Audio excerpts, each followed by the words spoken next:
Good afternoon, everybody, and welcome along to the EERC Endurance Championship. We're here for the Season 3 finale in Bahrain. It's the 24 hours of Bahrain. It's going to be probably the most attritional race on the calendar, as we often expect with these 24-hour fairs. I can hear that we've got a couple of commentators joining us for this afternoon. I'm not supposed to be on just yet. I know Ed Hunter is just running around grabbing some lunch, but I can hear in my I'm ears back. that the wonderful Joshua Birch and Ed have both jumped into the commentary box. So Oh, welcome thanks for doing along. the intro for us, Well, Tom. you're very I'm told welcome. it was. I'm told it was. I'm assuming it was a very nice intro, but I didn't hear it because I was trying to stuff down a bit of sandwich and Well, drink.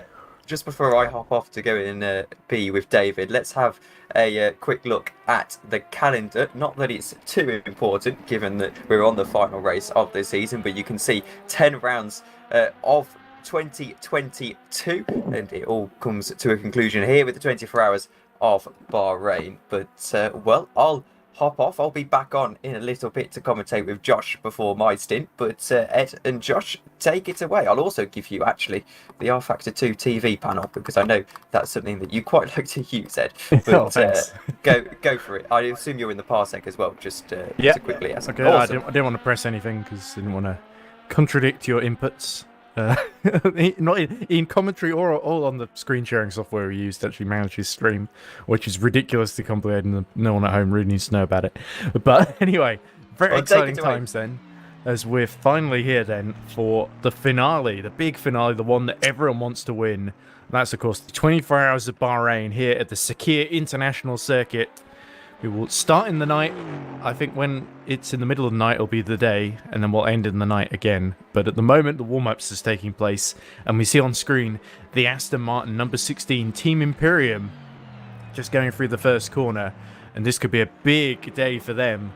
Their first EERC championship. They're leading it by 21 points at the moment from Iris 87, but Iris 87 have outqualified them on the starting grid. And number 16 will start third, which is the position they need to finish in. But their other title rivals, the triple four of Nick Homer, Mary Valencia and co, will start right behind them. And they were very close in qualifying, so they'll be looking to... the triple four could well be the kingmakers today if they can get ahead of the Team 16 and snatch that championship away. Then, of course, there's LMP2, where Sven Gielhed, this man who's currently in the garage at the moment, is on pole position in his pink-purple machine. It's more purple than pink. And there, of course, is the reading game of Tom Dillon and David Martin, which qualified 5th, I believe. And we'll start just behind them. But, of course, the Mugen. Now, there's something else we should talk. Josh, who's also with me, Joshua Birch. Mugen, of course. There they are. That's Zoltan Varkoni. And Mugen, it's going to be their final race today, I believe, because after this, Mugen are going to try and get all of their drivers there. They're going to spread their wings and fly from the nest, as it were. And Not Mugen fair, not fun. Don't want them to go. Don't think anybody wanted them to go, to be fair. Well, I mean, I'm sure they'll be back in another team, perhaps, but yeah. but it's a case of basically all the drivers are Mugen. There are some top quality guys. Zoltan Varkoni, like first and foremost, our reigning champion in the 21, could well be double champions in 24 hours, just over 24 hours time. 24 hours and 10 minutes to be precise. But The race concludes. yeah, it'll start in about 10 minutes and end in 24 hours and 10 minutes. Hope we don't have to have Fingers a restart crossed. procedure like we have done the past couple of weekends. Yeah, well, fingers crossed it all goes smoothly. But I believe, are we missing anyone? I think there might be a few. I only shows top 7, doesn't it, in each class? So there are a few more in LMP2, but of course no LMP1s, because LMP1 did go the way of Mugen, and they were able to wrap it up a round early, mainly because the 23 just wasn't able to field the car for the Valet 23 wasn't able to field the car for the Imola round, so Mugen won basically did the whole race themselves and sealed the championship as a result, and that definitely shows their commitment though, because it's never fun doing a whole race on your own. I remember the original start, they actually got jumped by the sister LMP2 21 that we're looking at the moment, which is it was just it was always going to be a factor that if it was wrapped up, the LMP ones would sort of drift away towards the end of the year. But I don't know going forward, are we going to keep LMP1 or what's going to happen going forward with next season's Endurance Championship? It's an interesting car because obviously it's got a lot more power than the LMP2s, but it does seem that very few teams are able to sustain a sort of campaign all the way through. I think Rookie Monsters did quite a few rounds in the 73 car. Frina Vond were always sort of there in the 140, I think it was, or was it more? Or was it the 138? It might be the 137 because the 139 and the 140 were the LMP2. I do remember you saying 137 quite a bit this season as well. But of course, Pascal Eggert, I believe, is in the GD3 lineup trying to help the 444 with its faint title hopes. I think the 444, it's like I said, it's more going to be a case of them trying to take the title away from number 16 rather than winning it for themselves, because I think the 87 is going to be a bit fearsome to catch today, but you never know. Number 16 have come out of nowhere to win before. Possible. Do you remember Nordschleifer, where number 16 just came out of nowhere, basically qualified really quite far back? I think they were like 6th or 7th, and then by the end they'd worked their way up into the lead, and that was just 4 hours. As we see Varconi just come to a stop in the middle of, at least like just before turn 3. Yeah, I didn't need to do the rest of the lap. He's just like, nope, I've done it. I know what I'm looking for on this track now. You can all go out and do your laps. Yeah, of course. That's the 21 looking to seal that championship as we look at Horvath in the 66. And then another, the 86 and the 66 are effectively the sister car of the Irises that are in the Irises? The Irisi? Multiple of Iris. The 87 is the sister car of the 86, and the 87 is in title contention. Then we got the 77 in title contention with sister car to the 86, the 66, sorry.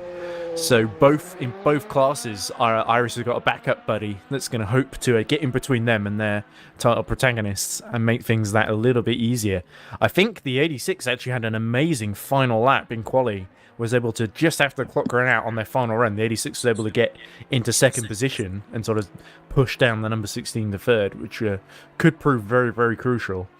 And of course, do you remember at the end of Imola, I did an interview with number 16 as well, and they sounded so dejected because I think in Imola they were really hoping to wind it up around early.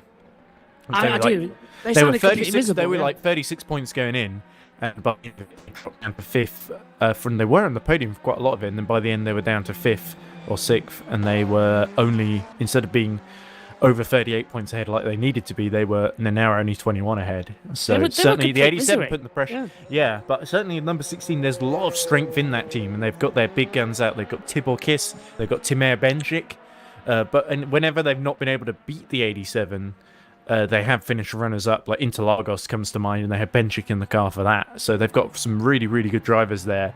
Tibor Kiss is probably the standout. Okay, we've got 5 minutes before the race starts. I just want to remind everyone of the start procedure. Oh, there we go. Instructions from race direction. The race session. When the lights go out, do not move. Come over whisper when it's time to set off. You must set off on the pit limiter in single file. When we reach the third sector, you'll be asked to double up. So double file. The leader can choose which side they want to start on. So line up 2 by 2 behind the leader. When we come towards the start line, there'll be a call of prepare for green. So at that point, be ready to go green. And then it will be LMP green. Go at the end of the word green. Do LMP? Not go before then, or you'll get a jump start. So LMP2 green, then you go. And then GT3 green, then you can go. Do not go before I've finished speaking. Yeah, no jumping the gun then, as long as Nick Homewood's in race direction. Nick Homewood, of course, looking to seal that title today, when he'll be driving, of course, rather than doing race direction. Certainly feels like race direction have got more people managing it than the commentary team. Does seem that way, doesn't it? It does seem a little... but I mean, they've got a slightly more important job. Although people watching the stream would probably disagree. Because they love us so much, don't they? And they always say so. Especially when we need to go down and eat lunch and they're always wondering where we've gone. Yes. Or whatever. Well, or when we go to sleep later on this evening. Oh, well, of course, yeah. I'm going to try. I'm currently seeing how I feel, but I've got MotoGP, you see. Exactly, yeah. I think that's probably got to take 5. priority, of all due respect to the drivers competing here for their championships. But I am thinking to myself, if I feel all right after the MotoGP race, I'll hop on and do a couple of hours until everybody wakes up and just do some solo comms and start with people. But we'll see how it goes. But hopefully tag tailing. I'll be in the box until I think about 6:45, I think, and then I've got to disappear, and then I'll be back afterwards as well because I've got to go on Grid Network as well and get all that done up. And then I've got to prep for the MotoGP, but I know that Tom's around. You're going to hear Ed, and hopefully as well. It should go okay today. Nobody should have to worry. Well, it's a but different with 18 setup. cars, It's a different setup as well, so you shouldn't have the stream issues that we had. Yes. It was a server issue actually with the FE server in New York, sadly. Well, we didn't tell anyone what happened, did we? In New York? I guess there might be a few interested, but we won.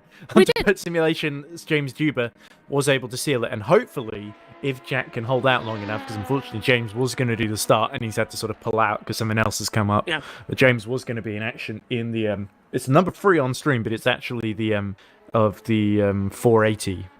Is the Hunter Burt simulation car. I just realised I haven't actually put the Twitter. I always put Twitter link out, so let me get that out. Just having a quick look at the YouTube chat. Everybody. Yeah, I think good someone luck was to asking everyone. where the LMP1s were, and they said they just couldn't be asked. Which, I mean, it's not the way I would put it, but I think because there's nothing to fight 2 for, is there? minutes Because till the race starts, we won't do the full warm-up length. So, what does that mean? We're not going the full warm-up? that means the warm-up session that we're in at the moment is not going to run all the way through, Josh. So that means 2 minutes till the race. We'll get the grid going, and then I guess they'll form up and under Code 80 conditions, and then they'll be released. So Code 80 means 80 miles per hour for all teams and drivers. I was thinking to myself, are we not doing the whole warm-up lap as well? They found a shortcut to take us through, but all right. Well, track temperature right now, what is it? 49 degrees, ambient temperature 34 as well, so that's going to be good for the tyres as well. 18 on the grid. Just got to highlight where the last LMP runner is. It'll be Jack Giamano, won't it? No, that's LMP2. So. No, Jack actually by 7th. There's 2 behind him, I think. Okay. It would be the Sim Racing Germany. Is it German Sim? No, Race Club Germany, because Lars Otto will be doing the first stint. And I think the Finavond 139 of Nick Conan. I think those are the final 2 in LMP2. Such a different order that we need to keep an eye on as well in this session. I don't know what Tom's up to with the... oh, there we go. We've got our tracker back now. With Zoltan Varconi on the wheel down towards turn number 1. That's what I'm seeing at the moment anyway. Yes, I think I put auto direct. Oh, nice. So it should be good. I don't know about you, Ed, but these night races, I've done 5 in a row now in terms of them all. I've done, what was it, MotoGP Japan and Thailand. Then I did Formula 1 Japan. Now this weekend I've got Australia. And then next week it's Malaysia. So my sleep schedule is just up and down, up and down, up and down. And it's quite funny, to be fair. But There's a number on your body clock, I guess, after a while. It's like being jet lagged. Yeah, I'm starting to have nightmares, do you know? That's not good. Yeah, nightmares every single night, as well as lock and a few issues with the broadcast PC. Will take a few more minutes. No, stream's lagging badly, apparently. This is New York all over again. Yes. It's the People servers. can play back like about half a year later, and it'll be fine. Yes, yeah, it'll be fine. But yeah, so been having a couple of nightmares with it all. But apparently, I've got to go to the doctors now because it is actually because my body clock is broken. So that's I've got to go and take some medication. But that's the dedication to the cause of these crazy races. The calendars need to. I'm not just quite as cool dedicated down. as you. Well, to this I am maybe, but for this, not for the regular medicine.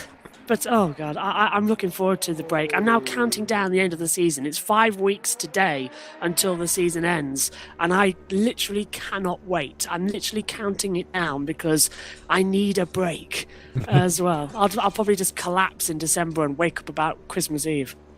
So hopefully, if anyone's still with us and sticking through all the laggy stream stuff, which they're having to sit through, they're hopefully enjoying this conversation. Yeah, just don't keep annoying it that we're going. having to delay the race because of the stream, but I guess it's not really.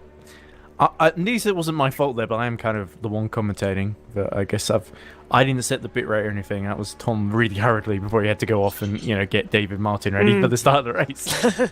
500 is usually a good one as well for the bit rate. Keeps the quality, but Yeah. reduces the I lag. didn't have very long. I think it looked like 1,000 when I had Oh, a brief look. yeah. When I briefly That's saw. mine. I believe it's Nick or Tom looking at it at the moment.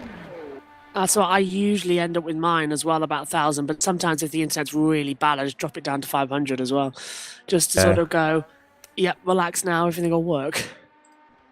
But it's an annoyance sometimes. I think Nick's coming over actually on the mic, maybe.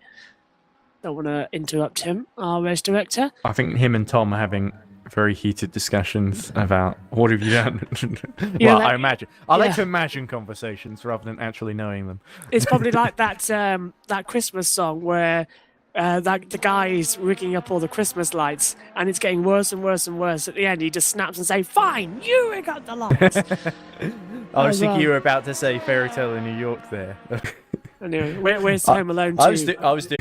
Anyway, where's Home Alone 2? I was doing Beaver Scout planning this morning before qualifying. Unfortunately, there was no need to rush back because Tom was busy. I didn't know that Tom hadn't set anything up for qualifying until like 15 minutes beforehand. But, Well, I hey. had problems getting into the server as well. It might be. Were you using like I had this with TeamSpeak once. Or were you using a previous version of Mumble that's or something? exactly it. You I had to update update it. It flashed up eventually with there's a new version available. Would you like to update it? So I've updated it and I got in first time. So looks like that problem is now solved. And I've got given the password and IP address once again so that I can put it on my MacBook if I need it. So hopefully it shouldn't take too long. Take a shot. Oh wait, that's in the previous race. That's probably on the YouTube chat as well. But take a shot. How many times the stream lags? I advise you, please don't do that because you might end up in the hospital. 34 people watching. People are really excited for this finale, and why shouldn't they be? Because title's on the line. Right, okay, I just replayed a little bit and it sounded okay, so I'm assuming it's fine. Oh, cool. Well, they're just interested in our podcast, to be fair, for the first couple of Starting hours. race. Right, there we go. Confirmation then that we'll be getting going imminently, and the title's going to be decided in 24 hours' time in both LMP2 and GD3. We're only 4 minutes over, so I guess it's not too bad, provided we don't have any more interruptions. If we need to go red flag, I am not going to be happy. Because that'd be the fourth race this year that's gone red flag? If it has to. Here we go. There's the grid being set up. Of course, it will be a rolling start. Interesting to look at some of the tyre choices just filtering through now. I believe the team we haven't talked about is a team making their debut here, Renegade Sim Racing, with the number 120.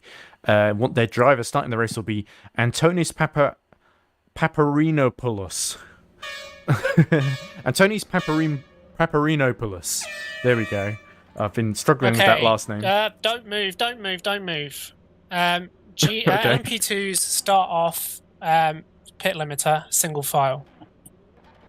Okay, so many people hadn't read the rules because as soon as the 5 lights went out to start the parade lap, we had people moving. That's what happens when you have all yeah. these new teams, I guess. Yeah, they literally just sort of dropped the clutch and Well, it was it's like, also- oh, I'm in the lead. Jack Jordan is in the Hunter Burt simulation. The number 3 Orica on but it's actually the number 480 because we didn't have enough time to put a livery together. GT's pit limiter, single file. It looks like the GD3 field being released then, so let's turn our attention to the LMP runners since they'll be released first, and it is Sven Gielhed who will start the race from pole position just ahead of his title rival Zoltan Varconi. So Gielhed will need to back Varconi into Paparinopoulos and Horvath. I'm probably pronouncing it. It's Paparinopoulos, not Opolis. It's a Greek name, of course. I actually looked up Paparinopoulos. Is actually the rally driver and a co-driver in a lot of Greek rallies, the Athens rally as well. I really hope you remember Birds of a Feather, Ed, here, because do you remember Sharon's name was Theo Dopolopodis as well, and everyone was like, what was I going on there? But yeah. I think that might be a little bit before my time, Birds of a Oh, Feather. really? Oh. But that's not a sitcom I was particularly interested. Well, I'm not really a sitcom or soap guy, so Fair point. Yeah, but that's why I do racing instead. Anyway, but you can see here he is in third, Mr. Paparinopoulos in the striking. It looks a bit like the Brawn GP livery in a way. It does, doesn't it? Yeah. The Renegade Sim Racing, the white, the light green, yellowy highlights, and the black. Well, Kelly says on the YouTube chat, this race could have been at Daytona. Well, we did a Daytona 24 a couple of seasons back, didn't we? And last season, before my that was time. like second round, wasn't it? And I remember doing quite a lot of that on my own. Just before my time, was I joined at Suzuka, didn't I, last season? Don't think it was my greatest commentary because there wasn't a whole lot that happened in that race. I think moving. Whoa! Spin at the back. Who was that? That looked like Lars Otto. Spinning in the number 24, the Race Club Germany, another debutant team, just getting turn 10 wrong. And did they drop behind us? Jack Giordano goes onto the grass there in the Hunter Birch car. Well, this is going well. There we go. Lars Otto retakes his penultimate position at the back of the LMP2 field. Only the GT3 is going to spin in the background. Let's have a look. Well, they've got to be careful here. The GT3s are going to catch up to the LMP2. Yeah, so... can't have too many spins, can you? Yeah. So very soon, Sven Geerd will be coming into the final sector where he will be released and the 24 hours of Bahrain will get officially underway. And it's going to be one of these two LMP2 cars at the front, Varconi in the 21 or Gilhead LMP2 double file, please. in the 77 that's going to take the title. Well, this is going to be a lot more entertaining than we thought it would be. Yeah, we haven't got LMP1. That's probably a good thing because now we've got a title fight in LMP2. It's probably better we don't just have one LMP1 like in Imola that's kind of not fighting anything. It's literally just waiting until the race finishes. Yeah, GT's double file. Yeah, who's the winner? Oh, it's LMP. Yeah, anyway, it's anyone's guess, though, who's going to win this LMP2 fight between the 77 and the 21. Multiple wins. The 77 winner in Brazil, but the 21 winner in Silverstone and a couple other races as well recently. Also won back in Imola in the 4 hours last month. So the momentum is definitely with the 21, but the 77 fighting back here with that pole position. And huge gap. In a few moments, they'll be getting going. LMP2's prepare for green. We are desperately trying to fix the stream bitrate issues at the moment. So hopefully... LMP2's green flag. There we go. And the 24 hours of Bahrain is underway. And Gilhead makes a clean break. But the 21 is right in the slipstream. And the whole field is rushing into turn 1, Josh. Dan towards the first corner, sweeping through. Gil will have the inside line, but Varconi trying to go around the outside, coming on the inside is the Artonis as well, and he just about avoids a contact. There's a Giamano in the background as well, having a lot of action as the GT3 is about to get ready for their GT's start. prepare for green. Okay, let's go back to the GT3s then. That would, of course, be Wesley Buchout. GT3's Here he is. green flag. There we go. Almost like That took I a have to be while. told twice there, but there we go. The two irises side by side, Lichten and Buchout. And Buchout needs to win this race to win the championship, and they're getting very wide into turn 1. Oh, this could be 3 or 4 wide if they're not careful at the back there. It's a very tight hairpin as well, type of corner, narrows up on itself, few body contacts, they all just about get through. Okay, good start from everybody. And that looks like Mario Valencia trying to attack Tibor Kiss in the background as well. That's crucial, and he's got through. He's past Tibor Kiss, so Tibor Kiss and number 16 were briefly there out of championship winning position, but that's been rectified now, I think. Got the 444 Valencia swapping No, places. they you are say. ahead. There Yeah. we go. And 444 gets ahead through turn 3. Sorry, the camera changes are very delayed here. But Valencia's got a penalty in the 444 for cutting the corner. So already we thought it was going a little bit too wide. So, or just even 30 seconds into the race, and the 444's already been given the penalty. Sven Gierhold, though, leading this race. They're just coming out down the back straight away towards turn 14 now. Fastest middle sector. They're already about 3/10 clear, but Varconi is following up with the Iris 77. And Kiss now right behind the 444. So certainly we'll have to see if the 444 is going to serve that penalty immediately or if they're going to wait a little bit. I have a feeling they might want to serve it sooner rather than later. The Marmite liveried car, as we can see, they can certainly do some damage and hold Kiss up and back him into the Paul Street Boys car behind, which is also looking very racy. Behind them is the HHR and, of course, of Balai at the wheel, and then Hallam Voice in the 206, the Boyd transport machine. Horvath up into third position as well in the 66 as well as they come down. Sanders is closing. It's actually 2.4 seconds already back. So a terrible start for the 40 in LMP2. Sven Gierhold did a 1:47.52 on that lap time as well. He's 6/10 ahead of Varconi already. Now that gap increases to 1.1. Here we go, and I think it's more likely we're going to see moves in the early phase of the race in GT3, so we'll keep our eyes there for now, but we'll check back periodically to see Geelhead's lead over Varconi and whether Horvath can challenge. As here we go, looks like Top is pulling out a little bit to try and move past the championship, the current championship leaders, but if the race finishes this way, if the 444 can get that penalty out of the way and retake third position, then Wesley Bucat and the 87 would win the championship. In fact, there's briefly a change for the leaders. It's getting very, very tense there. And Varconi pushed down to third there by Horvath in the 66. That was some very forceful manoeuvring there. And now Paparinopoulos is going to attack. Well, I've said his name wrong there. But Antoni Paparinopoulos is definitely in the slipstream now of the 21 and looking to take it out of championship winning position. So this is kicked off all of a sudden then, as we suspected it might. Yeah, Paparinopoulos now having a complete great exit at the last corner as well. If he can stay in the slipstream to Varconi and Horvath, he'll have them in towards turn number 1. And look at this already for Varconi. Pulls to the inside line as well. Going to have a long run down towards the first corner. It's a late braking zone. You brake at about 70 metres before the apex of the corner. Just about gets you on the inside nicely. Yeah, there we go. Good move there by Varconi. Sorry, I'm desperately trying to get back control of the cameras, but I'm pressing and it's pressing the wrong bloody window. So I'm stuck at the front of Paparinopoulos at the moment. Go. Yeah, 2 seconds, Ed. Sorry, I've lost mics. Okay, well, I will just try and fill in until then. As Otto, side by side with Nick Conan then. Can Lars Otto make it through into turn 3? Still side by side. Yes, he can. And that's 8th place for Lars Otto then. As, a little bit of contact with Conan there. There we go. So mic wouldn't work, but so I was on a backup. I've got my headset working now. Yeah, difficult start, by the way, for David Martin. Falling behind Jack Giordamano, actually, as you see him just up the road there. Horvath, though, continuing to fight with... this is a great fight really between Varconi, Horvath and Paparinopoulos. I must admit, great start then for Jack Giordamano to stay up in the order as well. That's some good 6 luck there, considering he basically a last-minute replacement. But the problem is, there's really no one at Hunterbird Simulation to take over, which is a shame. So Jack's going to do as long as he can and hope that James Juba can finish whatever he's been, impeded by and come back into the race. I know Nick's probably listening to us as well because he has to.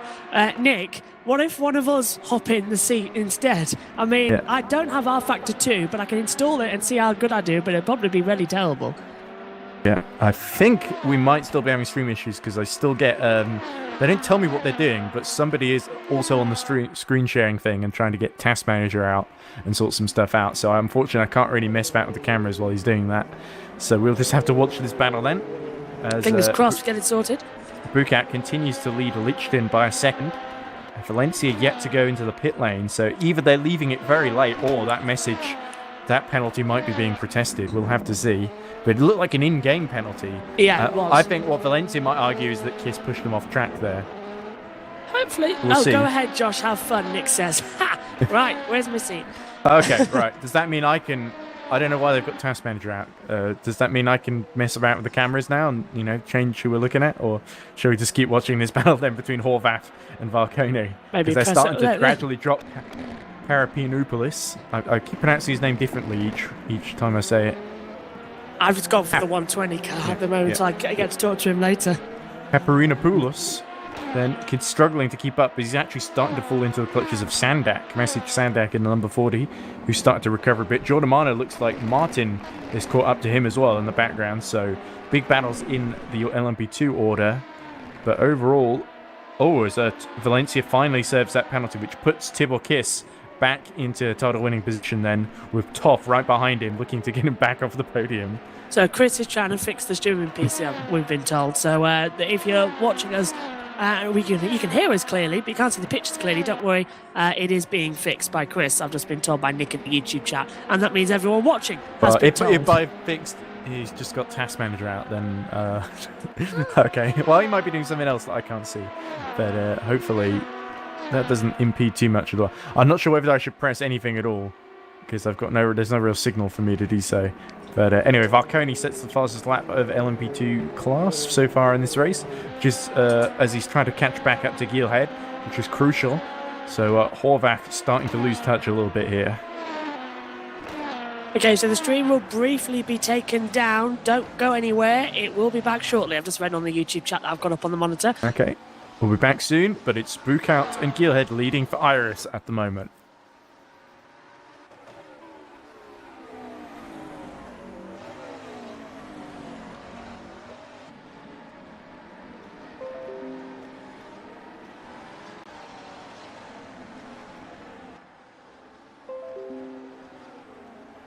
We're still streaming, apparently.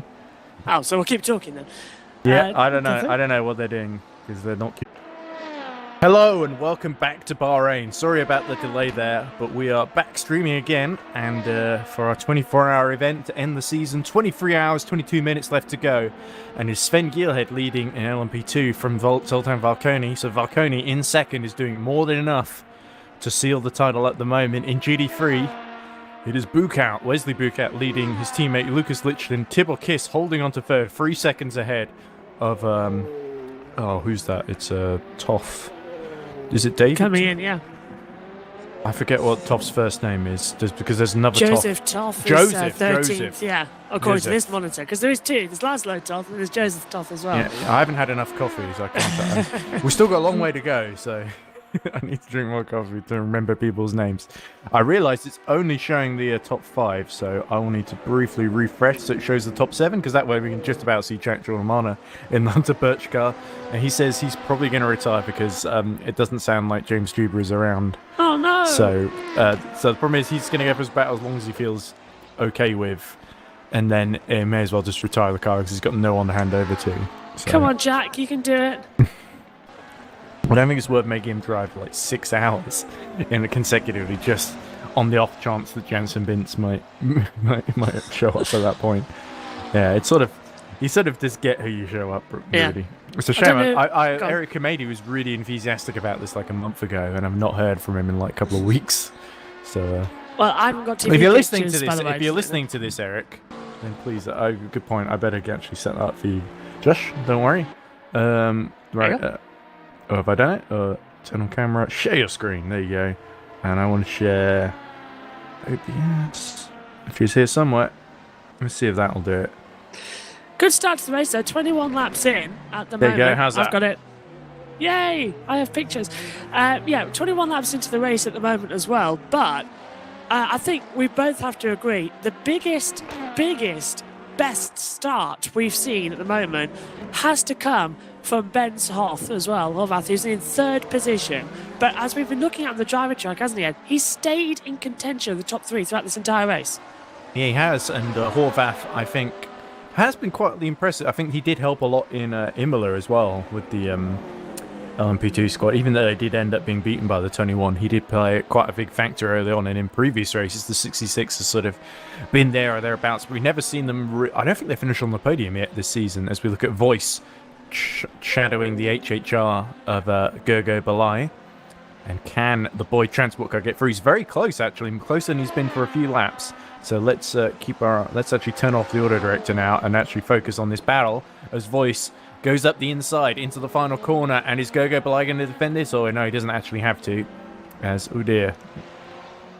Nope. Okay. No. False alarm. I guess they don't have a very good job of saying, "Oh, if something's wrong and I need to change it." As it looks like Voice is in the slipstream and gearing up for another go.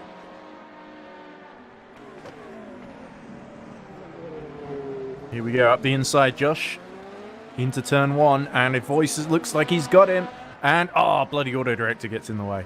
Right, I didn't turn it off like I thought I had. Yeah, Voice trying to come back through on the outside line as well, as I realised my mic was muted while I was shouting there. But it's looking good. I wondered why you were being so quiet.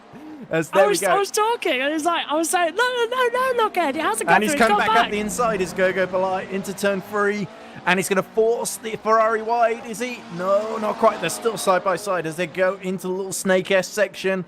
And is Balai just going to leave enough space for the Ferrari to squeeze through on the inside? And now they change it, so I can't see. Oh, just stays through. Ballet stays in 6th position as well.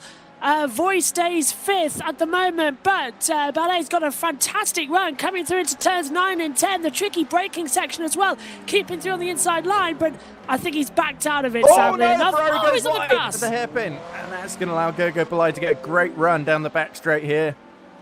Go on. As there we go, the other person who was doing God knows what, I assume it was important, but didn't seem that as disconnected. So now I can finally do things without worrying about interrupting them inputs on the streaming PC. So there we go, Gogo Belay will have to shadow Halon Voice then for the rest of the stint, but that's great job by the 206 to get into 5th position there. So finally we have come on just in time to see that overtake, and Belay goes a little bit deep and almost loses it on the exit.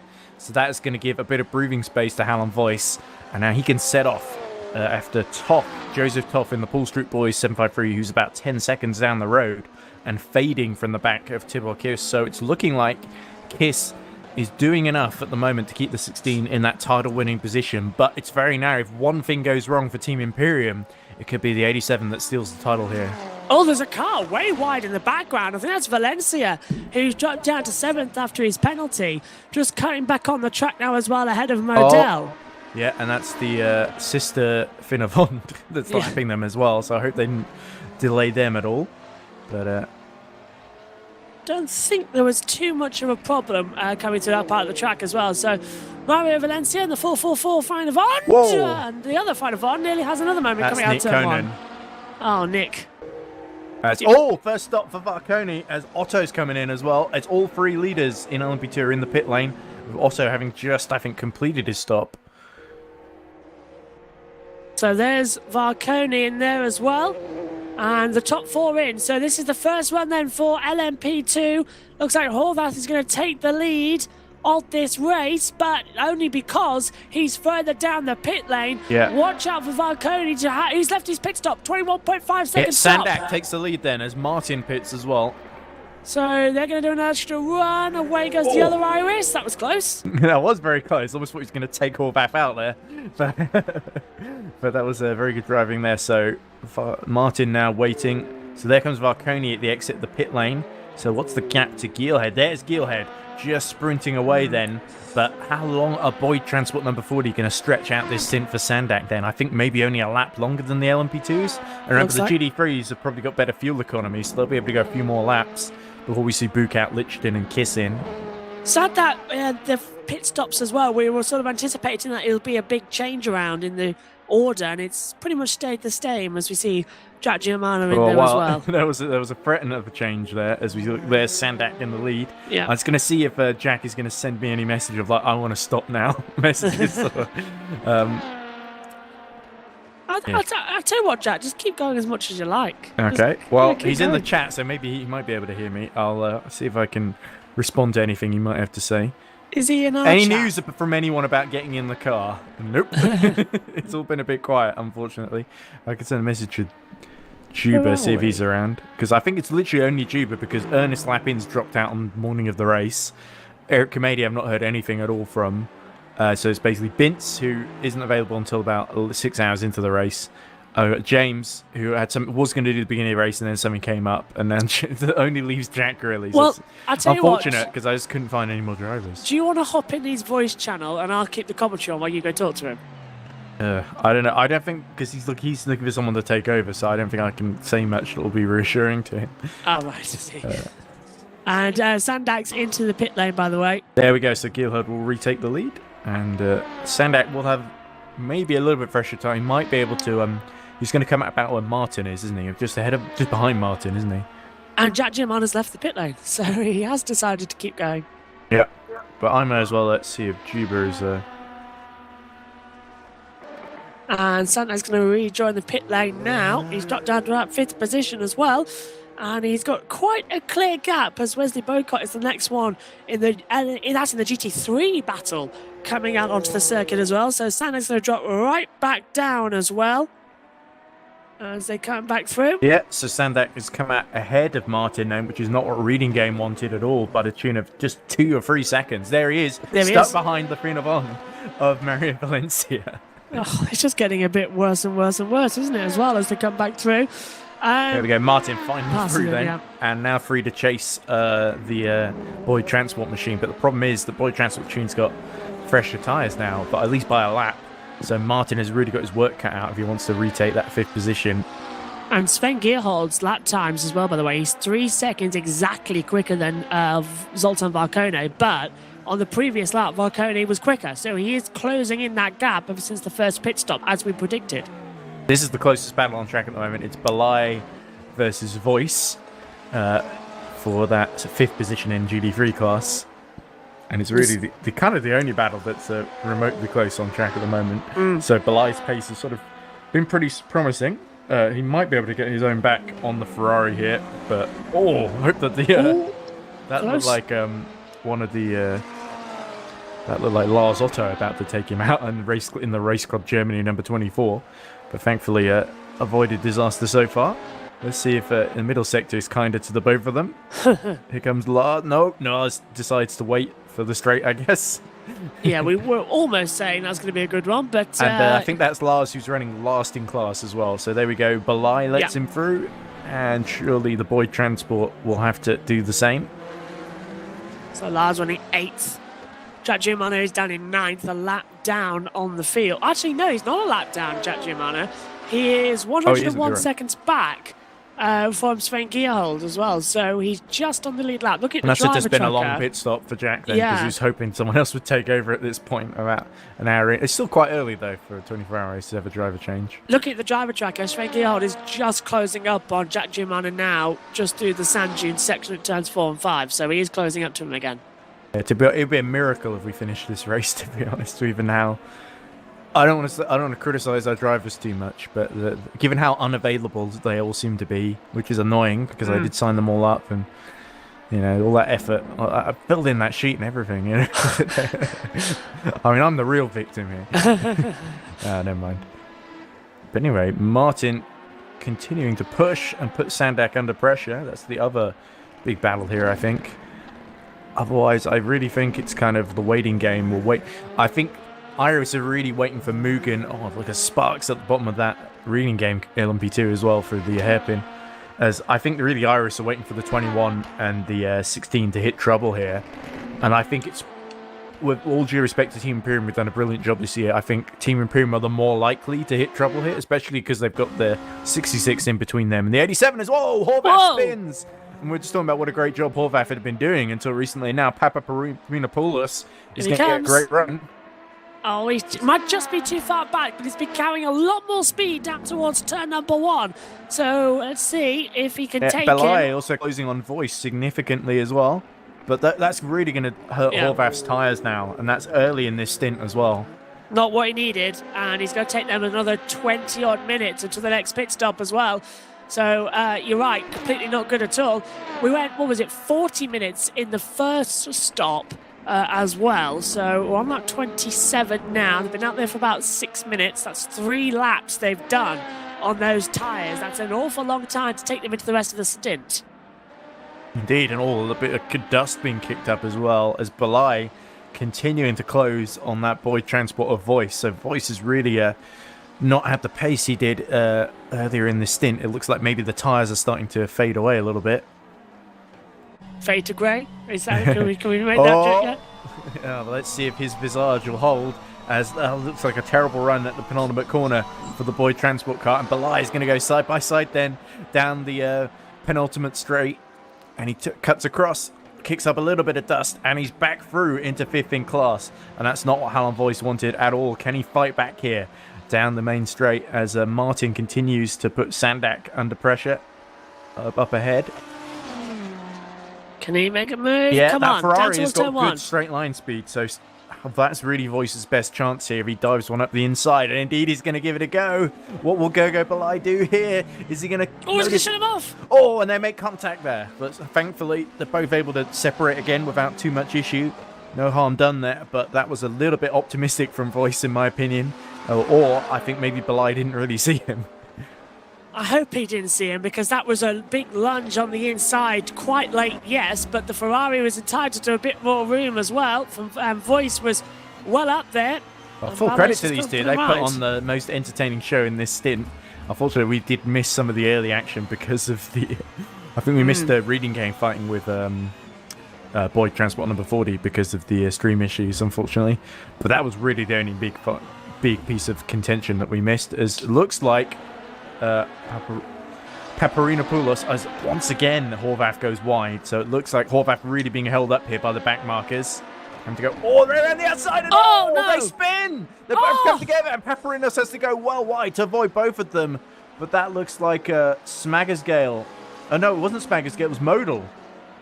So Alexander Modal down in the 199. Yeah, he just got really caught up with Horvath there, and as a result, Horvath has lost that third position to Paparinopoulos, and that's really bad news because both of these are really dropping away from Varconi now. So that's really putting it into the 21's backyard now. As Voice this time gets a much better run through that penultimate corner. As is that somebody going really wide there? Is that Geelhead? It is! It was! That's the race dear. leader! Big mistake there. And has he come together with the 444 there? And that's put Varconi right onto the back of him. Yeah, here we go. Varconi's going to have a much better run now. That's everybody struggling. So first and third was running into trouble with their tyres. Now we've got Varconi coming into play as well. The race, as I said, kicking up. And here comes Alan Voice once again on the back of Ballet.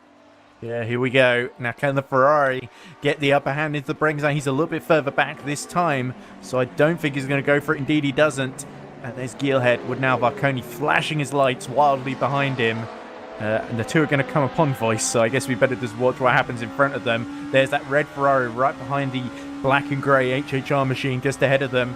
And Geelhead's going to reach them first. And is Geelhead going to get held up here? Indeed, Yep. he is. Just a little bit, and in fact Varconi actually also getting a bit held up by the Ferrari now, so this is going to help Balai because he'll be able to stay ahead and now Varconi gets caught in between the two. There's a sort of pincer movement with these GD when you get that's that sort of S-bend turns 5 and 6. When you get stuck behind a GD3 car, it's so easy to run into the back of them in those prototypes, and that's what we saw with Alexander Modal, wasn't it, and Horvath. Yeah. Earlier on, just a few minutes ago, and that's now helped Gearhold keep up the mistake he made at the last corner. Now Varconi's lost 2 seconds to that because he was right now in the back Jordan of it. Lana is right behind these GD cars as well, and he really wants to clear them pronto. And It's just all getting a bit messy out there today, isn't it? Already. Considering we've got 18 cars starting the race, Yes. there's some smoke in the background. I think that might be Horvath in trouble again with his Greek friend Antoni. But Voice still right behind that HHR car. And these two are so evenly matched. Voice is in the Ferrari. They're so good in a straight line, but McLaren seems to really be set up a little bit better in the corners. And the HHR, they took a podium last time out in Imola. As is that? I think that's the. There we go. That's Horvath is lapping the 444. But Voice still right behind, and he's going to give it another go here, Josh. Down the exit the last corner. Little kink there on the right-hand side was turn 15 as well on this track. Doesn't actually count as one, so I don't know what the organisers were thinking with naming it like that, but Voice has got such a great run in the slipstream down towards turn 1. Ooh, and there goes the LMPs. There goes Paparinopoulos in third place in LMP2. And the Voice race overall. Voice couldn't go for a move down on the inside, so he's lost the opportunity. But now you're going to run uphill through towards turn number 4 as well. And it's amazing how much momentum you can carry up the hill as well. And then down to the sand dune section. Yes, you're fighting for oversteer and understeer at the same time. Oh, and they're but you do holding have the up grip. on the irises. That looks like Horvath right behind them. And Horvath clears them. Double loss of opportunity then. This is But what look, happens in Varconi is GT3. start to close back in on Geelhead as well, because he's now 1.5 seconds behind. The gap was 4 seconds before that off by Geelhead. We didn't see exactly what caused it, but we saw him going in the ground. I think it might have been him trying to avoid a lapped car there. But either way, like you say, Josh, it is a mistake. Brookhouse lead over Lichten, by the way, 10 seconds just now. Oof. So that's absolutely gargantuan. The lead over Kiss, 21 seconds. So you've got to say, Wesley Bucat doing everything right, and the Geelhead having a much harder time of it up front in LMP2. Yeah, Bucat's looking good then to secure the GT3s. Gearhold looking good at the moment. Well, no, Secure he the isn't, because LMP2s. Kiss is still So, yeah. running third, but Oh, Kiss is third, right. Bucat's doing, it's a sort of Felipe Massa Brazil 2008 where you couldn't really ask much more of Massa on that day. It's all the HHR car really getting over the curb and onto the sand there. We're going to talk about Massa then as well, and how his heartbreak. Oh, well, potentially. Well, it depends how this ends, I guess. But there's loads of ways the championship can end. Could be that the entire server gets unplugged, and then we just, well, I guess, what was it looking like before? I don't know. It's a Formula E London situation. Yeah, or it's more to be more of a Japan situation of Max Verstappen. Oh yeah, well that was Sort of just a bizarre. I don't think we have a thing of where we get less points if the race doesn't go to a certain distance. I think it's just sort of, it's a 24-hour race. It ends when it ends. Yeah, Chris, Nick, Tom, don't you dare introduce that, because otherwise you're going to make They us can't look change idiots. the rules mid-race. As Voice now once again getting right onto the rear bumper of Gogo Balai. Balai doing really well to hold on against a lot of pressure from the 206. Remember, it's finished on the podium at least 2 times this season, might be 3. It's certainly going to be a third one in a minute if they can keep this up, but Kiss looking a bit too far up the road, to be honest. Needing to find it. And and it's not Valconi working. has broken the 1 second gap very briefly there, Yeah, so well- he's certainly pushing quite hard. First sector time, he was matching Sven Gearhold as well. 32.4 for each of them.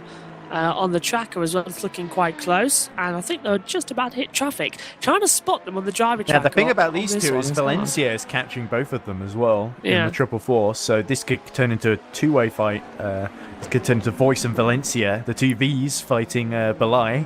I'll tell you one thing, I don't know if you'll agree, but I prefer the timings we have for British touring cars and Formula E, that timing screen that we have compared to the race view at the moment, because I can't see the driver tracker names quite clearly on my monitor to try and figure out where they are. Like, there's Gearhold and Valconi coming into the last corner now, I can see them.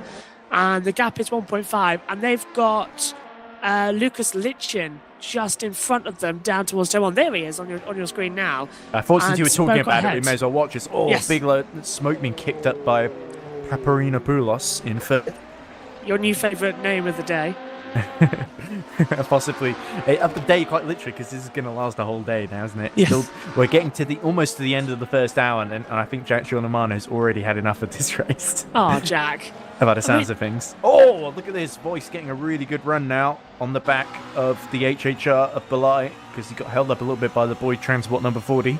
So It's the 2 Boy good. Transports helping each other out then, and Voice is pulling out to the right then. He's got the inside line into turn 1. That was actually the reading game, sorry. And now he's ahead. Oh, but the HHR does a switchback and dives at the inside brakes way too late. And the Ferrari of Voice retakes 5th in class. And now Valencia may even have a go at getting past, as Valconi is right behind Gielhead now. Yeah, I think, unfortunately, Ballet forgot he was driving a GT car, not a Formula car, because that would have been a brilliant move if you were in a Formula car, not in a heavy, slow-to-stop GT3.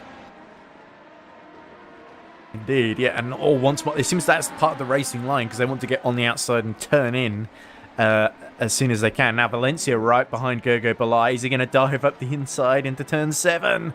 Or not quite then, but certainly Balai now looking a little bit shaky. Now he's got sand on his tyres, and potentially the Finnavond could take advantage here as it's fighting back from that early drive-through. Where would they be without that right now? You've got to wonder. I've just been said something brilliantly as we get to the 23-hour mark as well by Tom, who was put in. I can't even pronounce it as well. Your new favourite name. Just look in the chat as well, and it's literally just how you pronounce it differently each time with the brain emoji getting bigger and bigger. It's fantastic. Valconi within 7 tenths now of the race lead. Could the championship leader seal things with a race win? Gielhead will not want to let that happen, as the sister car is all in the way at the braking zone, and Valconi does well not to hit the back of him, to be honest, as Valencia is looking like he's going to have another go. But let's keep our eyes on this right now, as Valconi just about clears before they get through to the S-bend to turn 5 and 6, and Gielhead had actually gotten away, and now Valencia's through at the penultimate, at the final corner, plus Balai. So great move there by the Finnavon driver, and now free to chase Boy Transport, unless the HHR Balai can fight back here. Here we go. Is he going to pull to the outside? Got no other place to go, as well as Valencia's defending the inside line down towards turn 1. So an outside move here is not possible. You'll get run out wide, so you're going to have to try the switchback. And he's got that covered too. Brilliant defending from Valencia. Indeed, he sort of just held the middle of the road there, and there was nothing really that Balai could do to fight back. And the HHR is down to 7th in class. But Valconi has certainly not given up on snatching that lead. He's keeping Gielhead under maximum pressure at this phase of the race, which is exactly what he needs to do. And that was another little mistake. Yeah, definitely a mistake. He went too wide. Valconi's going to pounce on him now. Okay, so apparently I've no fear of saying this because I don't think it's going to affect anyone else's race, but Juba says, I could drive in about half an hour, but only for an hour or so. Oh, dear. And I believe he might have just told Jack that as well. Varconi's got the slipstream. And Juba's apparently needed in other races as well, which is brilliant. Oh, So that's I didn't get first call on his services, sadly. But Belai's keeping Valencia under pressure, but it looks like... Oh, Guillaume's Varconi. car looking so twitchy out the first couple of corners as well. Varconi's I wonder just that's on why he him. got pole position, because he set it up to be very twitchy, isn't he? So it's responding really well, but occasionally he'll turn into that long penultimate corner and the rear will step out and he'll end up in the gravel as once again he kicks up some sand. It's pocket sand. It's his only defense against Zoltan Varconi. But Geelhead really needs to keep the 77's hopes alive here by holding off Varconi in this stint, because we don't, and this is of course Mugen's final appearance. They would love to finish not just with a win, not just with the title, but also with winning the Bahrain 24 Hours. It would be, let's think back, I think it would be the third 24-hour race that Mugen would have won, because they won. They won Daytona. They won. No, it would be fourth, wouldn't it? As Horvath gets a penalty. There we go. So that's going to really hurt his chances of catching Paparinopoulos, and it's going to allow Sandak potentially to get onto the podium, get into fourth here. Again, Geelhead wide. He's just taking that too feels much. more like a racing line sort of thing. Let's look at Geelhead through the penultimate corner this time. That's the big traction zone. Gets it a little bit better this time. Yellow second sector.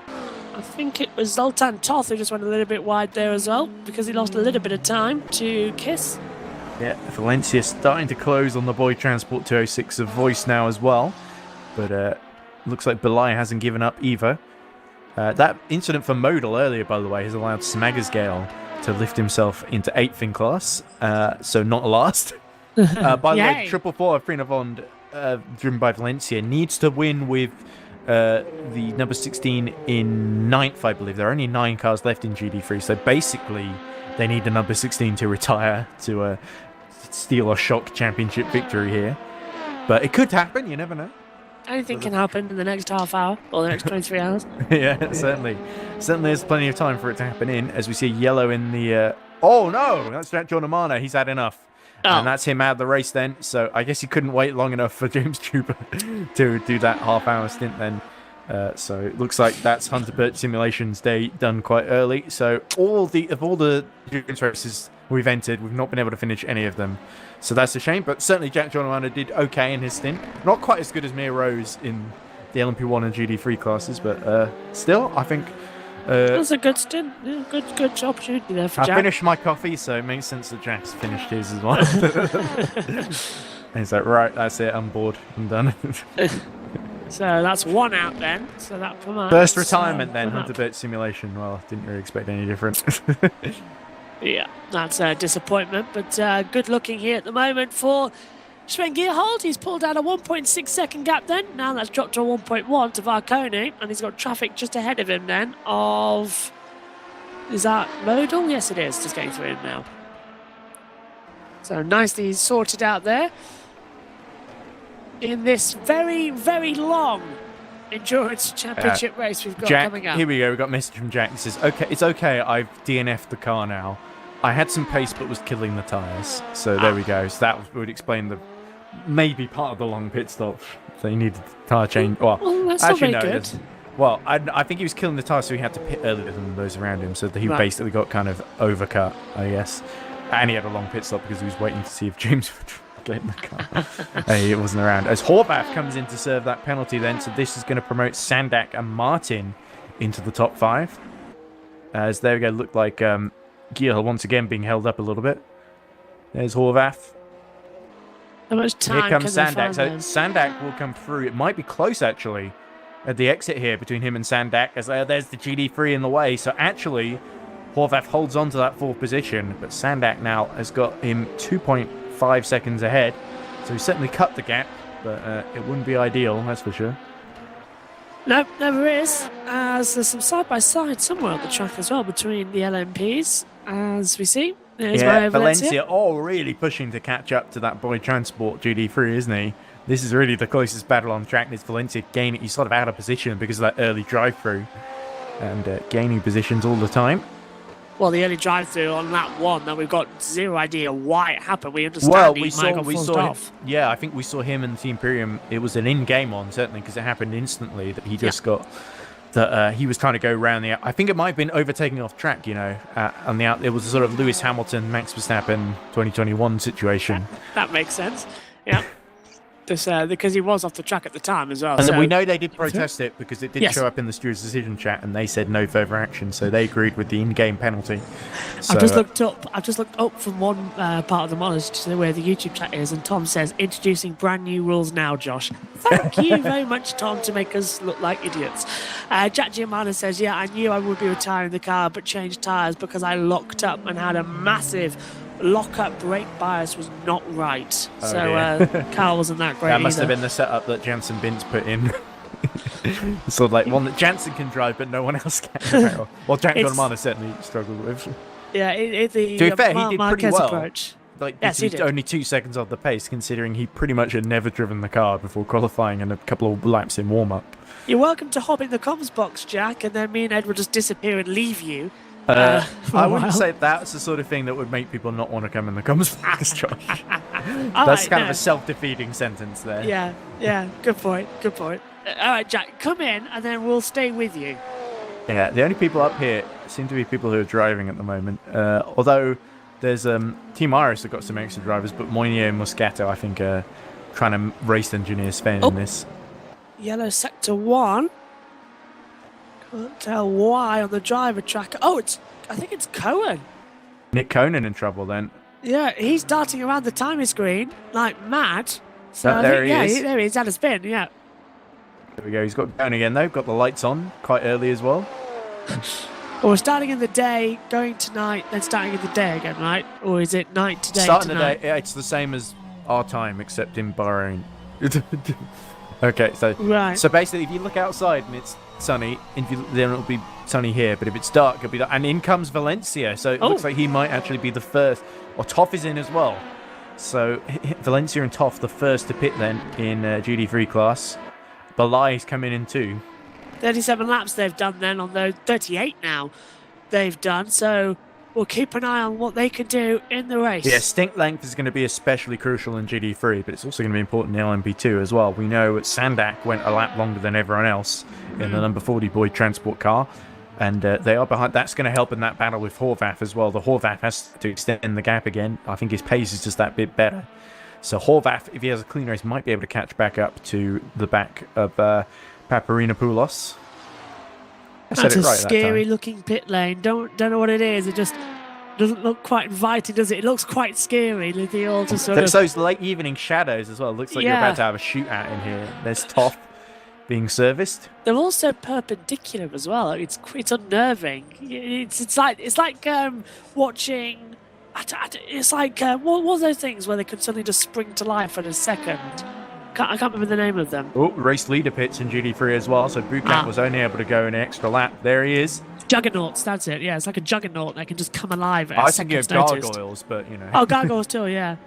But that just freaked me out a little bit there. But here's Wesley Bocott then, not so straight into the pit box. So thank you for it. Lichten's come in too. Who's not coming in? Kiss. So Kiss Yeah. will take the lead for Team Imperium. So that will be very interesting then to see if they're doing an alternate strategy to Iris. They kind of had to because they were losing touch, weren't they? If they want to win Yeah. this thing. So they're they've going got to to go win the longer. championship with but they can't have felt comfortable with that at all. So it makes sense to roll the dice with the Aston Martin, doesn't it? Yeah, and we know throughout this season we've seen the Aston can go 2 to 3 laps longer on pace. So let's see if they can sort of build up a gap as Bocott and Lichten still in the pit lane at the moment. Been there for 40 Looks like seconds. Bucat might be about to leave. 43 seconds, 44, 45. Long stop. It is, of course. Yeah. It doesn't look like there's been any driver changes yet, apart from Jack Giuliano, who's changed from driving to just not being in the car and no one else driving. And there, so it's 58 seconds still, now a minute. It's not a driver change for Wesley Bocott. Yeah, is it at looks all? like Varconi is starting to close in gradually on Geelhead again. He had the gap briefly below 2 seconds, but Geelhead has responded quite well after that mistake to keep Varconi at bay, which is kind of what he had to do.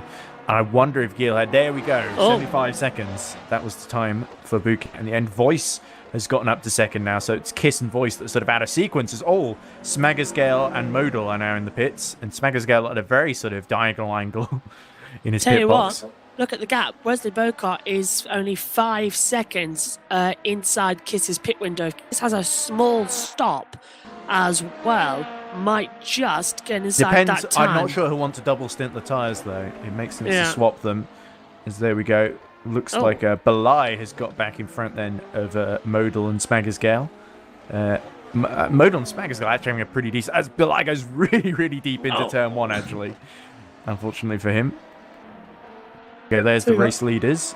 Yeah, there we go. Kiss leads in the GT3, and here's Gearhold leading Varcone.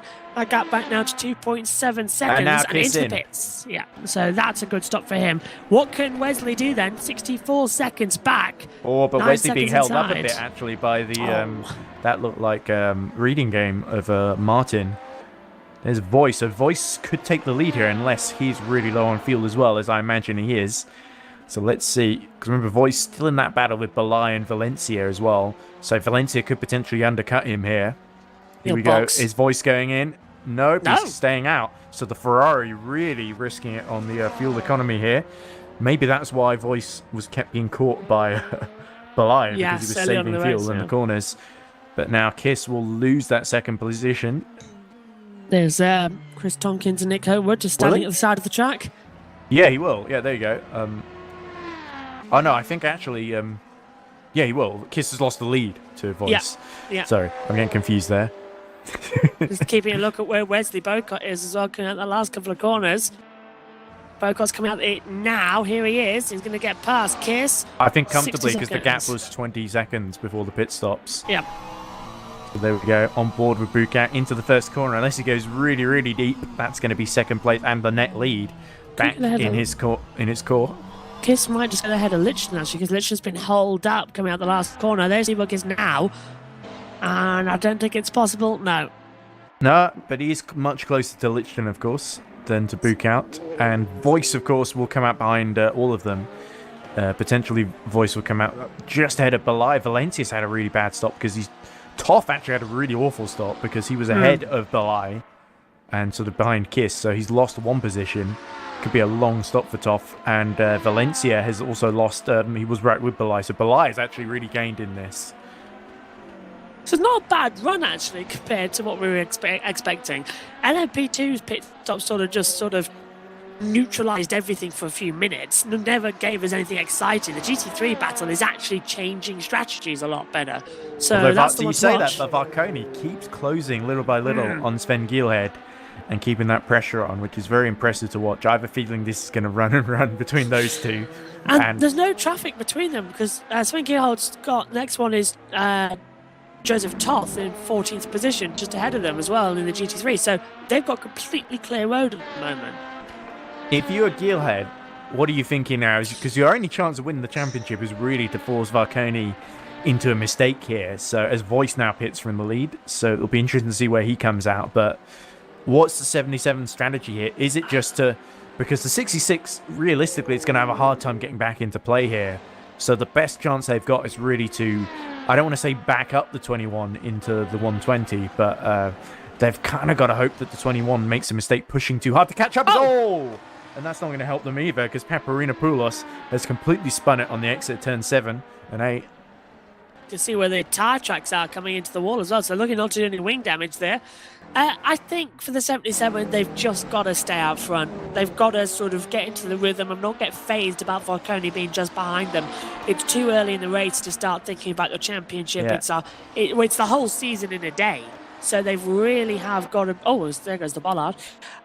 They've really got to be thinking about the race in the last 6 hours. Lichten has got back on track just ahead of Voice. No, Voice has got back on track just behind Lichten. So Voice has actually overcut Kiss.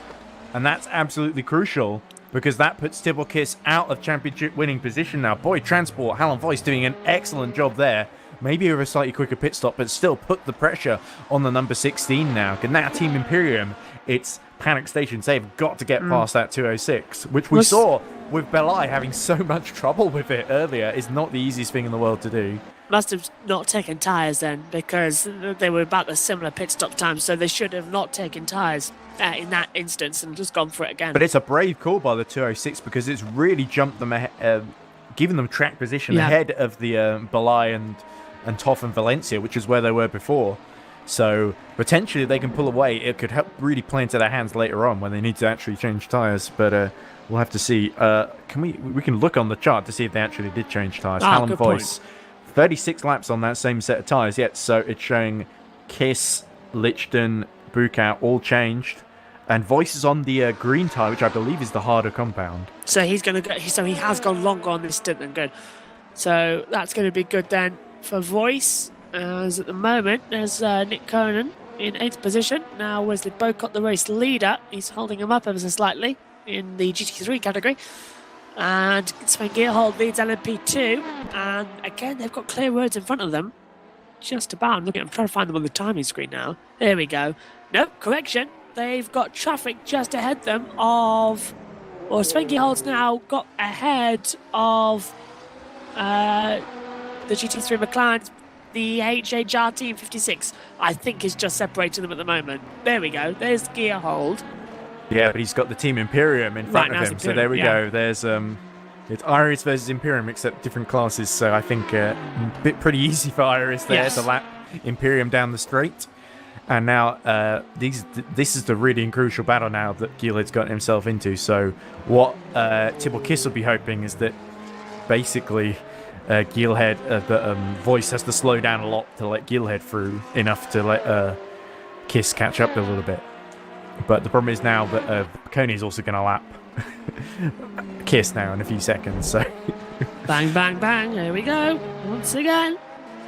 Yeah, so, but it definitely feels like Varconi has Gearhead tethered to the end of a little rope, and every now and then he just pulls right in and ramps up the pressure, and then lets go a bit, lets his tyres get back under control, I guess. But these back markers really help him just tighten the noose a little bit. It definitely feels like the 21 is toying a little bit with the 77 at the moment, but the 77 holding up well, not falling for the trap just yet. I'm talking in a lot of metaphors now. I hope some of them make sense. It does feel like a cat with a string, doesn't it, at the moment?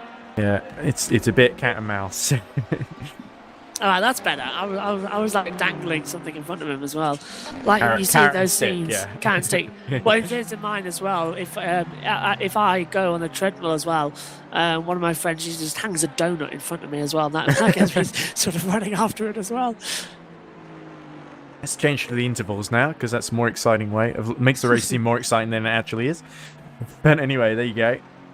You can see Kiss now actually is caught up to Voice as a result of that, all those LMP2 cars lapping them. And now Kiss looking in a very, very strong position, actually.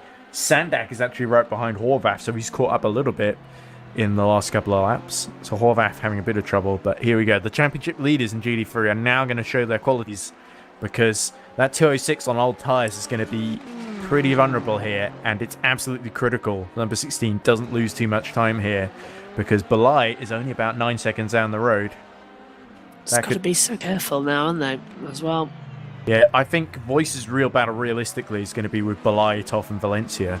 And Paul Street Boys having that really slow stop has really put potentially HHR and Kiss here could be fighting for 4th place here. Kid's got a great run up the hill towards turn 4 as well. Surprised he didn't go for a little bit of a dive bomb move. He can't afford to get taken out though. He's championship leader. The 87 is in a championship winning position at the moment, so number 16 cannot afford to basically blow the championship by running into the back of the 206 here.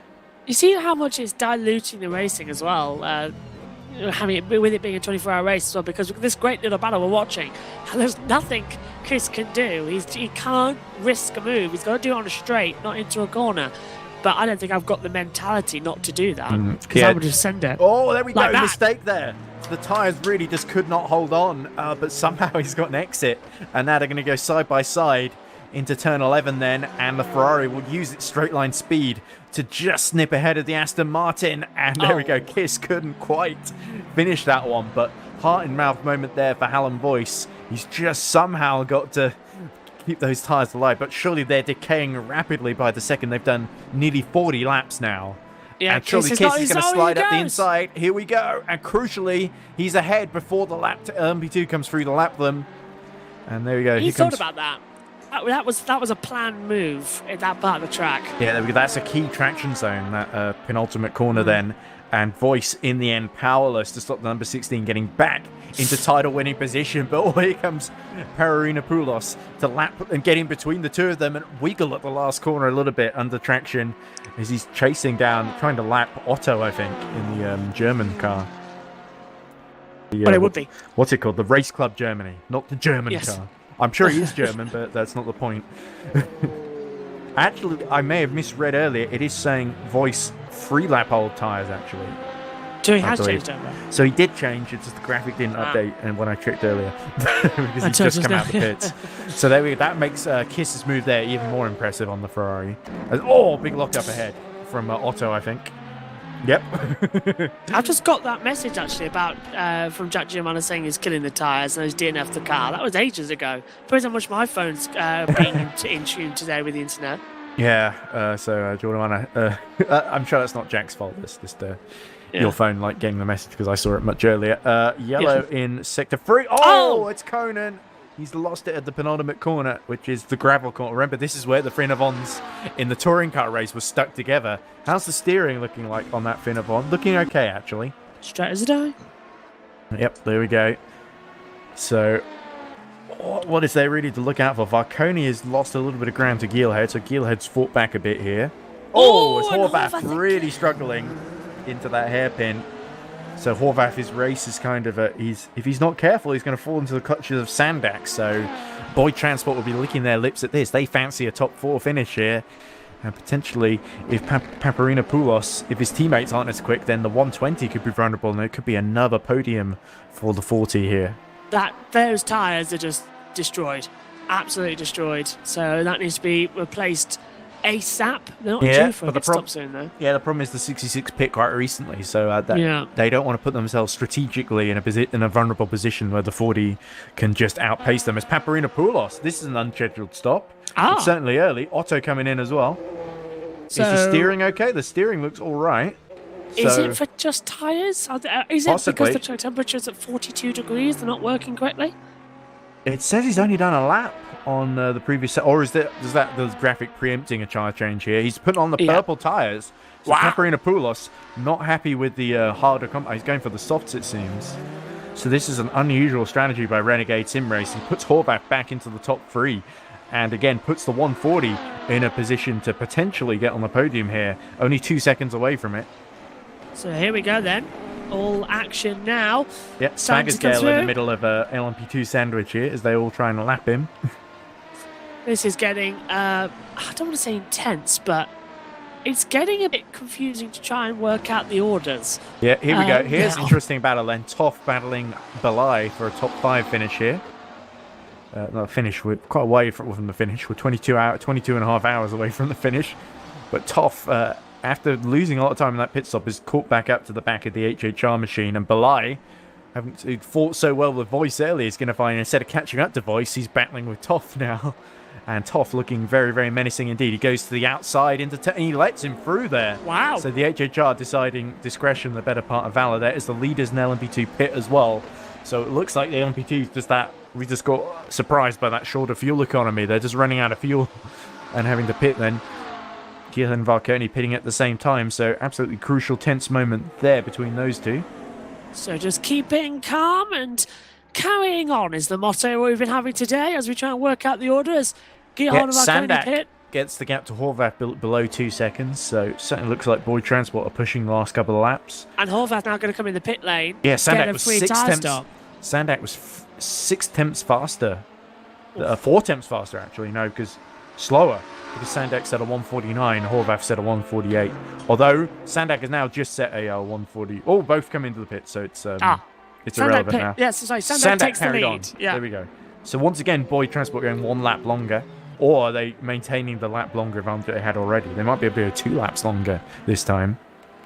Yeah, because I would push it another lap. Oh, what's happened with the Iris, though?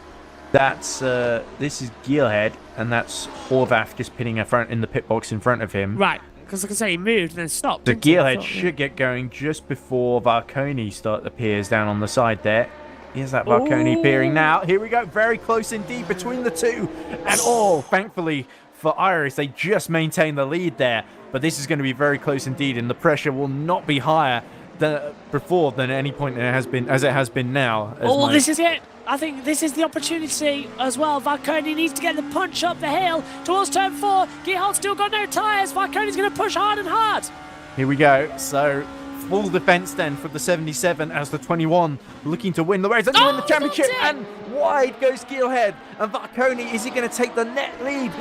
They bang wheels very, very briefly on the exit turn 3, but into 4 and 5. It's Varconi that takes second place. And when Sandak pits in a few laps' time, it'll be Varconi that leads the race and looking on course to win the championship, unless that 444 holds him up and allows Gearhead to get back into this. So we've just been given the tyre graphics. Blue is soft, green is medium, purple is hard. And that's Moscato who's just gone up. The 77 completely spinning there. So Moscato not having a very rude awakening there. That was why Iris came out only just ahead, because they changed drivers to Diego Moscato. And Moscato just struggling with the low grip at the rears and spinning into quite a few of these corners. And Varconi taking full advantage now as Sandak pits. Yeah, full on bonjour moment, wasn't it? Yeah, exactly. Definitely feels like Moscato sort of put in at the deep end. Ideally, when you change over, you'd love to be like a lap ahead of the next guy or something, not like 1 second or less than that. So Varconi's going to take the lead of the race as we have now Moscato taking over the Iris 77, as Ed said. So first driver change in LMP2 because Jack Giamana didn't change over. I don't think retiring really counts as a driver change, but there we go. The 21 championship leaders leading the race and well on course to retain their LMP2 title. And there's Mondell in 8th in the GT3, going wide. Oh dear. He's lost it. Modell, thankfully not doing that in front of anyone, but he sort of spun across the track without losing too much time. 9 out of 10 though, for style. Yeah, certainly Alexander Modell putting in the insane mode. On the, not on the power, but on the steering wheel somehow. I really hope it wasn't a force feedback wheel, because he now got a broken wrist with all that. So Horvath will retake 4th position then. But Sandak was actually right behind Horvath, so having to overcut, it may not have gained him track position, but it certainly put him strategically in an interesting place in this race. So if he can sort of stay within the pit window of Varconi and Moscato, then there could be a shock result here in for the number 40. I somehow feel, especially now Martin has got through, that it seems unlikely. But this is a long stop. I think number 40 might be changing drivers 2 hours into the race. Yeah, 1 minute 5 as well, so we'll keep an eye on that one. Yeah, and Reading Game is having a really tricky start. They're only about 74 seconds away from lead, but only 22 seconds away from Horvath, who, remember, was top side in the race in the top 3. So certainly Reading Game not out of the fight for a podium, and that was what Tom Dillon said the aim of the team was, so we'll have to keep an eye on that. There was also a rumour that some of the Hunter Birch drivers that were just not available to do the start of the race could just hop on board the Reading Game, which Tom Dillon said, we might do if we're like 2 laps ahead or something. And we need someone to do the night stint, more likely. Yeah, but we'll see. We'll see. Actually, it won't be fun because we won't be commentating because we'll be asleep, I'm sure. Well, I'll be awake, but on MotoGP, so... He'll be awake, but I'm not sure he'll be doing much commentary because he'll be struggling to stay awake. Yeah. Megan has already ordered some coffees for the morning stint. And Megan is not happy that she has to be awake that early, though, by the way. Well, she doesn't have to. I mean, I can do it on my own if she really wants, but... I suppose, yeah, but it's because it's 2 points gap in the MotoGP we did a real Le Championship. Mans, me and Megan. Yes, you did, yes. Even though I barely followed the race and didn't really have too much of a clue what was going on. Good thing is we've got all that fixed now as well, so that next year it should be okay. But next year, Megan, it's clashed with MotoGP in Italy, I think, or somewhere bizarre. Yeah. To be fair, I wasn't too upset about just having a timing screen to comment on because my expectations were not the highest going into that. What a great race, but it wasn't. It wasn't great. Well, Le Mans is always a great race, even if nothing too much happens, because it's such a challenging circuit. And I find that half the challenges beating the track rather than the other drivers. I always find it weird with 24-hour races because that's why I don't really yeah. mind when it's been Toyota fighting themselves really for Yes. 24 hours. Well, But next although year that it's- won't be the case in 2023, I don't think. I'm really because hoping next the year it's going to be, hypercars. yeah, what was it? Peugeot, Renault, Ferrari, Mercedes all coming in as well, getting the challenge up, so that should be quite fun. Maserati as well, I think. Well, going of in course, Maserati entering Formula E, taking over the Venturi Yes. teams. Oh, we've yet to announce their drivers, but it looks like hopefully Eduardo Mortara will be maintained his services because Mortara, as Modal gets a penalty. So I was just about to say, Modal has somehow, despite that spin, gotten ahead of Smaggersgale, and now Modal's got a penalty. I assume for track limits violation or something. there. Now we know And that's how. gonna Yeah. exactly. So now Smaggersgale will quite easily overcome him, as that looks like Bukat coming through the lap in. Love it to easily overcome him as well. Just such ease. Well, there as unless for him, yeah. unless Smaggersgale decides to go all Gale Force 1 and do a few spins of his own. But Could be Air Force One as well, and Harrison Ford's just there pushing him out the way, saying, "Get off my track." how many laps is Wesley Bukat going to put on James Smaggersgale here? 120. So he's probably already put one lap at least. This might be lap number 2, which, given we're on lap 50, is probably about right. Paparinopoulos making good use of these purple tyres, actually, which I believe are the softs, because he's got the gap out to Horvath after 20 seconds. The gap to Martin itself is 20, so we've got equal gaps between the closest in LMP2 is really that fight for the lead. 4.8 seconds between Moscato and Varconi. So Moscato has got things kind of back under control, although he was about just under, he was set a 148 that last lap, whereas Varconi set a 146.3. Really shows if you've got the faster drivers that can just stretch out those stints, it can really be a big advantage here. Cautiously, wildly accelerating is the line I always like to use in situations like this as well. Just keeping up the performance and the ultimate power we've been having out there on the circuit today. It's getting quite an entertaining little Grand Prix. A little entertaining 24-hour race. Endurance race, yeah. Yeah, that's the one. Yeah, I'm a little disappointed with Valencia. He sort of dropped off the back of Belay to about 6 seconds, so Valencia clearly saving his tyres for an assault later on, it would seem. But I really hoped he would be in that fight between Belay and Toff. Toff has sort of started to catch up to Voice, though, for that top 4 position. There's Voice. 15 seconds now behind Kiss. So Kiss has really pulled away now. And that really shows the confidence in that number 16 Aston Martin. And in fact, the gap to Lichton not looking too far away either. So I think Team Imperium looking, they're still on course to win the title, but they're looking that little bit more confident now. They really need to pull that gap to the 4th place behind them.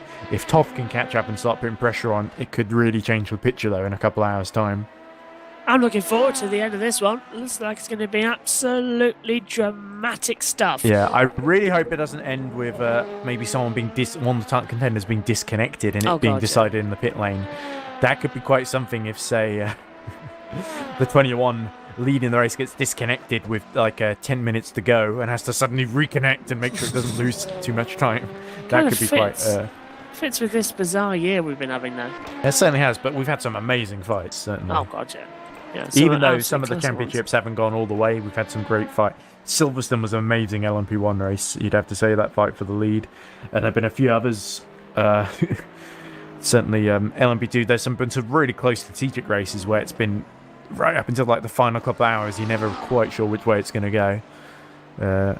I still don't know which way this championship's going to go in many a series as well. It's just getting more and more bizarre as the racing goes on. Yeah, certainly don't think Modal is going to win this one somehow. No, I don't think he will. No, especially now he's had to serve. I think he served that penalty. He's now 15 seconds behind Smaggersgale, unless he's just had another spin. I mean, either way, have to keep your eyes on Modal because you don't know which way his race is going to go, to be honest. Let's just hope he doesn't spin into anyone later on, but he certainly seems to have got it under control at the present moment. There's Bukat.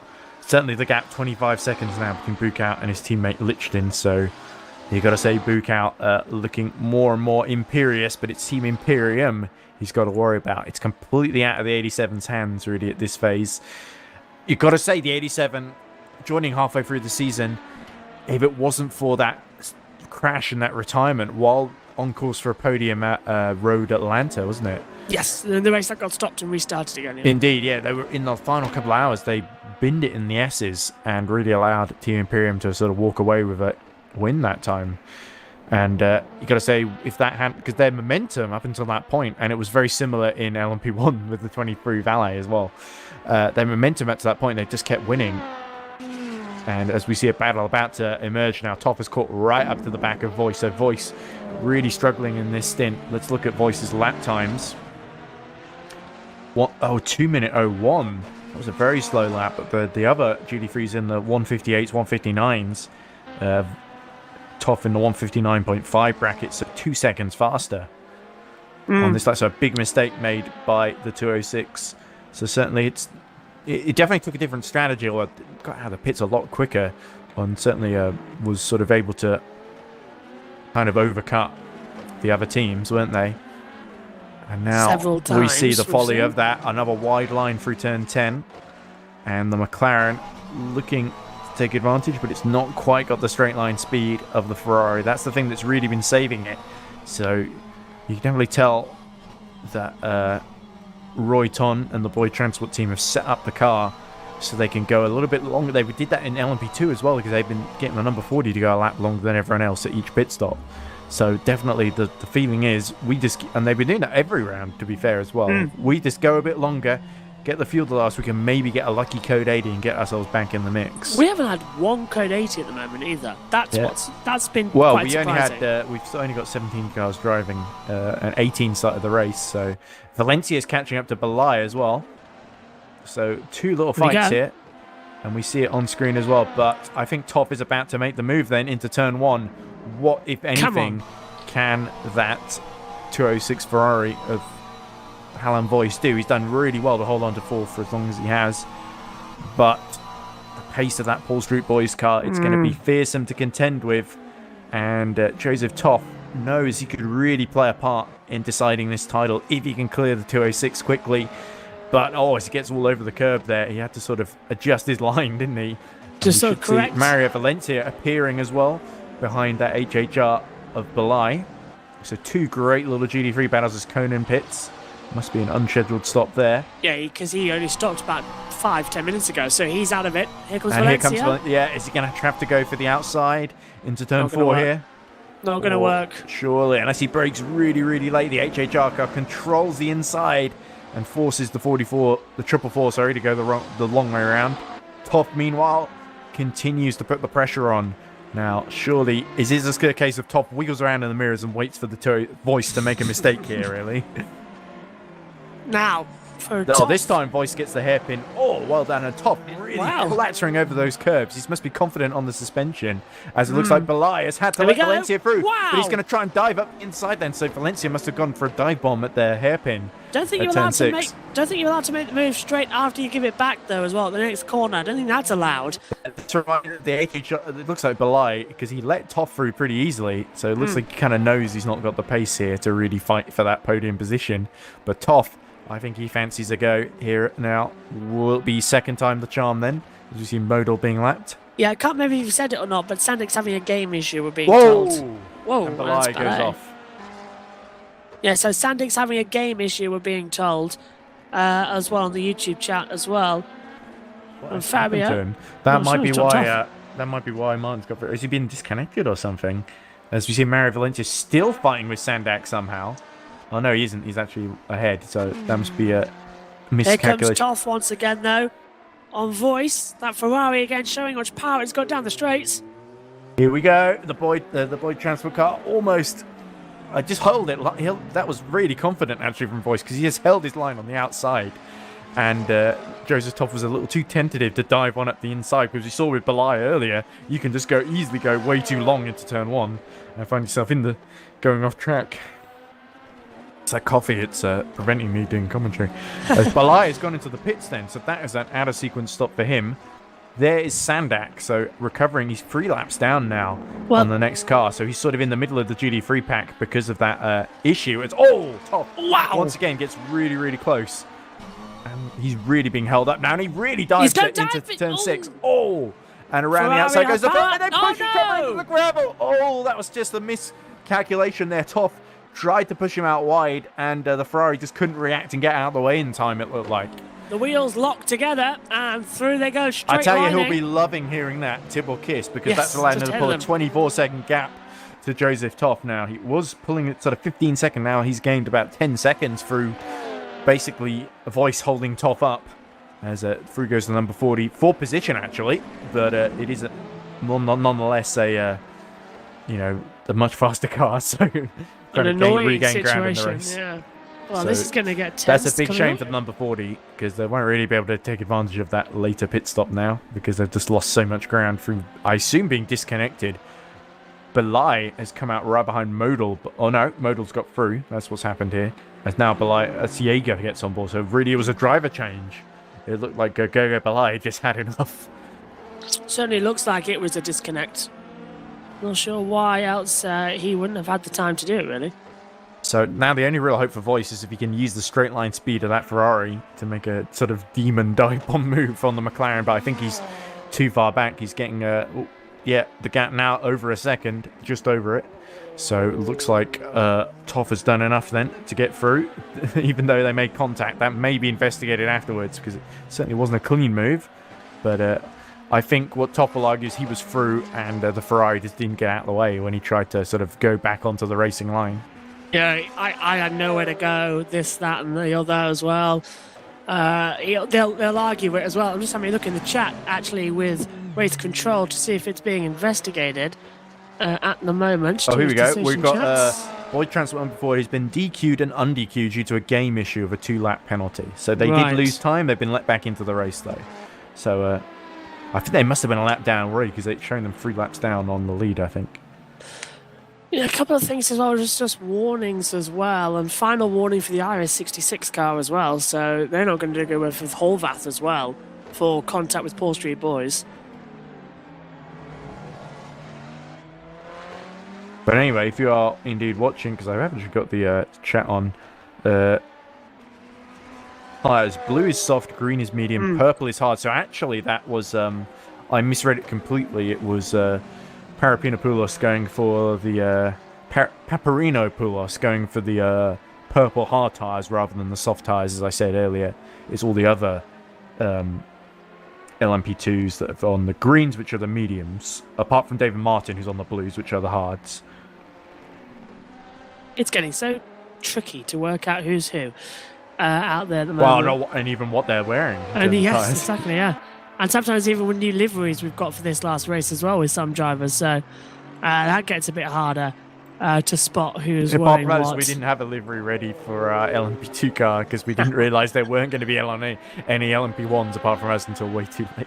And in fact, the one driver we had signed up to drive the LMP1 didn't show up at all today. So I hope Eric Kamedi doesn't just randomly show up expecting to drive because it's kind of his fault for failing to communicate, really, that we haven't got a driver for Jack to swap to. Walks in Then- looking like John Travolta in Pulp Fiction. I'm thinking of Krusty from that Simpsons episode. What was it? 22 short films about Springfield where he shows up way too late and he's like, what did I miss? Oh no, it's Professor Frink who shows up right at the end. Yes, Professor Frink, he makes you laugh, he makes you think. Oh, no, please don't go. All right, yeah. Oh god, this amazing song that I've worked so hard on. Great Anyway. episode, that one. Yeah. Especially the steamed ham segment, which is now being memed to death. Oh, I know. It's sort of just been ruined, isn't it? A little bit. There's lots of classic Simpsons. Lots of TV shows get ruined by, like, in context, they're brilliant, but they get memed to death. Like, Breaking Bad is another one that's especially, like, gets that treatment. Penalty for Jaeger in the last placed HHR car, so that's a big shame for them. The race kind of coming undone. Really shows that if you can, even if you've not got the pace, if you can stay out of the pits, then you can definitely get a good result out of this race, especially in the GD3 class. Smaggers Gale looking like he's sort of mainly staying out of trouble. He's only about a minute behind Valencia. So, and that's really because of that early stop for Valencia has really put him out of where he should be, to be honest.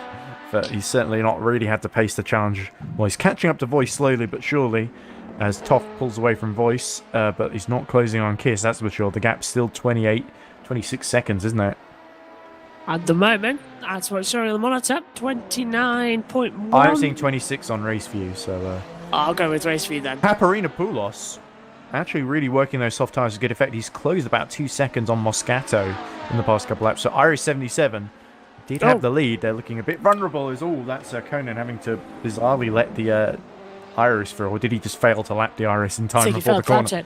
Decision 5, incident involving the final Von 444 and HHR Team 56. It's a drive-through penalty for Team 56 for moving under braking and causing a collision. That might be why they had to make that unscheduled stop. Well, they changed drivers, so it can't have been that. That might be a separate thing then.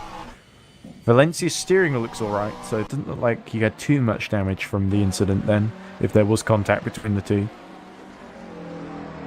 That might have been when we saw Valencia sort of diving up the inside. We might have just missed that because of the Toff voice battle, didn't we? That might be what that's all about, yeah. So the gap started to balloon out then. Unfortunately, what you see on screen is basically most of the field then. 17 drivers in the race, and you see about 14 of them on the timing screen on screen. And anyone else? Whoa! Modal gets the penultimate. That's the turn 12. That's turn 12 actually. So he's gotten it wrong either way, and thankfully avoided making contact with anyone. But you've got to feel Modal. Sooner or later he'll spin, and someone will come upon him at exactly the wrong time. This is Martin, running a pretty strong 5th in the LMP2 class, trying to catch back up to Horvath, but he's 34 seconds down. It's not an insurmountable gap, but it's certainly imposing at this stage. Not as imposing as the gap Sandak has got to deal with, though. Got to be very careful at this moment in time as well. Not to that's make of any course. We're looking, of course, at Sandak getting his way back through the GD3 field. So he's only really got Bukat now to negotiate before he's at the tail, back in 8th place overall. Just keeping through. Horvath now. What's the gap, did you say? Oh, look 19. at Horvath pushing. Yeah, he's started to pull. Has he pulled out the gap a little bit to 36 seconds he's got between him and Martin now. Yeah, he's pulled the gap to Martin a little bit, but he's not really closed on. Not for a pit stop, no. He's not closed on Paparinopoulos. He's like I said, Paparinopoulos making good use of those soft tyres. The GT3 the gap's is in about Moscato down to 11 seconds now, actually. On GT3 is about to come in for their pit stops, I think. So we're going to see them diving into the pit lane. By the way, if anyone wants to chat with us in the commentary booth, feel free to go to the interview waiting room, and I'll periodically check every 20 minutes or so, maybe less than that if I'm really bored, and we'll invite you in, and you can tell us about your race, your hopes and dreams for the future, your thoughts on just racing in general, maybe politics, I don't know, anything to pass the time, really. What do you want to talk about? I don't know. I guess we could have a conversation. I mean, we're here. We are here. We're talking already, so we may as well. Yeah, we're here for a while as well, so we may as well get it. Strap in, ladies and gents. We're going to put the world to rights. Valencia now has got the gap to 2.5 down to Voice, so the 36 slowly dropping down the order. I do wonder if there was some kind of maybe they only changed like the front tyres or something. Because it's looked like in the traction zones, the 206 has kind of been struggling on occasion ever since that first pit stop. Or could this be that Alan Voice has really been under a huge amount of pressure? I mean, he's still ahead of pretty much, even if Valencia gets through, he's about where he was before that pit stop where he started to stay out a bit longer. So it could end up going the 206's way in the end. But, oh no, Martin has a 360-degree spin at the exit of turn 6, so that's really kind of that's not going to help him catch up to the top 4 at all, is it?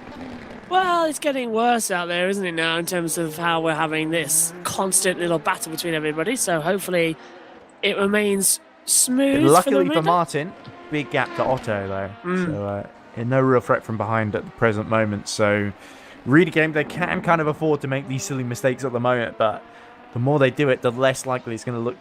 These add up by the end of the race in 22 hours' time. We're nearly at the end of hour 2, by the way. And really, Valencia versus Voice is the only battle I can really see developing. It's continuing to close, so let's keep an eye on it for the time being. Back down the straightaway, here's Valencia.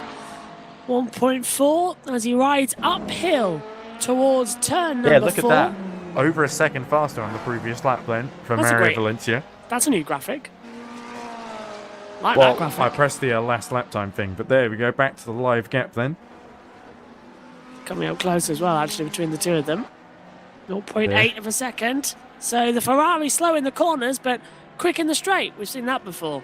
Yeah, I think most notably Korea, I'm reminded of, where Stan Gjorvad, who's actually recently, I think he's on the sheet to come back for one of the teams Yes, here. in Korea. He's actually, as the Ferrari breaks really wide and almost allows the McLaren Finnevon to get its nose in front. And the you have to say, this is the best season for the 444, despite... Here we go. Is he going to make a move into turn 11? He's going to think about it on the inside line. No, the slipstream wasn't quite enough. It's really in the braking zones that the 444 gains here. And surely the 206 is going to close them off here again. But you have to say, with a win at Road America, the 444... Oh, it's going to hit the back. Oh, just breaks in time. I think there might have been a bit of a lag on our end there. There's a Sandak now closing on Bukout for the position in GD3, but in the LMP2, of course. And now Valencia's got the wheel alongside. Surely he's going to break late into the final corner. He will take the inside now. It's just making sure he gets the exit right. The 206 will try and get on the power earlier, but the grip from those tyres isn't there. Look at that. The McLaren has streaked away comes already. The Ferrari. So now Voice has just got to hope that the straight line speed will go to his advantage. But that was an amazing final two corners from the 444. And Valencia back into the top 5 then. With this pace, I think him and Toff could really give Kiss some trouble a bit later on then. Fantastic couple of moves then. And Voice down to 6th. Valencia back up into 5th after serving that penalty early on. And just more moves like that then, please. And it'll get the race back to being the excitement we had at the start. But we are due pit stops in both LMP2 and GT3 as we come close to the end of the second hour. Yeah, it's showing that Valencia's only done 4 laps on these tyres, so he seems, because of that, driver is a bit out of sequence with some of the others around him, so that could end up playing into his favour, you never know, later on. But certainly, as I was saying, you've got to be impressed by both of these teams, because Boy Transport as the new team taking podiums, Finnevon in the 444, to be in title contention in the final race, something they've never done before. Remember, last season they took their first win in Mugello. This season they've taken another win, a couple of podiums. And I'm definitely 100% impressed. It's been a remarkable year for them. Yeah, in just development as well. It's just a shame that the 87 and the 16 team pretty much had an amazing year. So, yes. So while 444 have had a good year, a great year, really come of age, the problem is everyone else has improved as well. It's always the same old stories. Look at that gap between Moscato and Paparinopoulos. It's only 3 seconds now. So let's watch this battle then. Paparinopoulos continuing to close inexorably. Let's have a look at the previous lap time between the two of them. We'll show on screen, hopefully. Paparinopoulos set a 146. Not sure what Moscato's last lap was. I think it was a 147.4, so nearly a second. 146.044 for the 120. And I can't see anything else on the monitor there, so sorry, I can't tell you the last lap time for Moscato. Because here we go, 145.919. There you go. Okay, that's a little bit more. So well, that was his best. I think that's Gilhead's best lap from earlier. 145.9. Right. Yeah. That. Oh, sorry, you that just was. cut out there. Yeah. No, sorry, it's the mic. That was the best lap. I can't see the fastest lap. Paparossi's last lap time was a 146.643, and Moscato, it's not showing me at all. I think because he's already gone through sector 2. And certainly, Voice, even with the dropping down the GD3 order gradually, despite gaining ground in the pit stop, Smagaziel being about 55 seconds behind. And if you look at Smagaziel's lap times, sort of been rarely below 2 minutes. I think his last lap was actually a 2:05, sort of 2:01s consistently. So he's similar pace to Voice then, so there isn't really a huge threat from behind there. At least not in the immediate future. So certainly, I think Boy Transport probably right to take the gamble with the 206 then. Yeah, correct gamble take as well this early on in the Grand Prix as well. And it's a pretty bloody long Grand Prix. It is, yeah. Season in a day. Well, I've got confused. I've just seen that I've got a message 10 minutes ago from Synthel, who says, "Can I join for all practice sessions in USA?" Well, at the moment, I'm not even in all practice sessions in the USA. I'm missing Friday because I might be in an event. So Megan's taking practice 1 and 2 next weekend, so he can join whenever he likes. But I'm not going to be there, I suppose. Let's see. Waffles. It says, last EERC race I ended up upside down on the main straight of Interlagos with 30 minutes to go. We've got a spam bot, for a Tinder spam bot that keeps posting in the chat as well. Well, if they can get me a relationship, they're welcome to try. But right now, with the motorsport season the way it is, I doubt that's possible. Yeah, more news from the Stewards Decision chat. Oh, that's the one you just mentioned earlier for the HHR 56 drive-through from quite a while ago. Just keeping up with dates. Yeah, let me have a look and see if I can... I mentioned Gjorvad earlier, didn't I? Believe Stand Gjorvad is driving on the entry list for... Here we go, OSR Elite Endurance Team number 2, 1119 in GD3. So he's a teammate of Modal. So look out for him when he gets on board. So that's going to be coming up Enzo shortly. Egelmont and Dylan Vasso. Well, the first pit stops for driver changes, permanent driver changes that is, will be coming up shortly, because otherwise it's not going to be fair on the drivers to do this many hours in the stints as well, because this is a 24-hour race. They've got to do 24 hours, but the drivers have, what is it, an 8-hour shift between them for 3? 8, 16, 24, so yeah. Tom Dillon says, I'm confident you'll find a woman who will love racing commentary just as much as you one day. Does that exist? I doubt it as well. Certainly not in our age as well. But possible. But do you just mean a romantic partner who happens to be exactly the same as you? Or just women in general that do commentary? Because there's quite a few. No, I'm on about in terms of somebody who would accept the fact that motor racing calendars are that hectic, they'll barely see me. Like Formula One, doesn't have to be a necessity, but understand that that's sort of the job we all do in motorsport. And so far, I haven't found anybody. Doesn't really. Well, I've not really really work. been trying, so I've kind of got no excuses. Apart To from, be I'm fair, not in a shed all day commentating. I mean, I'm doing That's this, true. but not most of the time. Anyway, No, if anybody knows anybody, this is what the 24 hours is turning into as well. dating advice string. Dating advice. Right, okay. But anyway, Antoni Paparinopoulos is inexorably closing the gap now 2 seconds to Diego Moscato. And Moscato, you have to say, the 77's title hopes starting to really fade at this early hour. Not that the 21 never really looked in a potentially title-losing position, especially after qualifying when they got onto the front row. But ever since the pit stop, they've looked in a race-winning position now. And now Paparinopoulos could really spread the pain for the 77, because the 66 and the 77 have really not controlled the race like they have with their sister counterparts in GD3. So it looks like Iris are really fighting against the dying of the light here. But Moscato, he's no slouch exactly. He may not be quite on the pace of Geelhead, but he's certainly got things under control. Problem is that Paparinopoulos has got some amazing pace. The Greek rally driver, real-life rally driver, I might point out. He's competed in real-life rallies, won his class as well. Looking in a few absolutely of them. amazing. I reckon later on in the race, he could be a surprise in terms Well, we've of got to hope his challenging. teammates can match that pace, because in practice they've not really been able to get too close to him, but you never know, they might be pretty consistent. Moscato just went wide at the top of the hill and lost about 0.3 of a second as well. So here we go for the 120. Yeah, Moscato under huge pressure then, and they're starting to look very, very vulnerable. Teammates, by the way, for the 120, it's Davide Capruzzi, Joanna Fuentes, and Matteo Vernoli. I've not seen any of them in action, so I know Capruzzi was having trouble getting into Mumble, so hopefully he can sort that and we can talk to him later. Yeah, exactly. Well, I didn't, because I downloaded the right version. That's true, I did not. Looks like Timur Benjic just rejoined the server as well, so that's good. No drivers have wanted to talk to us so far, which is a shame. But hopefully Royton, he's been quite friendly, so maybe when he gets a free moment. Oh, looks like Nick Homewood very briefly pressed the whisper button by accident, because I saw him go yellow there, which indicates a big announcement. And then, so it's almost like, oh, I was thinking about Code 80 and decided against it.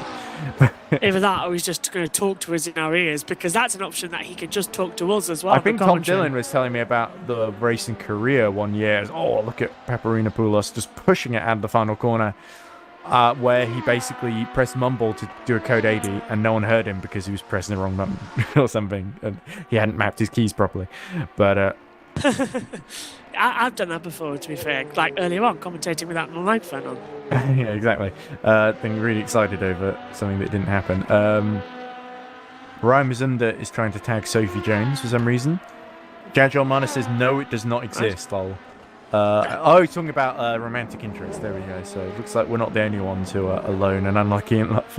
Hey, that's pretty much what. Let's be we have alone to be. together, don't worry. Yes, we'll start a club. Right, We'll call it so the Commentators Club. Paparinopoulos gets under 2 seconds again. Those soft tires still giving out decent performance against the green hards of Moscato. So Moscato's last couple of laps, 47.2. Paparinopoulos was a little bit slower on the previous lap, 47.8. So certainly, I think it's sort of starting to bottom off, isn't it? He's been on those soft tires 19 laps. Yeah. He's going to have to come into the pit lane soon. So But this is yeah, it gonna be wasn't weird. interesting because he just sort of pit out of sequence, which is sort of why. But he's been able to had to catch back up, hasn't he? Because he had to get past Horvath earlier. So, and Horvath having that penalty certainly helped him out. So it was a brave call by the 120. I can't work it out. Yeah, I think so. Certainly at this stage, can't rule them out for. It's 36 seconds to Varconi, but if anything happens to that 21, the 120 could be in box seats for victory potentially. There's certainly been the surprise package, and We've had that worry before, haven't we? But anyway, we have sort of said, "Oh, this person's in real," and then they've retired or immediately hit trouble. Gogo Balai, Jaeger has caught back up to Modal after being delayed by numerous penalties and misfortune. So that's a good little battle not to finish last and to not be lapped by the upholstery boy. In fact, Modal pulls to the inside a little bit and gets right in front. So let's not get too distracted from the Paparinopoulos battle. 8 temps actually in it now, so maybe we should switch to that instead. If I'm quick enough Keeps on it the on. trigger. Oh, there we go. Jaeger getting really close as well. Let's see if Jaeger can complete the move. Here we go, up the inside, and they're still both of them refusing to yield to the blue flags for the Pole Street Boys. And wide goes there we Jaeger. go. Well, that's one way of doing it. Just That lock splits up up the battle for completely now. missed it, And yeah. now we're at a similar point on the track just behind, as they all come through to lap the 206 of Voice. Now Paparinopoulos, can he get in front? No, not before they get to the apex. And he's having to go really he's wide. on the curb. And the 120 gets very caught out there. That was really unlucky just to come upon the Ferrari at exactly the wrong moment. However, he didn't lose too much time. 1.7 seconds the gap. But it was under a second there, so he's lost about a second. Yeah, just go running over the curb completely as they can't rejoin the battle. There's Modell and Jaeger at the wheel as well. 1.5 seconds between them at the moment as well as we continue on the battle. Indeed. With 21.56 to go. Moscato just continuing to soak up the pressure here. He's actually done, despite having a bit of baptism of fire, he's actually done a really solid job, all things considered. He may not have the pace of Varconi, but he's held on to position. Sometimes that's all you can ask for some of your drivers, but now Paparinopoulos gets a great slipstream off both the 444 and the 77, but he's a little bit too far back. That 77 has still got really good straight line speed. I suspect it may be set up for Geelhead to drive more than the other drivers as well. That's why they were so quick in qualifying. It was sort of they were going for track position and just hoping to hold on. And as you can see, it's backfired a little bit. Well, that's going to be harder then when we see the changeover at the 120. The Modal now 1.1 seconds behind Jaeger. Yeah, Modal are really not letting the Pole Street Boys lap until now at least. And now is Jaeger going to try go around the outside? This is going to have to be a very well judged move because Jaeger's got much better pace than Modal, I think. Certainly spun a lot less, but yes, there have been a few a problem incidents. coming up. Here we go. Every braking zone is a new adventure for Alexander Modal. But Modal keeps it on the island so far. Defends pretty well, as does Moscato continue to, from Paparinopoulos, who has impressed all of us. I think Paparinopoulos has actually got the fastest time during the pre-quali start. Well, actually, Sven Hill did beat it in qualifying with his 43.5, but the 44.0 is still pretty impressive. Oh. And into the pit lanes comes Otto.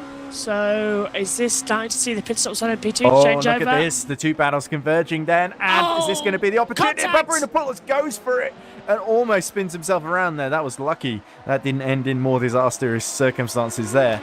But Paparinopoulos is just really eager to get that second place, isn't he? He's really loving this. He's throwing himself into it completely, and Moscato is just being all over the place now. Oh, caution to the wind then. Yeah. Oh, I think they're going to box. They're both boxing now. So this is the second and third coming I into the thought pit they were lane. both just going for the inside then. But yeah, looking like an early call then, because Varconi is staying out. But Moscato, I think, perhaps starting to fatigue a bit. And Paparinopoulos, the soft tyres, he knows they're going to drop off sooner or later. So time to change over, it would seem. Horvath retakes second then. So when is Varconi going to come in? As Horvath takes second. Yeah, and now Jaeger fancies another run at Alexander Model, who has been really the bane of his existence the last couple of laps. Jaeger really wants to get back out of that last position, the place no one wants to finish in. HHR have finished on the podium before in this championship with 2 podiums at the Nordschleife and Imola. Both third places, if I remember correctly. No, well, Imola, Nordschleife was the second place. And here we go, looking for the inside then into turn 6, but Modal sees it coming and covers him off. Nice defensive moves, actually, but... And actually, the 120 do a driver change, so Vanole gets on board, and we'll see him at the wheel of the 120 for the first time. And has he gotten out ahead of Moscato? He has. And oh, there we go, a mistake from Modal then. And Jaeger has got the inside then. And there we go, they both have to let the LMP2 Iris through. That's the Horvath car. Is it Horvath? It is. Yes, and here we go. Is Modal going to try? Oh, he cuts out the inside and spins the HHR around. And that will be very disappointing then for Tamas Jaeger. That looked a little bit dodgy. I did think, he's going to try one up the inside. And I thought, nah, surely he won't because he's lost that position. And he's letting him back through. Yeah, fair's fair, let him through. That was. I did think Modal would hit someone, but fair play. Oh, both were a bit wide. It's all going today, isn't it? I guess this is going to carry on then. As Varconi pits a lap after his rivals, but he'll have certainly enough gap to come into. Horvath may take the lead though. Yeah, it just won't stop this. It will not stop. This is going to be constant battles the next couple of minutes. And Horvath comes in as well, so there we go. Looks like Varconi should re-emerge in the lead, unless Vanole sets some amazing lap times. Vanole continuing with the soft tyres, Matteo Vanole, and he's about 7 tenths ahead of Moscato, so let's keep an eye on that battle, because we don't really know what the pace of Vanole is going to be like. Here he is at the final corner, so this looks like a pretty decent... In fact, he's got a big gap, 12 seconds, not 7 tenths. That was just the time screen lying to me. It's Horvath retires! Oh, dear. What? Big drama for the 66 then, that had just come into the pit, so either there was no one to change over to, they've had the Hunter Birch simulation curse, or there's been a more terminal issue and Horvath has been disconnected from the race before being able to put new tyres on. So that's big drama then for the 66, and it certainly helps the 21 because there's... Basically, the 66 was really there to be another car for them to struggle with. And it puts a 120 of Vanole into second place because they've been able to jump Moscato. So Horvath out of the race after going so well. Let's hope the stewards might give him back in. There we go, 6 seconds then, and growing between Moscato and Horvath. That's because Horvath has stopped. I'm wondering what the gap to Vanole and Moscato is. It's 13 seconds, yeah, so... 77 has had a really awful stop. Even with Vanole doing the driver change, Moscato is just... Oh, and look at that drift from Vanole. And he's gone into the sand as well, but he's still going to come out ahead of Moscato. This also means Martin, who now stops, will come up to 4th position. Yep, big drama. The 66 having hitting trouble is big drama for everyone around him. And can Horvath get back into the race? That's the absolutely crucial part now, isn't it? Oh, change between Toff and Valencia. Valencia through past the Paul Street Boys car. So Martin's just come into the pit lane as well to change over, so he's going to have a new section running order shortly. And there we go. So Toff has just made a mistake, and the 444 back into the top 4 then. And there we go. Looks like Toff's tyres were starting to fade. In he comes. Well, that was to wait for as well with with Joseph Toth. It's showing Martin right behind Horvath because Horvath retired in the pit lane. So Martin, having served his stop and changed to Ryan Mazumda, so that's good strategy. And Mazumda is the question mark because Tom Dillon said, "Oh, I really hope Ryan Mazumdar has a clean run because every time they've handed over the car to Mazumdar, it's led to it is drama. Mazumdar, he doesn't have a boring stint, let's put it that way. So he's going to blitz it or run into issues. As here we go, just right ahead of the car, a lap ahead of them. That's Vinole. They've just Now come in out control. ahead of. There we go. Mazumdar already 2 meters out of the pit, already nearly getting into someone else's race there. Doesn't do it half-assed, does he? He just goes straight in there. But there we go. Certainly, the elimination of Horvath opens up that top 4 spot for the 72. So I really think it's kind of a 4-horse race now as this carries on. I'm just looking as well. Horvath is Tom Dillon is typing in Stewart's decision chat. So is this about Horvath coming in as well? I definitely think Paul Street Boys are sort of the first to stop. So they seem the most out of sequence out of the GD3 field. And because they've dropped behind Smaggersgale because of this pit stop. Could be be Toff changing over to another driver as well, of course. They need a code 80 to come back into it. There we go. Otto gets up into the top 5 for the Race Club Germany, which would be a very decent result for them, actually. Thomas said, Nick has had to drive. I will be taking over for a couple of hours. Please direct messages to me. So who's taking over in the commentary box? Is Tom Dillon getting on board the 72 then? Is Mazumdar already hitting trouble? No, Tom's taking over race control. Oh, okay. So that'd be Nick getting on board, swapping with Valencia then. So that indicates the 444 is coming in the pit scene. Yeah, Tom's just said, sorry to disappoint you, Josh, with that message. Haha, just saying I was taking over. Can't remember who's coming in the box and who's not now, to be fair. And Tom Dillon saying, what did I say, Ed, before the race? I forget. He said a number of things. Is that in response to the 66 hitting trouble? Because I don't remember him saying anything bad about Horvath or the 66. I think he was. Oh no, of course, the 72 would get itself back into contention. And I remembered him also saying that Mazumdar would be the man he was worried about. Is that Mazumdar coming into the pits again, or is that the graphic messing up? It's the graphic hitting trouble. So let's refresh. Yeah. As Nick Conan gets into the top 6 now, at last the LMP2 field, I believe. Lap 72. Oh no, race. Sandak is still going out there, of course, in the number 40. Got sunset now, taking up quicker than what it is here in the UK because it's still sunny. Well, I'll say sunny, October weather. I'm sort of thinking I might take a very brief break now. Just get rid of that coffee, if you know what I mean. Yes. To the bathroom, I think's in order. But I'll be back soon. So, in this stint, we have had a lead change then, as there's Book out trying to keep the that's the third place Iris of Moscato. He's trying to let him through, I think, without holding himself up too much. But your lead, it's Varconi on the way to a swan song championship retention for Mugen. 64 seconds ahead of Vinole. And then you got Book out in the 87, 41 seconds ahead of Lichten. So it's looking good for the championship for the 21 and the race win. But the 87, they're currently not quite doing enough to overcome Tibor Kiss in the number 16 Team Imperial. And the Aston Martin currently on course but they're about 20 seconds ahead of the 444 of Valencia. So it's really going to come down to whether Finnavond can take that third place away from them in the next couple of stints. So the pressure not completely off Team Imperium, but they're doing enough at the present moment now. As I leave you in the capable hands of Joshua Birch while I take a brief break. I'll be back soon.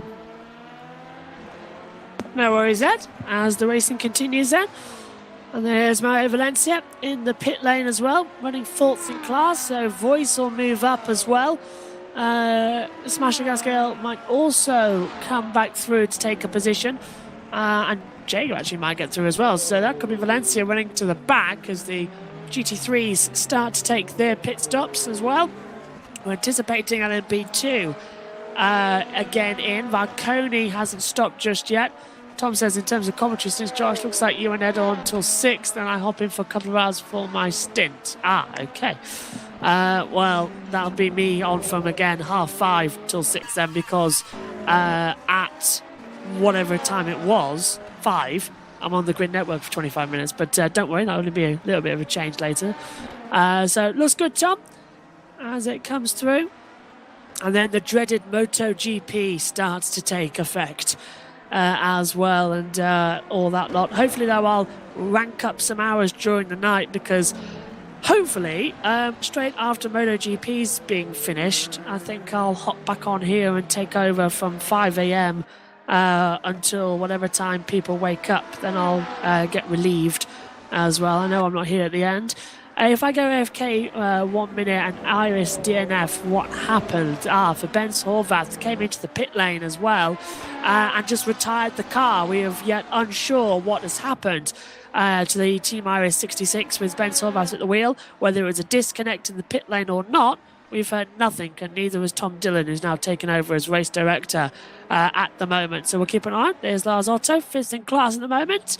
As we switch to GT3 leader Wesley Bocott at the moment, running this race with the 87, leading in the Team Iris 97 at the moment. Nothing from the replay.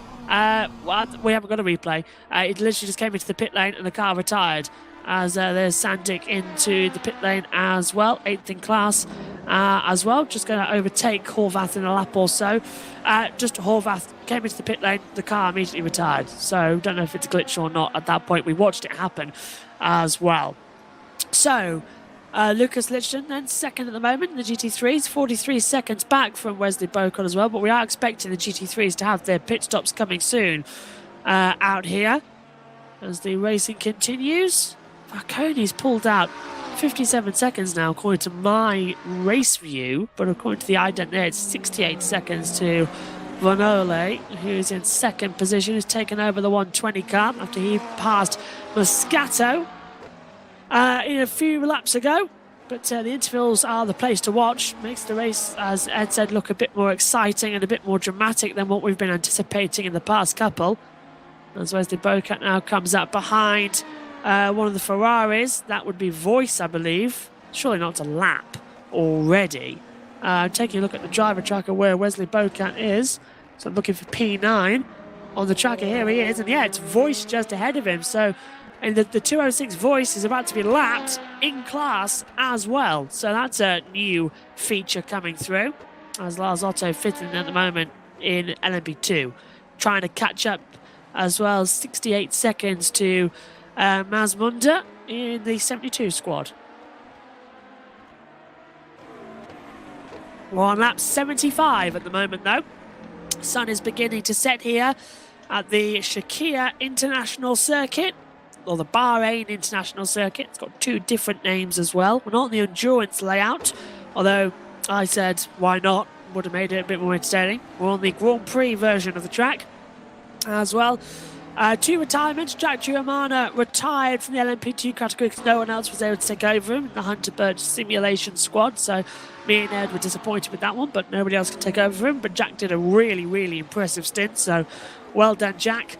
Ben Horvath retired in the pit lane due to a technical DNF, and Wesley Bocatt's come into the pit lane as well. The leader of the GT3 squad in for his second stop of the afternoon now.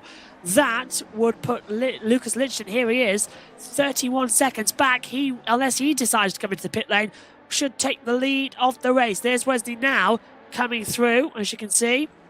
And there's Tibor Kiss in third. He is 94 seconds back from the leaders. That's not helping us at the moment on the monitor. No, he's 99 seconds back at the moment. So this is looking quicker and quicker.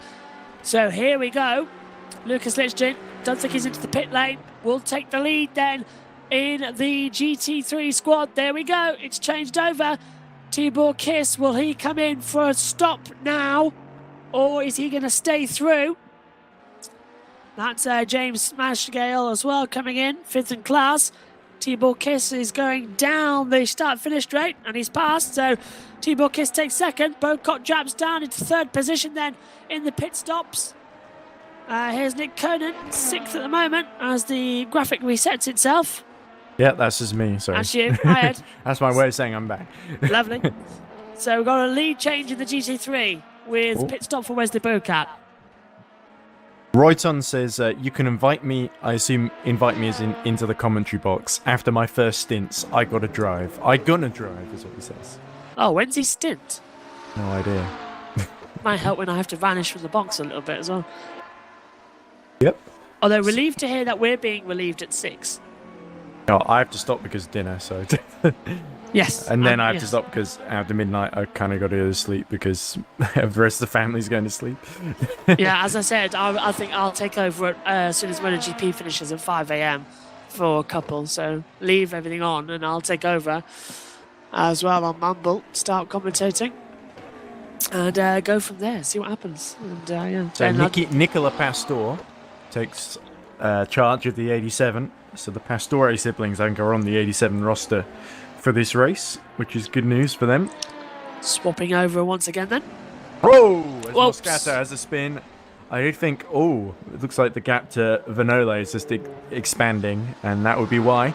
It's a good thing Mazumda, was it Mazumda or was someone in the 72? It might have been Martin that had a big spin. Mazumda did have a spin earlier on. Okay. Well, certainly they're a bit long way behind the 77, so they really need to beat them on pace as Lichtenstein comes in to give the 16 the lead, unless the number 16 is going to do the same thing. And could be that Team Imperium are going to try and stay out here, but we'll see. Continuing on the battle as Lucas Lichtenstein now Nope. pits, Looks and like Kiss Kiss comes is- in too. Okay. So Kiss is on the same strategy as Lichtenstein, so they're struggling to keep the 86 in sight, aren't they? Yeah, they are constantly. They need a break, but we haven't had.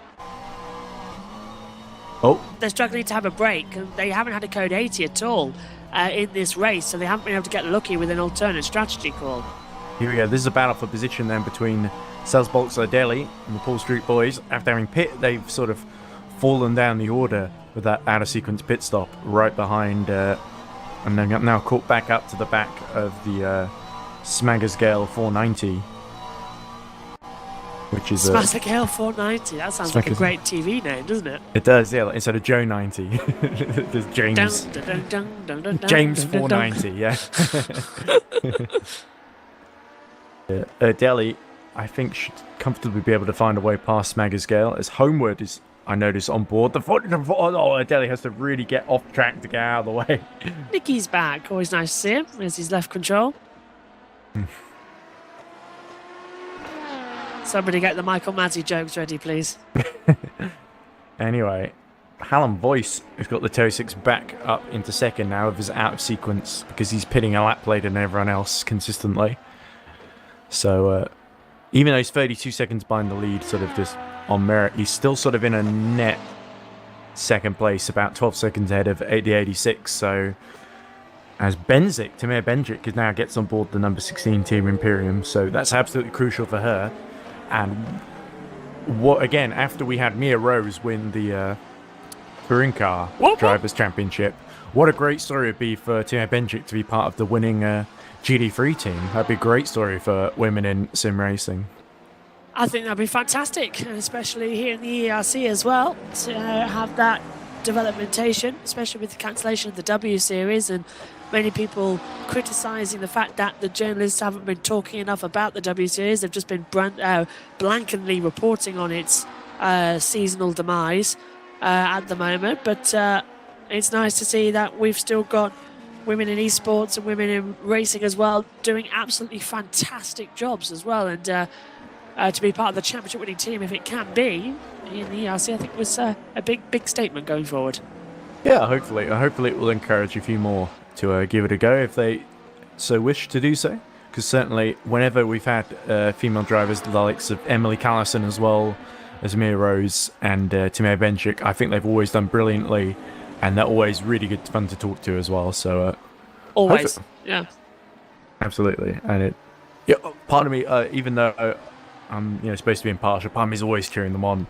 And in fact, that Team Imperium Aston Martin, I felt so bad for them after Miller, and I think they've always, even though they've got a big lead in the championship compared to Iris and the 87, who were runners up last year and were sort of unlucky to lose out last year to Mugen's GD3 team, I sort of feel like the 87 were kind of expected to beat them in every race, and the Team Imperium have sort of bucked the trend with that Aston Martin, to be honest. And so they, even though they've got a big lead of 21 points, they still feel like the underdogs to me. And part of me is, whenever I see that Aston Martin going out, I'm thinking, come on guys, and come on team, sorry. I shouldn't gender my language. But anyway, Benzik, 23 seconds now down on the 86. And it's only really Voice who continues to stay out another lap, stretches that stint ever longer. that 206 could really become a big problem if he keeps stretching that stint out, and there's a code 80 later on. That could really play into the 206 and Boyd Transport's hands, and it could play into the 87's hands as well. But as it stands, you've got to think Voice is coming in soon. Let's have a look at his stint lengths if we can. 36 and 33. Whereas Nicky Pastor has done 2 laps. Giuseppe Pastor has gotten on board the 86, of course. Benjic has just gotten on board the 16. Homewood, they've all changed drivers, so it's hard to figure out stint lengths. Nick Conan's come in as well. But Voice must be getting a bit tired as well. He's had a real monster stint out there, hasn't he? I'm surprised they haven't changed him over, actually. He's done the whole start of this race as well and hasn't really gone forward anymore. And you have to say, full marks to James Smagascale. I thought Ed Ellie would breeze by him, but actually he's held on really well. And he's actually done a bit of commentary of his as well at one point. So I should give James a bit more credit for his good performance here, holding on to that 7th place. Although he wasn't able to hold much of a candle to Jaeger, who's pulled away. So. Yes, that's probably true. So as they come back, just seeing that I get relieved at 7, actually, not 6. So that's tough luck. New. yeah, that's new. But I'm amazed I tried to enter a racing team. We can barely run a commentary team for these 24 hours event. I don't know how I thought we were going to get a race team to the end. Oh, well. We need 10 drivers so that 6 of them can drop out and the other 4 can do the race. Yeah. Well, let's hope next year as well that we get a bigger commentary team as well. Then we can all have a fair crack at the whip and you're not left doing the whole I think hoping day. The problem was I went to r/sim racing and they denied my post because it had a link to the YouTube in it, which was a shame. I don't know how else am I supposed to explain what it's like. Yeah, I think maybe it also would have come across as a join on my team kind of post, even though it's commentary, but yeah. No, it's a really, really bizarre situation. Yeah, I'll get so territorial. It's a very insular communities as well. That sort of, Well, also, it would have been a hard sell anyway, so I'm not like bitter about it or anything. But it just feels like there's another obstacle. It looks like Moscato's caught back up to Vinole. What's Vinole's last couple of laps looked like? 149 that last lap. That wasn't very good. 148 for Moscato. So Moscato has fought back after that spin. The 77 has probably had better pace overall than the 120. Yeah, here we go. Look, last couple of laps, 149, 155, 148.8. But otherwise, he's been in the 49s, hasn't he? Moscato, by contrast, let's have a look. 47, 48, 47, 153 that last lap, unfortunately. Continue to push harder and harder then as the session goes on. It looks absolutely fantastic as well. So let's have a look then. Oh, and who's that going wide? That's the 120 going wide at the back. It is. Yeah. Kicking up dust and gravel. And he only had 3 seconds to Moscato, who's now closing in. Yeah, here he is behind the Team Imperium number 16. Benjic stays to the outside as Moscato looks, he has to really compromise that line into turn 11. Hank hasn't lost too much time because of it, but yeah, about a second, I'm afraid. I think everyone's having a bad start to this second stint. That means everyone's having about the same start then, is the consequence of that. Yeah. Well, track temperature is now 36 Pastore degrees. Was catching Voice. That's Giuseppe, not Nicky. So it looks like actually Giuseppe is in the 86, Nicky Pastore is in the 87. So the Pastore brothers 1-2 now. The Voice comes into the pit lane.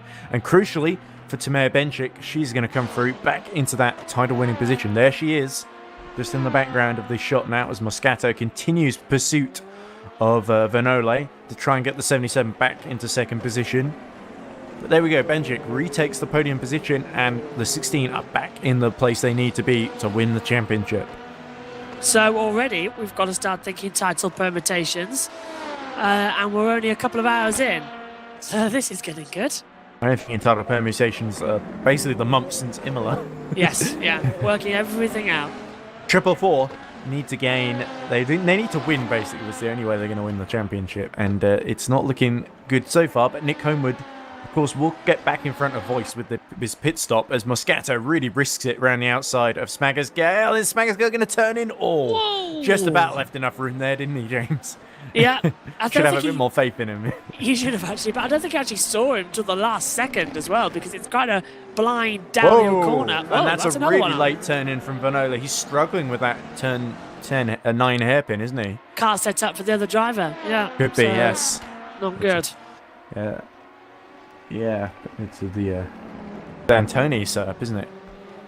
Yes, yeah. Because he's gone, I've forgotten how to say the name. Ask Tom Dillon. He knows. Roy says that he starts over 2 hours from now or something, but I'm busy managing with the team right now, which is fair enough. I mean, me and you, we don't manage a team at all, which maybe says a lot for its fortunes, as Moscato get now right behind. He's within a second now of that 120. So Matteo Vanole is going to have to pull out all the stops then to keep Iris 77 behind. It's one before, let's not forget, finished on the podium several times, but one, of course, in Brazil, and especially with Tobias Blumschein at the wheel in Interlagos. I think that was probably one of the performances of the season to win that one. Even with that late penalty, they just about had enough to beat Mugen on that occasion. And Valle, too. It was Valle, wasn't it? Yeah. Oh, Moscato has a big off. And that's going to really stop him from... that felt almost like the steering went all the way to the right there. That felt very strange. And meanwhile, Fabiano Lima losing out to Jaeger. So Lima's pace not particularly strong. There we go, 2:04 last lap for Lima. What was Jaeger's last lap? It was a 2:03 out lap from the pits, it would seem. Yeah, Lima really struggling then. So continue to push on. They are both at least 40 seconds ahead of Smaggersgale. And Delhi, who's still stuck behind James. Yellow in the second sector. That might be more issues for the 70s. No, that looks like Alexander Modal in trouble. Or Gorvad. It's Gorvad, sorry. Having a bit of an off. Here is Delhi continuing his pursuit. The voice is... Fabiano Lima is going to struggle to get back on song with Jaeger. Last sector was about 2 seconds slower. First sector, that must be coming out the pits or something, because Lima set a 130-second first sector time when everyone else is setting like 36s, 35s. Pushing harder as the racing goes on. I'm going to go give Lima the benefit of the doubt and say that was first lap out of the pits, because it was 3 minutes 36. Yes, yeah. Certainly the 206 with that latest. The problem with having to pit later is that it puts all the pressure onto the new driver a little bit. And Danny Robbins has also gotten on board the Boyd Transport number 40, which is still 3 laps down, but still ticking along quite nicely, setting some competitive lap times. So I think they could catch Lahoven and Otto before the end. Certainly of the stint or the race, because it's a long one. I don't know, it just... Lahoven's pretty solid. Otto, I'm a little bit less sure about, but he's done really well to keep that gap to a whole lap. I've got a question for you, actually. We're at Bahrain, and it is a night track, and I see all the lights around, so are the lights going to come on as well during the night? I believe so. We've even had issues where I think Tom Dillon was trying to stop the bloom from the lights, because it was like a little bit like the ending of Close Encounters of the Third Kind, where the alien spaceship arrives. So Fab.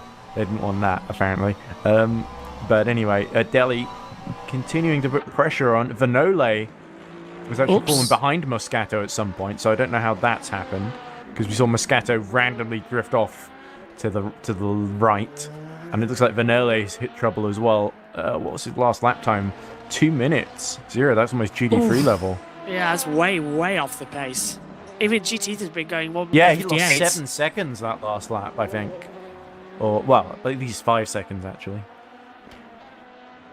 There's a major problem with that car, then. There's got to be something wrong with it. Yeah, Moscato just felt like there was some kind of weird input that didn't register, but it could have been a mistake as well. Just darted right, didn't it? It was really weird. Yeah, it's certainly not going to help the 77's bid to catch the 21, because second or third, it's not going to make too much difference. If that 120 is in trouble, it really plays into the hands of Mazumbe, who's only about, I say only 98 seconds, but that's quite a short time in these endurance races where time dilates like your pupils after an exciting experience. Like, it's like your pupils watching, I don't know, Space 2001 or, I don't know, some kind of seizure video. The Bart Simpson episode where they go to Brazil. All right. Don't they go to the cartoon that gives you Caesars? Caesars. You mean Japan? Don't they go to Japan? They watch Bart watches a Japanese cartoon, That's like supposed to be like a parody of Transformers or something. Yeah, well, whichever one it was. Yeah, that one as well. They all have seizures. I'm pretty sure that's Japan, not Brazil, that they go to. I don't remember an episode where the Simpsons go to Brazil. And look at this, Adele closer than he's ever been, but just a little bit too short. As looks like Team Imperium of Benchik is coming through to lap the both of them. So Adele will need to get past Sharpish, or hope that Benchik can help him out here. Because isn't the one where they go to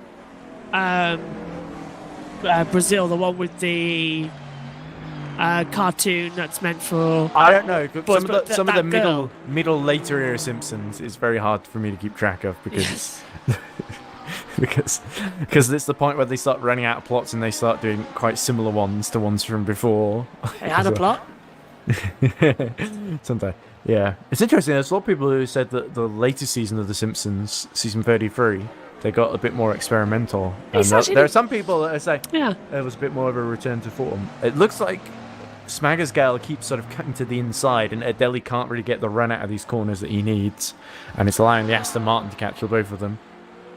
I did watch an episode actually a few days ago, and it was like a meta episode with all the weirdest theories as well, so that Milhouse isn't actually the son of Kurt and Louise Van Houten, whatever it is, and Ralph is actually Eddie's son, not Chief Wiggum's and all that lot as well. And Lenny wasn't real. was one of them as well. He was a made-up thing of Carl. And yeah, it was quite funny actually. It's season 34, episode 3. That's the one I watched. So the new. All right, I must be misremembering because I thought 33 was the season just gone. But there's so many seasons that I can't keep track. Yeah. They've just started season 34 now. That might be it. Yeah. 34 years of The Simpsons and it's still not over. Have you watched a Channel 4 series called Don't Hug Me, I'm Scared? It was a web series like about 10 years ago. I think I did, yeah, actually. Yeah. I love.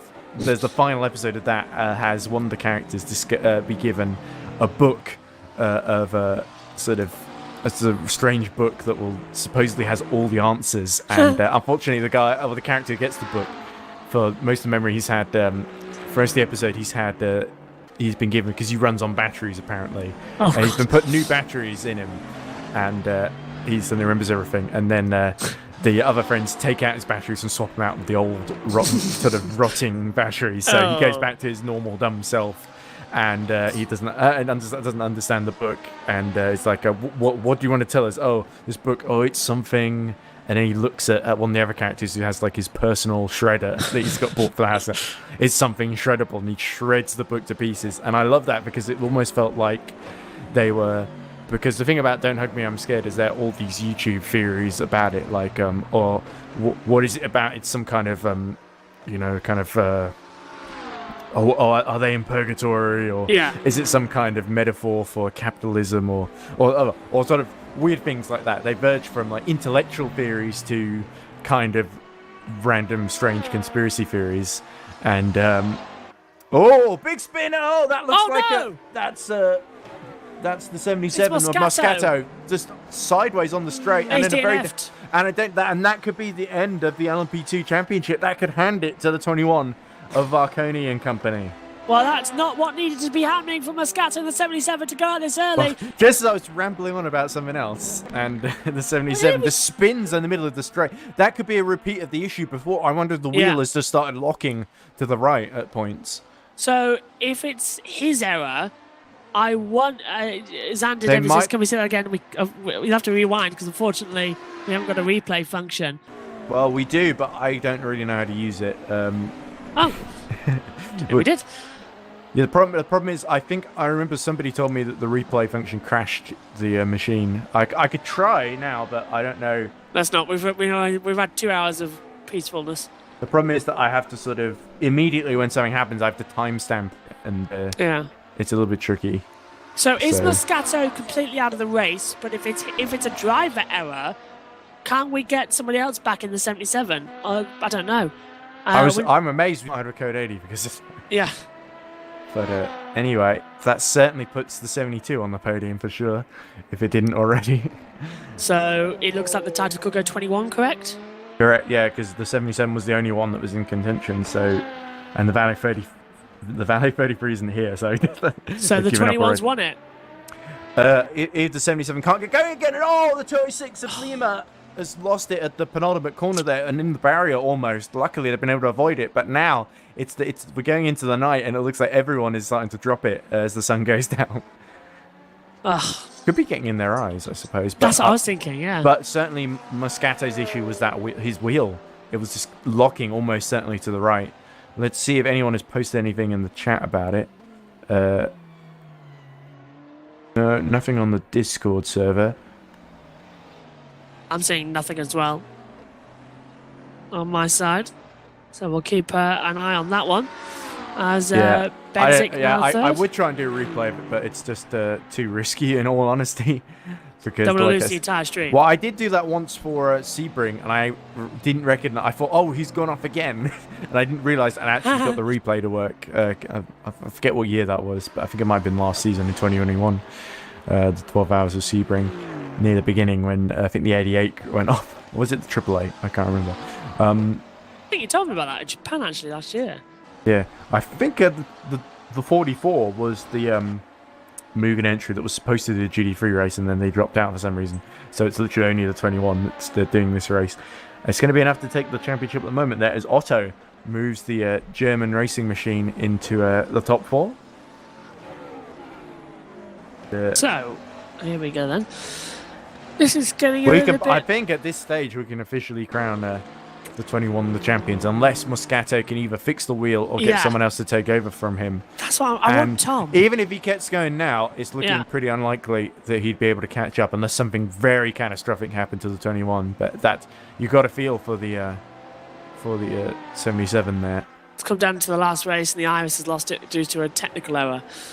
I want Tom. Well, to be fair, they did really well to keep it in because Valet were leading quite a lot of it, and the 21 did well to wrest it back off them, and the 77 has done well to sort of just keep in the mix. Valet lost it the last 2-3 races, didn't it? Ever since Atlanta. They did, yes, because I think they lost it just going into Fuji, didn't they? Yeah. But they were still sort of in the lead, and then they retired from Fuji, and they retired from Imola.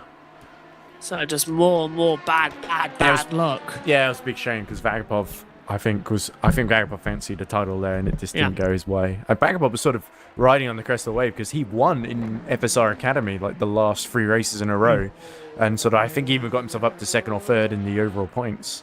So I think Vaгаpov's certainly impressed, and he's one of the favourites for the Academy FSR Championship next season if he comes back.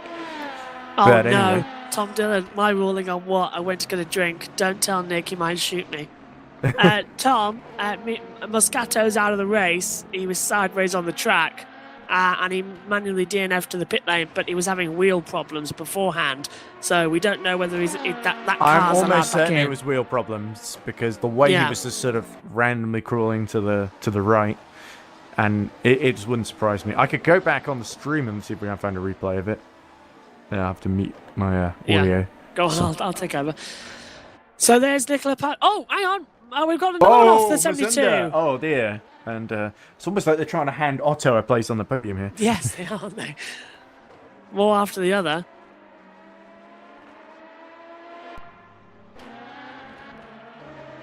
So the racing continues. There's Lahoven at the wheel, 5th in class at the moment in LMP2, right on the back of a lapped car. I can't tell who it is just now. The car is allowed in, however, he would have to message me. So that's Tom. So Moscato can get back in, but the driver has to message Tom. So the 77. I'm looking at the replay. The 77 flipped over actually. So there was either there was a wheel off as well, I think. Oh. On the main straight side. It's amazing no one hit that debris. And Lahoven went to the inside line and lost the part of the track as well, trying to overtake a lapped car. So he's completely out of it as well. But either way, it was a very, very scary moment for the 77 crew, and that would be such a shame if that's the way their championship ends. However, things looking much more rosy for the 87 with Benjic. The problem is that Homewood's not really been closing on Benjic, the gap 50 seconds. But if anything happens to that number 16, then Nick Homewood is going to be in the box seats to take advantage. Because as long as you're sort of within the pit window, you've got to say there's still a chance. Which you can't really say the same for the 77, sadly. It looks like the number 40 is going to go back into the top 6, though, once they get more laps under their belt than the 77. I think with that wheel fell off, then there's nothing that really can be done for the 77. I think that might be them out. We could try and see if they'd be up for an interview to explain what happened. Shoot for it, yeah, go for it. See if any of them are still in the server. I don't think so. LMP2. So do they know it's over before we did? Moynier and Gielhead are still there. So I don't know if either of them are trying to get back in. I could send them a message.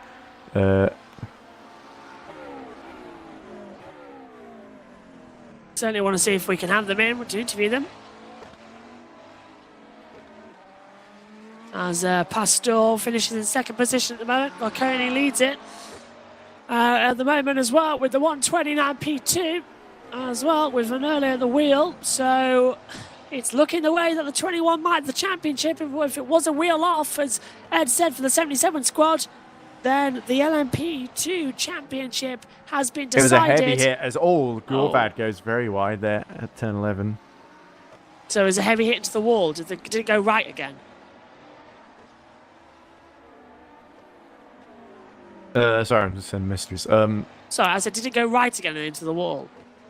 I don't know. I only really saw the immediate aftermath. Right? He seemed to flip over because he was sort of at a diagonal angle in the air. Oh. And so I assume what I think happened is the wheel suddenly went to the right in the just over the start-finish straight, and I think he went into the wall, lost the wheel, and I think that was it. And so he immediately went back to the pits. There was no need for the code 80 because there was no. I don't think that was in a salvageable state, and if it was, he would have lost way too much time getting back to the pits. It's Chris Tompkins seems to have joined us in the commentary box. Sorry, Chris. Hi, Chris. I don't know why. Maybe not to say anything, maybe just to listen to us. Maybe he's relieving me during my short time with Grid Network that's coming up shortly. Jaeger seems to be pitting along with Otto.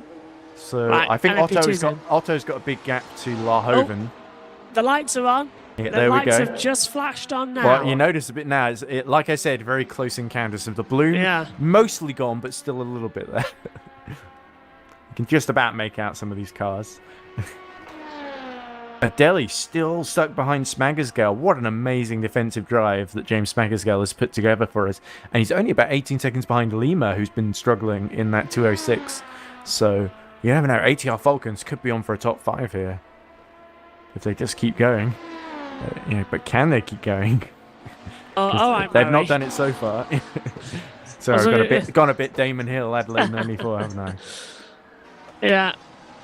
Are you going to call Nigel Mansell winning the race later then? I doubt it, unless Nigel has a massive career change. Nigel could do it. Nigel can do anything. So now Vanole is a lap down of Arconi, so it's looking pretty bleak in terms of losing the race. I notice I'm actually echoing through the... Okay, well, we've just been told that there's some bloom issues at the moment as well, which might prevent the YouTube, I'm being told. I can't tell if that was correct or not. I don't know. It wouldn't look very nice, sure, but... right, there we go. I don't know. I don't think it's too bad. Yeah, so we're just fixing the bloom issue at the moment as well. So that's why what you're seeing on your screen right now, as that's Jack Giamana, who is out of the race in way down the position at the moment. So that's just fixing some issues we've had at the moment with all of the track action as well and trying to get everything sorted. So that's what we've just been told in our ears. As well from Tom. I don't know if I wasn't told anything in my ears. Oh, well, I think Tom said it over Discord. I heard it because I've got Discord plugged in. Don't know. Yeah. Okay. I got a response back from Sven Gilhead. He says, it doesn't let me respond to your mumble, but I'm not really up for an interview, sorry. Oh, right. Okay, so Ed, you've got the streaming PC back. Tom can't fix anything, so he's going to fix it later. With the bloom issue, I believe. No, I don't think it's that bad. I see it on stream. Looks okay. I think it's just people being so picky. And it's one of the reasons why it took us ages to get the stream going again. Marconi is in the pit, so is Valone. So the top two coming down pit road. There they come. Because I've got the Discord stream on my phone. I can vaguely hear you and me talking on it. I think, Ed, you can now have the... I don't know. Tom's very quiet on my ears, you see. Okay. Well, I can't hear Tom at all, so did we turn him down? Oh, okay, that might be why. Because I'm trying to get my phone, my Yeah. Discord thing turned off as we see Varconi pitting. I put the Yeah, audio there you director go. back on. Sorry about that for being a bit slow, but there wasn't exactly a whole lot of track action that we missed. Although Adeli is now about 9/10 behind Smagerscale again. So James is going to have to drive the widest ATR Falcons car you've ever seen, as the two leaders pit up a lap apart, I think. So Mazumda might actually get up into second place here, but certainly looking good for the 72 at the present moment, with the others dropping by the wayside. Vice has gotten on board the number 24. See what he's got to offer then shortly. As I'm going to have to disappear for Grid Network, so I'll be back in around about 15 minutes. Sure thing. Yeah, Have a good time. I will. It's MotoGP, so I'll be back in 15 minutes. Oh, looks like Gabo Hevesi getting on board the 21 then. Hey, the new champions, of course. Well, yeah, of course, yeah. That's pretty much confirmed now. The 77 is out in dramatic fashion. But thanks, Josh, and we'll see you later. Back shortly. So it's the 21 leading and pretty much officially champions, much to the disappointment of Iris and the 77 crew, who worked so hard this season. Vinole has emerged just 5 seconds ahead of Ryan Mazumda. Adeli is still right behind Smagerscale in that battle for 6th in class in GD3. In GD3, Benjik keeping the gap steady, 50 seconds to Nick Homewood, and that's the way she needs to keep it in order for Team Imperium to walk away from here as GD3 champions for the first time. And what a huge achievement it would be for that team and their Aston Martin. Night falling, you can see it's gone a bit close encounters of the third kind out there. It's not an alien spaceship, your eyes aren't deceiving you, it's literally just the lights coming on, the floodlights for the night time. And certainly under the lights there are some who are really shining and others who are wilting and starting to crumble as the endurance, that's the name of the game, and you gotta stand up to the pressure or it will destroy you. So Lars Otto says in chat, I've ended my stint now. We are happy with P4. I bet you are. Certainly there's not too much challenger ahead of the being a lap behind Mazumda, but certainly Larhoven and Robbins could well make their way back into the mix against the Race Club Germany car, the number 24. But certainly Lars Otto, if you'd like to talk to us and tell us a bit more about your stint, feel free to pop in to the waiting room in the Mumble chat and I'll pop you in. That goes the same for anyone else who wants to chat with us as we look at Adeli Mazumda now pits, which will give Bernoulli some breathing space in second position. But Adeli once more putting the pressure on. Not as close as he was earlier in the race though.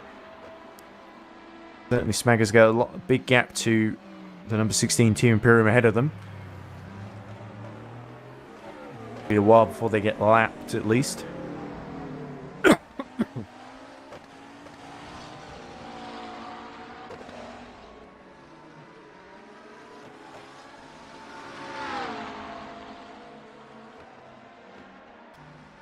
we go, Mazumda re-emerges just over 50 seconds behind Vinole.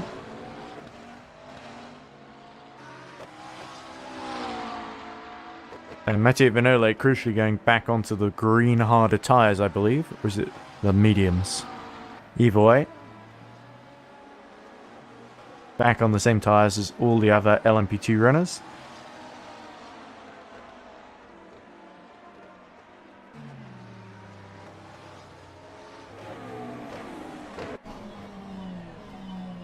Can Adeli get the exit he needs as we see yellow in sector 2? Not sure what that's about. As we look at Danny Robbins. How's the steering looking on that? Whoa! Robbins spins at 10, 9 and 10. But gets it back under control.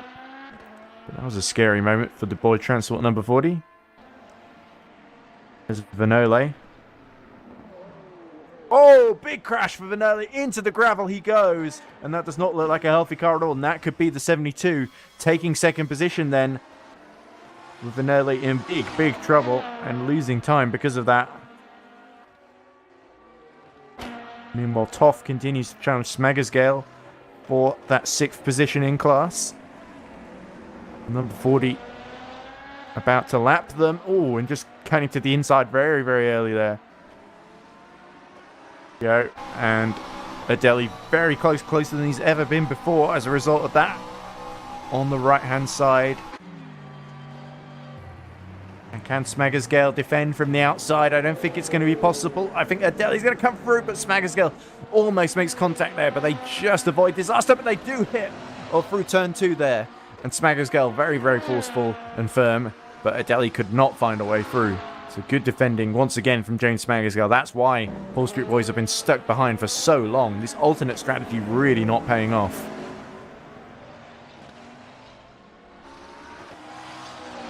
Benole's got things back under control with Mazumda. He sort of stopped the bleeding. 34 seconds the gap at the moment. Certainly that will not be ideal. Adeli continuing to pressurize. The question of which way is he going to go. Because that ATR Falcons car just keeps getting the run it needs off of these corners. And it's really the only chance of Paul Street Boys is they get right in the slipstream. Thought for sure on the previous lap that Smaggersgale was a goner, but he showed his qualities once more and proved me wrong. Smaggersgale only about 11 seconds away from Fabiano Lima, so this has been a pretty good stint, all things considered, for the ATR Falcons driver.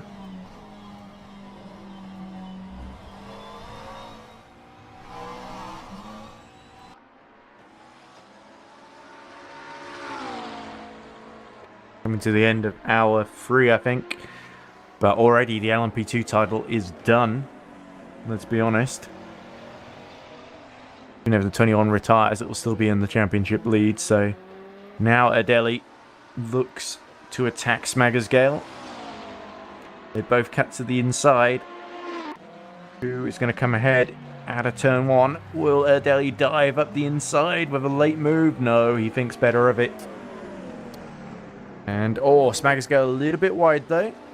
Could allow the Paul Street Boys car to get the exit through turn 3 and into 4.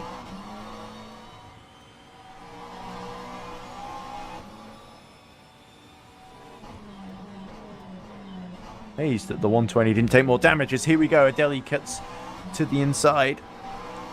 As there's a yellow in sector 2 now. Not sure what it's for though.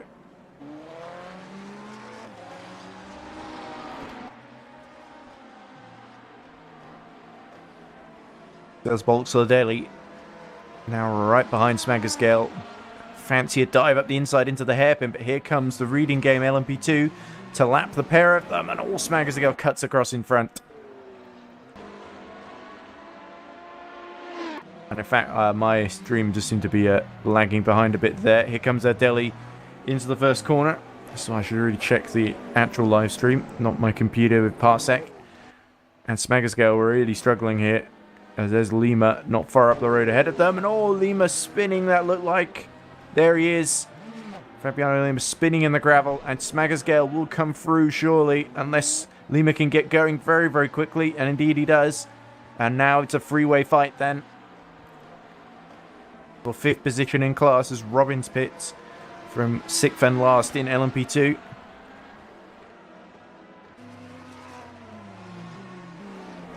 We go, reading game really badly being held up here, Mazumda, by these GD3 cars.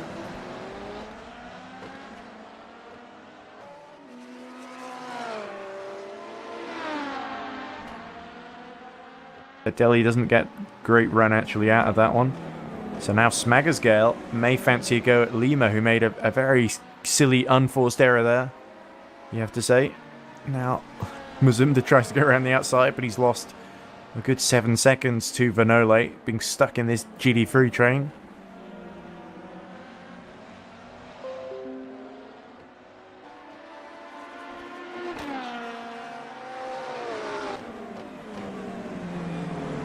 Is there anything happening out there?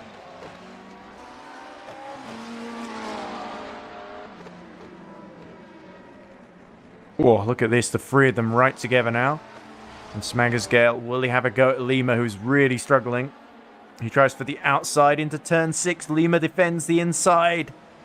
Oh, and just cuts him off there, and that could allow Delhi to take advantage. As we go into the 21 hours remaining mark, once again, Smaggersgale tries the outside and gets pushed wide by Lima. Oh, thankfully doesn't lose too much time there. But Smaggersgale, having defended so well, now finds himself on the attack. And being cut off there by the Boy Transport 206 of Lima. Adeli licking his lips now. This could be the opportunity to get past both of these guys in one fell swoop. But Smaggersgale looking very confident here. Lima looking vulnerable.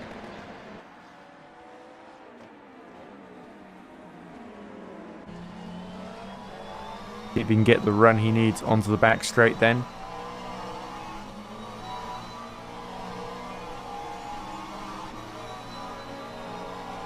Oh, and having to let the 24 Vice through.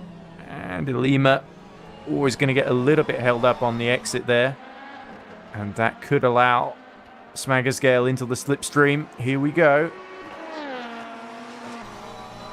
Going to be on the outside here. Lima hogs the middle of the road in that Ferrari.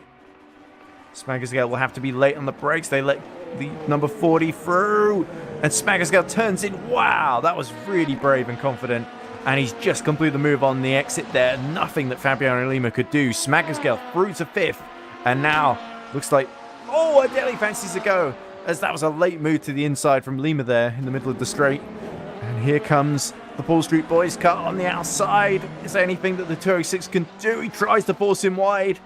But Adeli holds it in, and they all come together and both in the barrier. Oh, dear. That was, again, a very avoidable incident there. And slightly clumsy by the 206. Didn't quite leave enough space there. And there could be damage. That could well be a code 80 then. Let's look at the steering wheel. It's not looking healthy on that Paul Street Boys car at all. So there we go. The battle over then. And surely a code 80 will get called now in the next few seconds by Nick Homewood if he's been paying attention. Oh, Nick Homewood's in the car, of course. So it would have to be Chris Tompkins or Tom Dillon. This is very dangerous. Adeli on track with a car that's not handling well at all. I don't think Lima's in too good a shape either. There's Lima. Code 80 not been called. So everyone's still at racing speeds. And Adeli struggling to keep it on track. So he will lose position then to Lima, who crashed into him. And I think Adeli will be very displeased with that as he spins and struggles to just keep it pointing in a straight line. Only a final sector to go, but this is very risky. Race Direction really should have picked this up. Easy for me to criticize. David Naxati saying hello on stream a few minutes ago. Fairly slow to a crawl then. Looks like everyone's slow to crawl, so has there been a code 80 that I've not heard? Very odd. We'll have Vessi pit. Benjik seems to have pit under the code 80. Didn't hear any code 80 on stream, so news to me.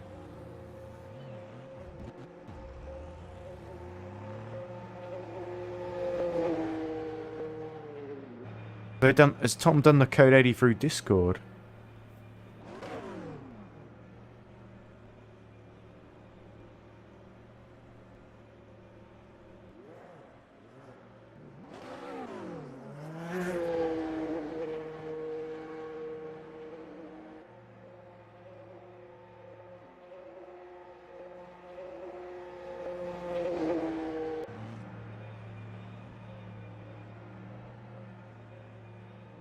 Right, so Vessi exits the pit lane.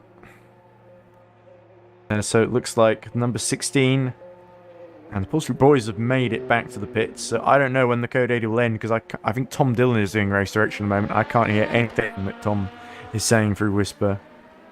It looks like the code 80 has ended because Vessi's back up to speed now.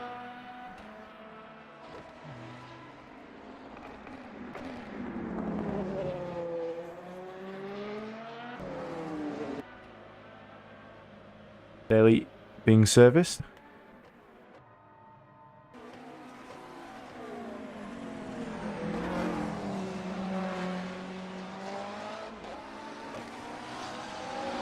But anyway, great driving by Smagersgale to sort of get clear before Lima and Erdely came together.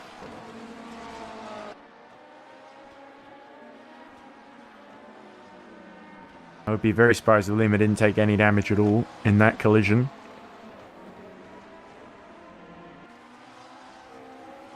Yellow in the second sector. Oh, and that's why. That's Larhoven spun across at turn 6, and he gets out just in front of Vernole. Thunder has really dropped off the back of Vernole in this stint, despite that big incident that Vernole had about 20 minutes ago.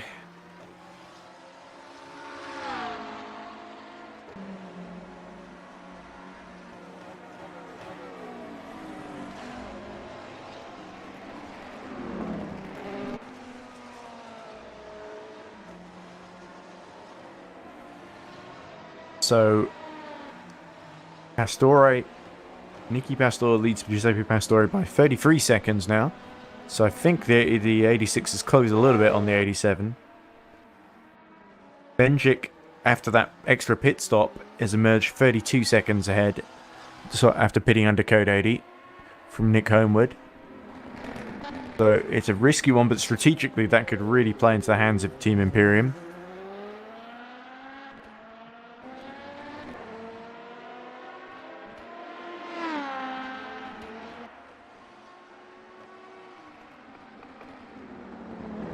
Thunder here needs trouble ahead if he wants to get into the top 2, which would match Reading Game's best result in the 24 Hours of Spa last year. 120 seems to be some fierce competition the Reading Game can't quite live with.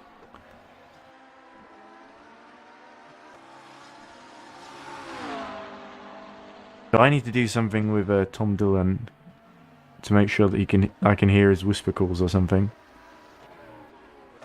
There he is. Add him as a friend, that might do the trick.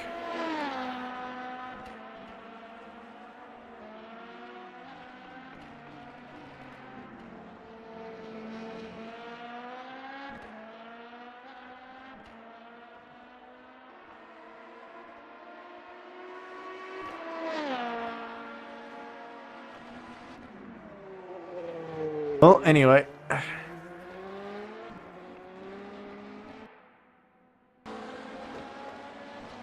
Carry on then. Lap 101. 102 now, actually, as Hevesi crosses the line. 67 seconds behind Giuseppe Pastore. Number 16 is pace. New tyres. 2 minutes flat. Last lap for Giuseppe Pastore, 1:58 though. So Giuseppe Pastore has been really flying at the moment.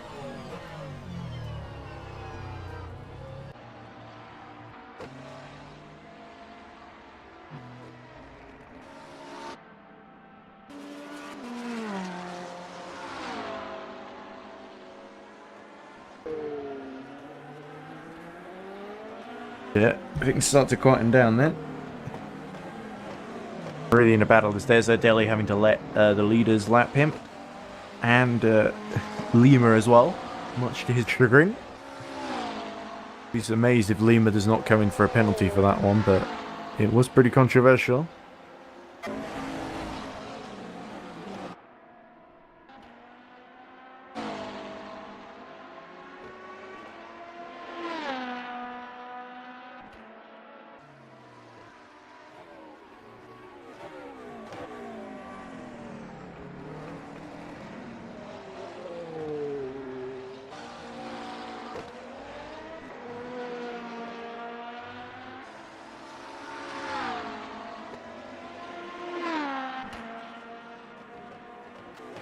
Yeah, Iga seems to be quite close to Lima, within about 8 seconds.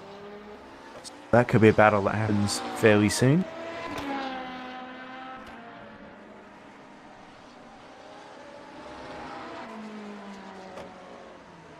Been a dramatic first 3 hours of this race. LMP2 is decided, and there's only really 6 cars still running in LMP2. It's a pretty empty racetrack, all things considered, with only 15 still running.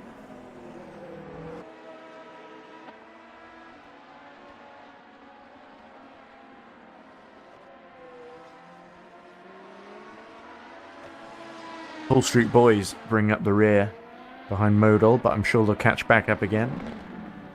Passing seemed to be the trickier prospect here, as there's Georg Weiss continuing for the German racing team. See the new boys doing well in the top 4 ahead of Finnevond on merit. Boy Transport perhaps a bit unlucky with their early disconnection, but they've closed the lap back to Larhoven. So Danny Robbins hasn't given up yet.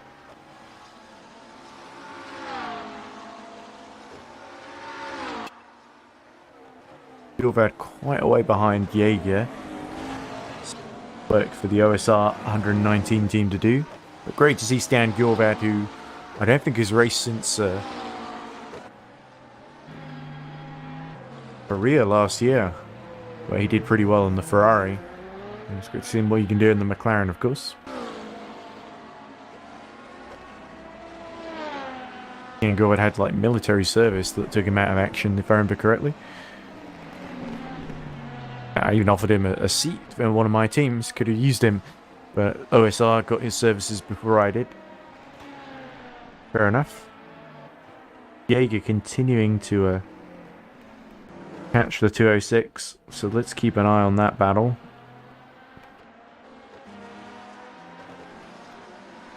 Even have to unlap himself from the 444 of Homewood. Homewood has sort of been keeping pace with Bendrick, but not really closing in. The gap's still about 29 seconds. It was about 27 when I think Bendrick came out of the pits under code 80. Barhoven pits from 5th. So that'll allow Robbins, I think, to close up another lap.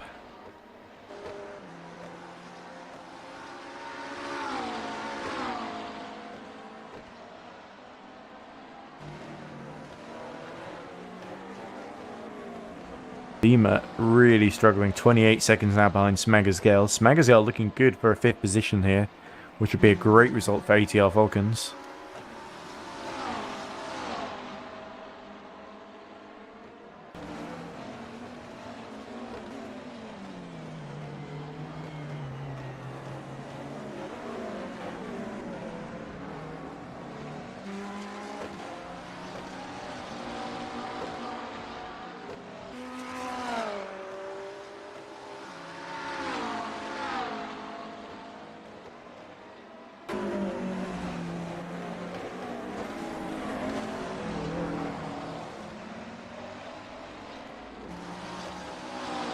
Jaeger only 3.3 seconds behind, so the 444 of Homewood is dragging him along here.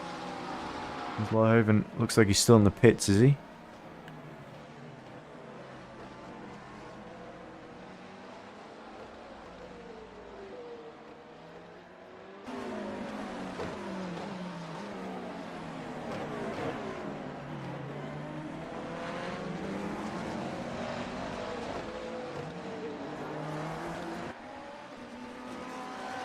It's looking really like oh,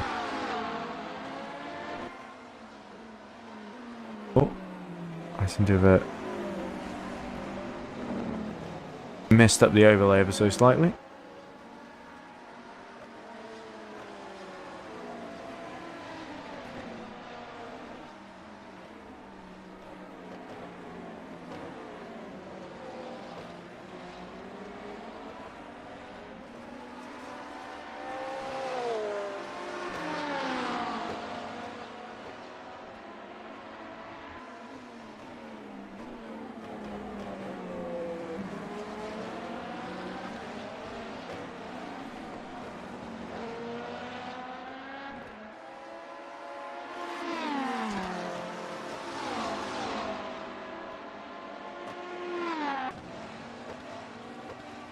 Apologies for this, ladies and gents. I just wanted to refresh the overlay and now it won't stop refreshing. So it's really buggy and messed up. There's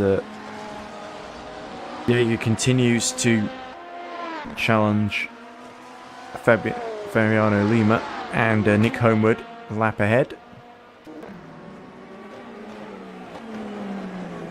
Oof, and having to let the boy transport car through.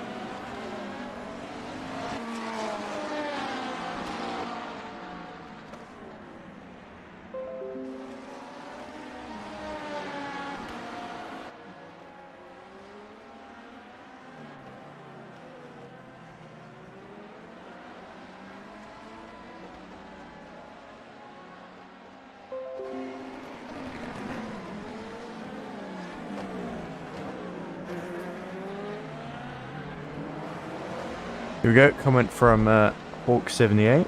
I believe he's one of the drivers from the Race Club Germany. He says, we're a new team, and this is our first 24-hour race, and we drive the first time the LMP2 car. Only Georg Weiss has driven in the past. We don't think that we can hold P4. We hope we see the finish. I say, for considering your first language is German, and English is not your first language, that's pretty well done there. And the driving has certainly been quietly impressive, very solid, just kind of got on with the job and outpaced the 139. 140 has been slowly catching the both of them, though, over the past couple of hours.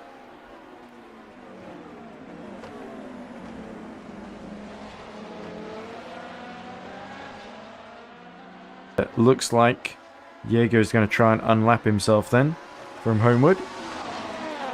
Go down the start-finish straight. And it's so crucial not to trip over here. You can see Lima right behind them, actually, because I've been distracted by all this overlay nonsense. And there we go, it's gone. Right, apologies, ladies and gents. Right, what a frustrating stream this has been.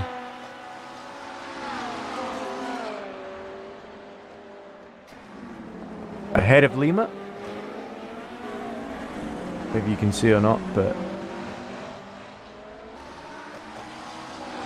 yeah, Lima really struggling, and unfortunately we're going to have to quick break, and hopefully we'll come back afterwards. But still, Gabor Hevesi leading Matteo Vanole.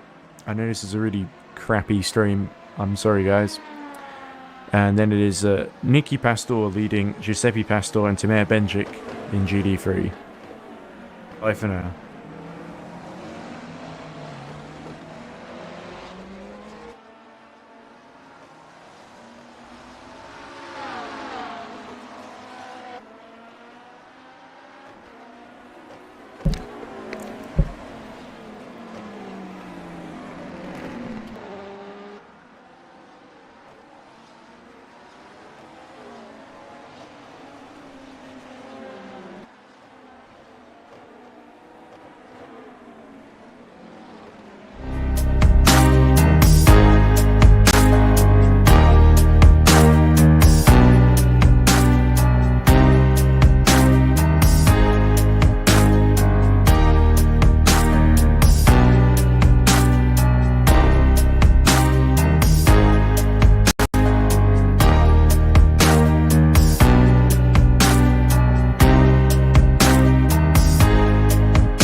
Hello and welcome back to the Sakir International Circuit for the 24 Hours of Bahrain, the final race of the third season of EERC Endurance on R Factor 2. My name is Edward Hunter. I'm a commentator, I'm the only one you've got, so you're stuck with me, I'm afraid. Even though people like Louis Hartley seem to enjoy mocking me. Sorry about that delay, it was caused by me pressing the refresh button and apparently the overlay couldn't cope with that, so it just kept refreshing in an infinite loop for the timing screens. Hopefully that doesn't happen this time, but we'll see. Anyway, there's supposed to be a race going on, isn't there? So we have got Bessie leading in the Mugen 21 in LMP2, which is currently doing enough to win the championship. Only really, even if they don't finish, they'll win the championship because the 77 is out after Diego Moscato had a big crash due to a wheel getting stuck, turning 9 degrees at a right angle. Matteo Vanole is holding on to second position from Ryan Mazumda in the reading game number 72. Reading game yet to get podium this season. And we really love to equal their best ever result, or potentially win, if that's possible. But with the 2 laps between Vanole and Hibesi, it does seem increasingly unlikely. But I'm just going to pop in here for a second, Ed. okay. And have a chat, because it looks like we've still got a minor. We can see the game at least, so perhaps a little bit less minor, but an issue with the overlay regardless. I think we haven't turned the tower on, have we? No, that's not the issue. The issue is that we haven't got timing. So everything's working, except everything's broken. Looks like Smaggerscale's coming into pit, possibly to change drivers. So yes, so for some reason the overlay is not letting us control any of the cars or showing us any of the data about the game. So it's even worse than before. Brilliant. So it's even worse than before. The only thing we have is the. Yeah, I think the audience at home is looking at a black screen right now. There we go. The audience at home is looking at everything absolutely fine. This is okay, because I was looking at that through the Discord. Yes, you're looking. It's showing you the wrong thing. So basically, we were on OBS Studio mode for a moment, so I could make some changes to the scenes. But yes, the moral of the story is that you can see that the overlay at the top of your screen is broken, and. Well, so the moral of the story is never refresh the overlay ever, apart from that one time in Le Mans 12 hours where we didn't refresh the overlay and we thought the race was still going when it had actually ended for everyone else, because and that created a load of confusion. To continue on with this curse stream, because R Factor 2 TV is also not getting any of the information, so we're stuck on this camera angle for a second. What I am going to do, we'll throw to the intermission screen. We'll still talk for a moment. You'll just have this wonderful image here, as well as our wonderful voices, or Ed's wonderful voice and me. And we'll just restart R Factor 2 once more. I feel like you're desperately trying to placate me there rather than the audience. We'll just restart R Factor 2 here and see if that fixes it. Knowing R Factor 2, it probably won't fix it, but you do have to question sometimes why you continue to run leagues and things and try to do nice things on this damn simulation, because it never ever works. Nope. No wonder I'm the only commentator we got at the moment. Well, apart from Josh. Josh is doing Grid Network, which seems to be lasting a lot longer than 15 minutes, but hey. Well, actually, we've I don't know if you saw the spreadsheet. I did. We've got actually a pretty packed out. We've got a couple of hours of break when no one was available throughout the night, so we've got stuff prepared for that. But other than that, we've actually got a pretty good. We've got Peter hopping on for a couple of hours. I'm hopping on a little bit later after my. Well, actually, I'm hopping on about 20 Peter's hopping minutes. on after he's stopped driving, I think. Yes, I'm on a little bit later as well, for 2 hours at 6. Tom, do you know what happened to the 77? It was definitely some kind of wheel issue, because we saw a couple laps before they crashed out on the main straight that they sort of, through the first corner, they just kept turning right. It was very weird. And then they were setting right into basically the wall, the pit wall, the start finish straight. I actually didn't. I didn't I was actually getting a drink at that time. Yeah, because I caught the And, very end of it. Yes, I was getting a drink, and next thing I know, I just see And the they've problem is crashed that, out of the race. unlike that, it's not like a real Formula where someone crashes out and they're forced to talk to the media. I tried talking to Sven and Loic, and they basically said we don't want to talk about it. So I don't know what happened, but I guess they crashed out because of Diogo having that wheel issue. It's definitely seemed like a wheel issue because he was turning really all the way to the right at points. As Vinole is now in the pits.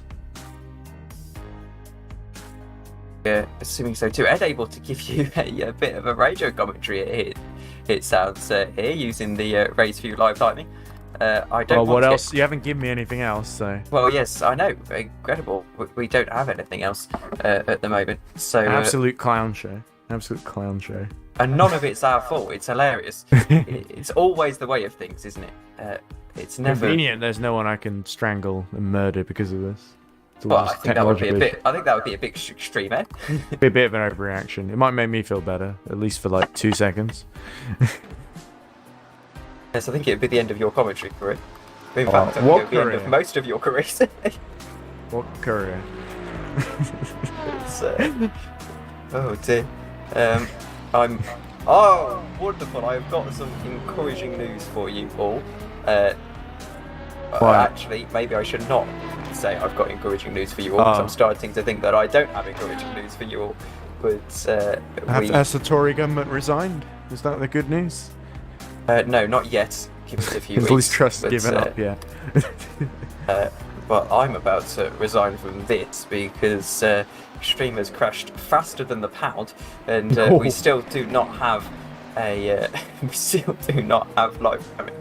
Oh my word, it is unbelievably frustrating. So the game now It's is a good thing refusing- there's nothing happening at this point, because I The mean, game- it's given us something to talk about, even though it's not positive. the game is refusing to output what is going on here, which is beyond. Well, the only grounds thing that of seems my to have happened frustration. is that Giuseppe Pastore has just come into the pits and come out about 10 seconds behind Timur Benjic. Mikhail Costa has also gotten on board the 87 and come out about 23 seconds ahead of Timur Benjic. So Team Imperium into second position at the moment, but I imagine it won't be long before Giuseppe Pastore overtakes them and knocks them back down to third. And Nick Homewood, despite a couple of issues, has gotten himself past Jaeger and Gabriel Yilmaz has gotten on board the ADR Falcons car. And after that pit stop has come out behind Lima. Lima's been a bit of a hazard out there, I think it must be said. I know Adeli's probably not happy with him, because Lima basically crashed him into the wall at turn 4. And that was the thing that caused the code 80, of course, because Adeli his steering was completely bent to like 90 degrees. And here's the frustrating thing as well, Ed.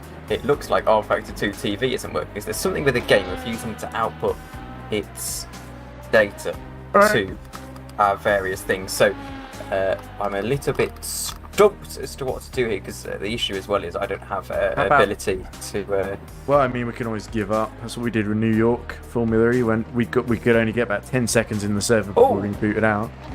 Encouraging signs is that RF2 TV is now working, so I can switch to Gabor Havesi. So there we go, R Factor 2. There's one thing, one of two is starting to work. Well, one of two. We'll see if the overlay now wants to self again. Brian Yeah, Mazunda late. has come into the pits, so I assume you're probably up in a minute, Tom. No, I'm not until 10 this evening. I've got commentary stint before race stint. Oh, I didn't ask you about how the race has gone for you so far while you're desperately trying to fix the stream. I think desperate is the key word here. Okay, It's, well, shall I just keep rambling while you focus on that? No, I can ramble. In fact, I prefer to ramble and try and fix Okay, it. yeah, people are It's- probably a bit bored of my voice by now. I'm a bit bored of my voice. No, I think your commentary's been very good so far today. You and Josh.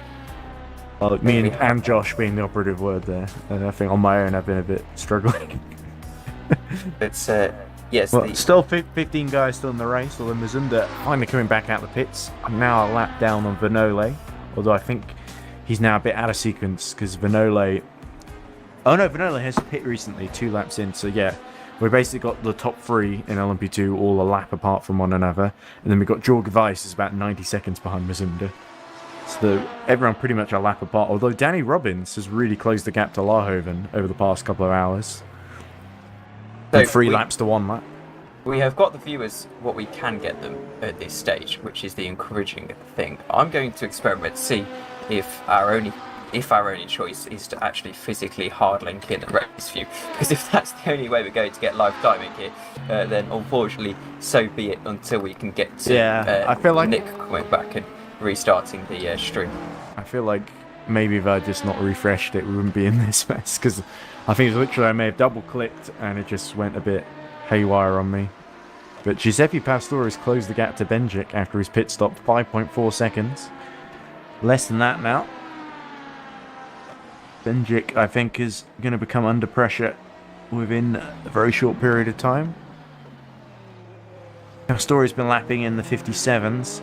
Benjic is sort of at 58s to 59s.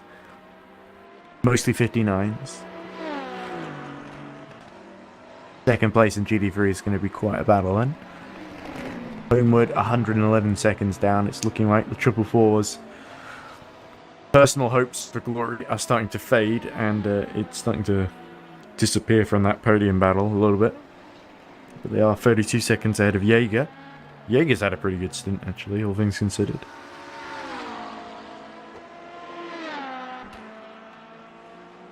Still away at this, seeing if we can get anything at all onto your screens at home, and not the way we wanted to. Not the way we wanted to bring you the biggest race of the year. We'll say that. No, that there's no way that's going to work. That looks tackier than most. So, I mean, I can just read out the live timing. I guess we can just settle with the with the R Factor footage with the Bahrain 24 logo in the corner, and I'll just explain the live timing every 5 seconds or something. There is one thing we can theoretically do, and well, it may work to a degree. Give me a second. This is one of the worst ideas I have ever had. I would say if you just give me 1 moment, I'll be right back. Well, it's your call.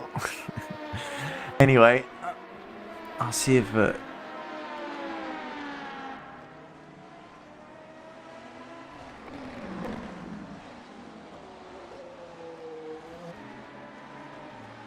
Pastore here can close on Benjic. Got her in his sights. What Benjic doing in second place would be enough. Third place would be enough. Fourth would not be. So it's absolutely crucial from Iris's point of view that the 86 passes Benjic. And Benjic will defend for her life here. Pressure tyres on 18 lap old tyres. Pastore on 4 lap old tyres. So pretty significant difference between the two. Danny Robbins comes into the pits in the number 40.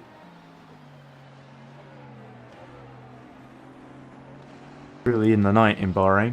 Still a bit of daylight here in the UK though, for those interested. World light.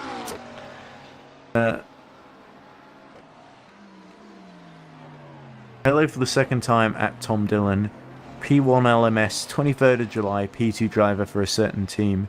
This is oddly specific. Sorry, that's lost on me because I wasn't not sure I can remember that race. I barely remember the start of this one. But I do actually. Look, Benjic getting closed in like a shark bearing down on its victim, and the Iris throws up a shower of sparks out of turn 2. Benjic is going to have to drive the widest Aston Martin of all time to hold on to this second position, and I think that might be a bit much for her, even for her.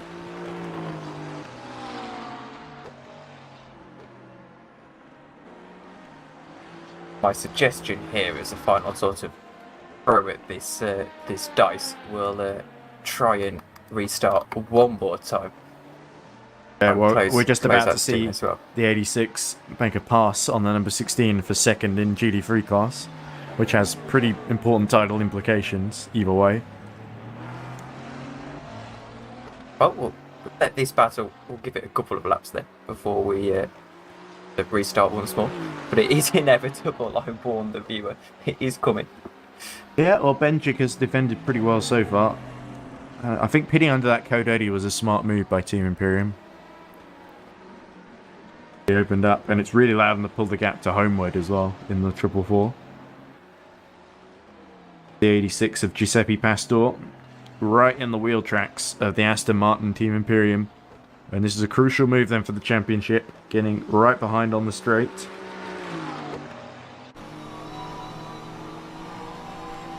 Rear bumper, the rear diffuser with the red stripe on it and the baby blue and orange scheme of colours.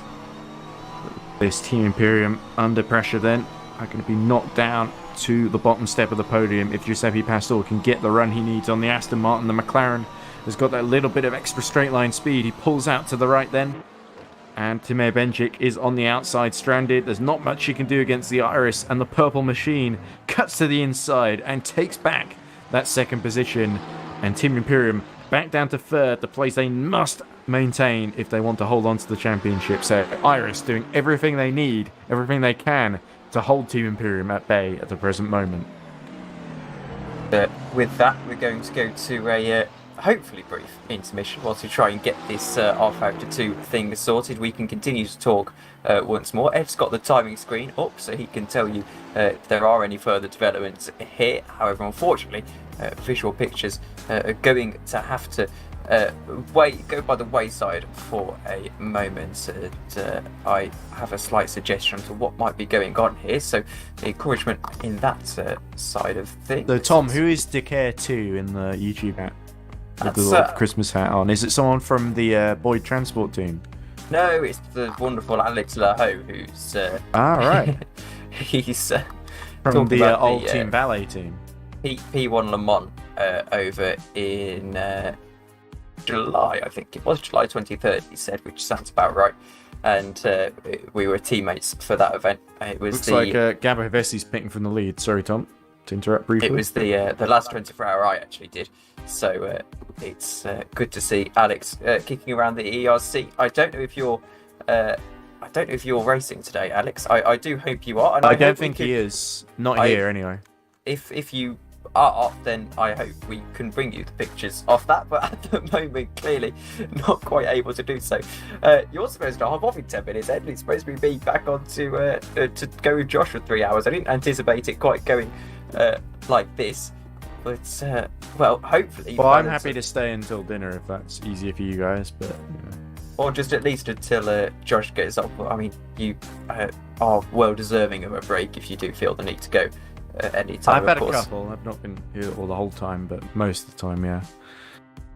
Alex is having a stint in the 86. Well, good to see you around, Alex. Very good indeed. Of course, yeah. I forgot he's teammate to Giuseppe Pastor. He's just gotten up to second position in GT3 class.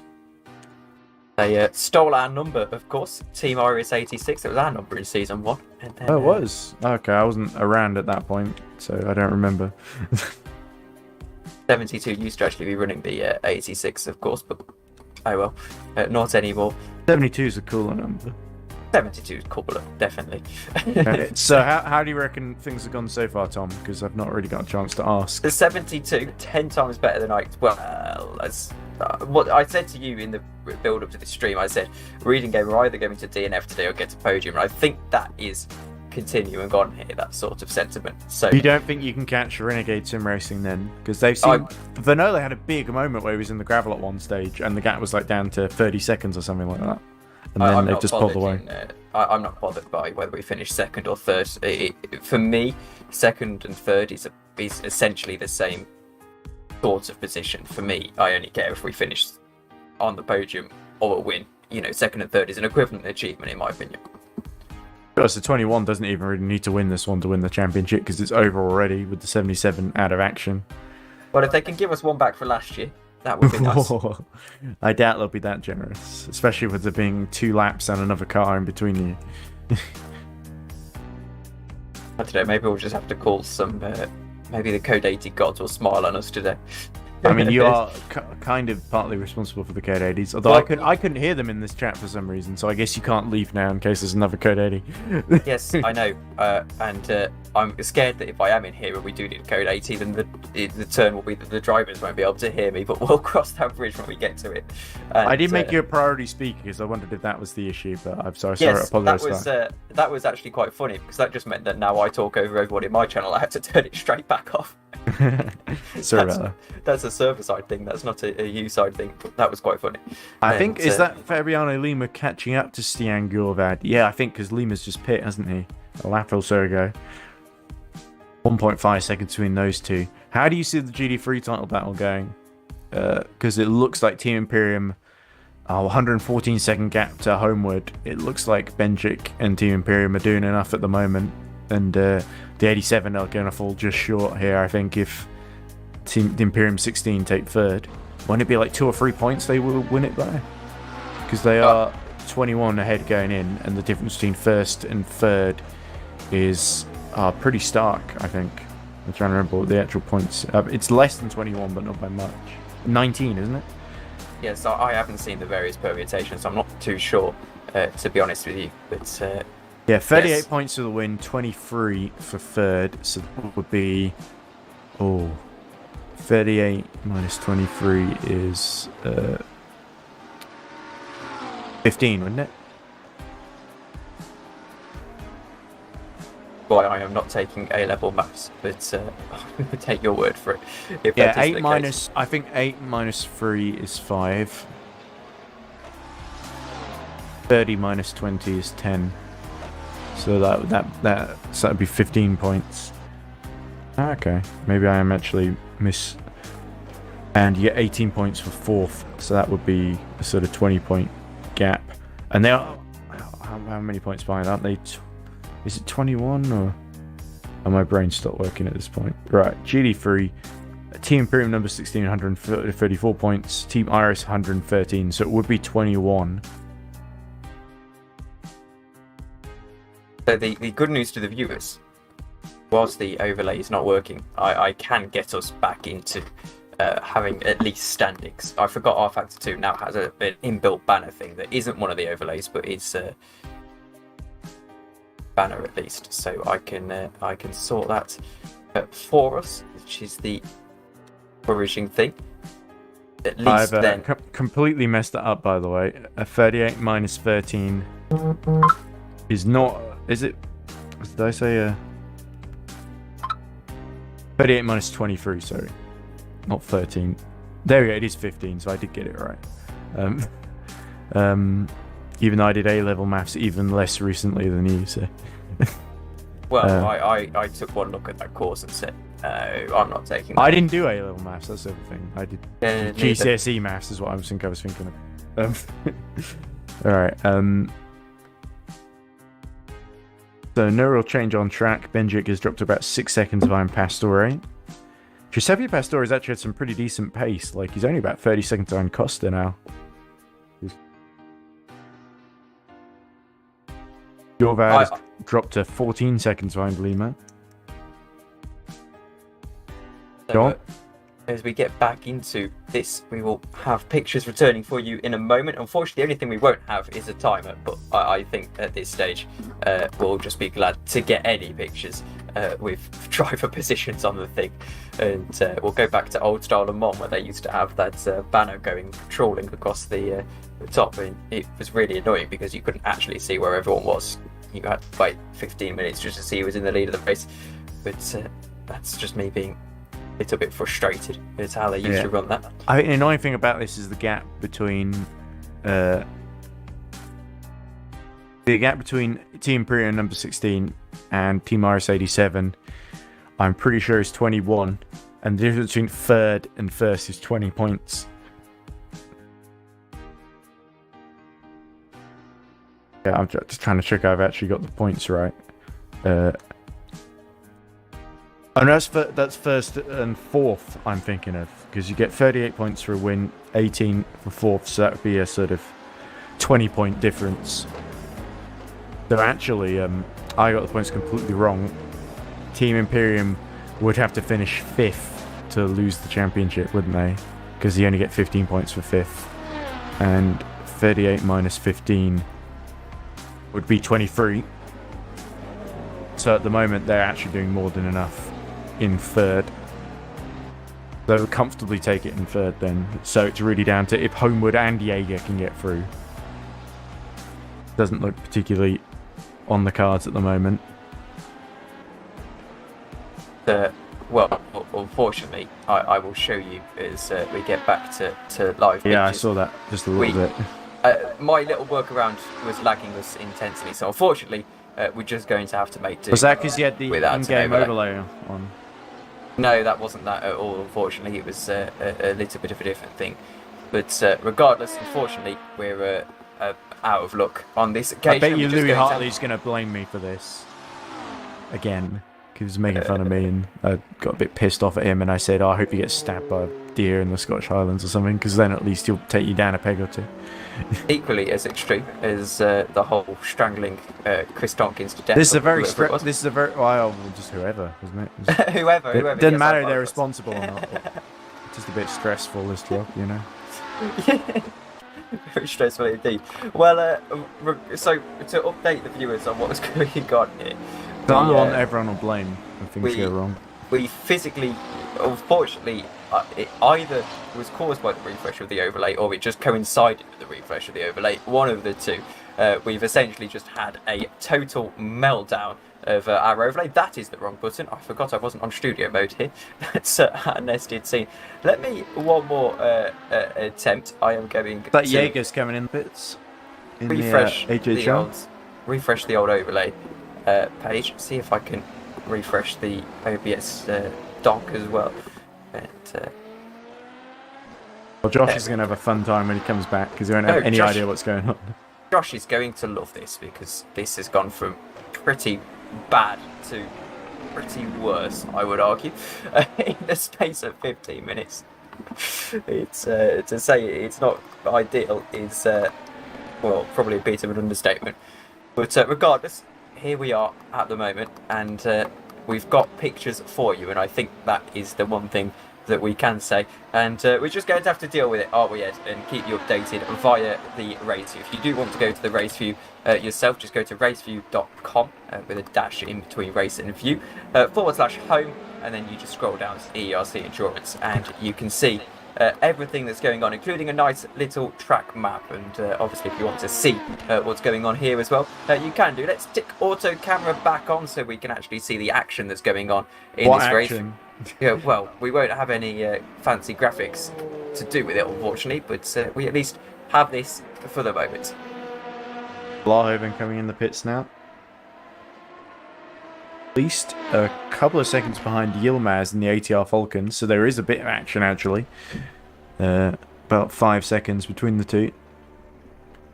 24 people watching on stream now. I assume most of those are drivers. Vicabello23 asks, when are we going to see the race? Well, you should be seeing it now, or to be honest, it doesn't really make too much difference if you can see on stream or not, because there ain't a whole lot going on track.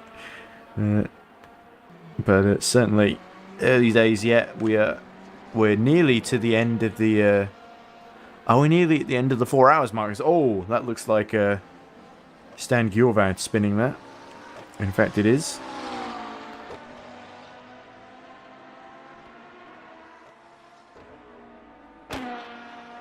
Very, very spread out, pretty much, apart from Jaeger and Yilmaz.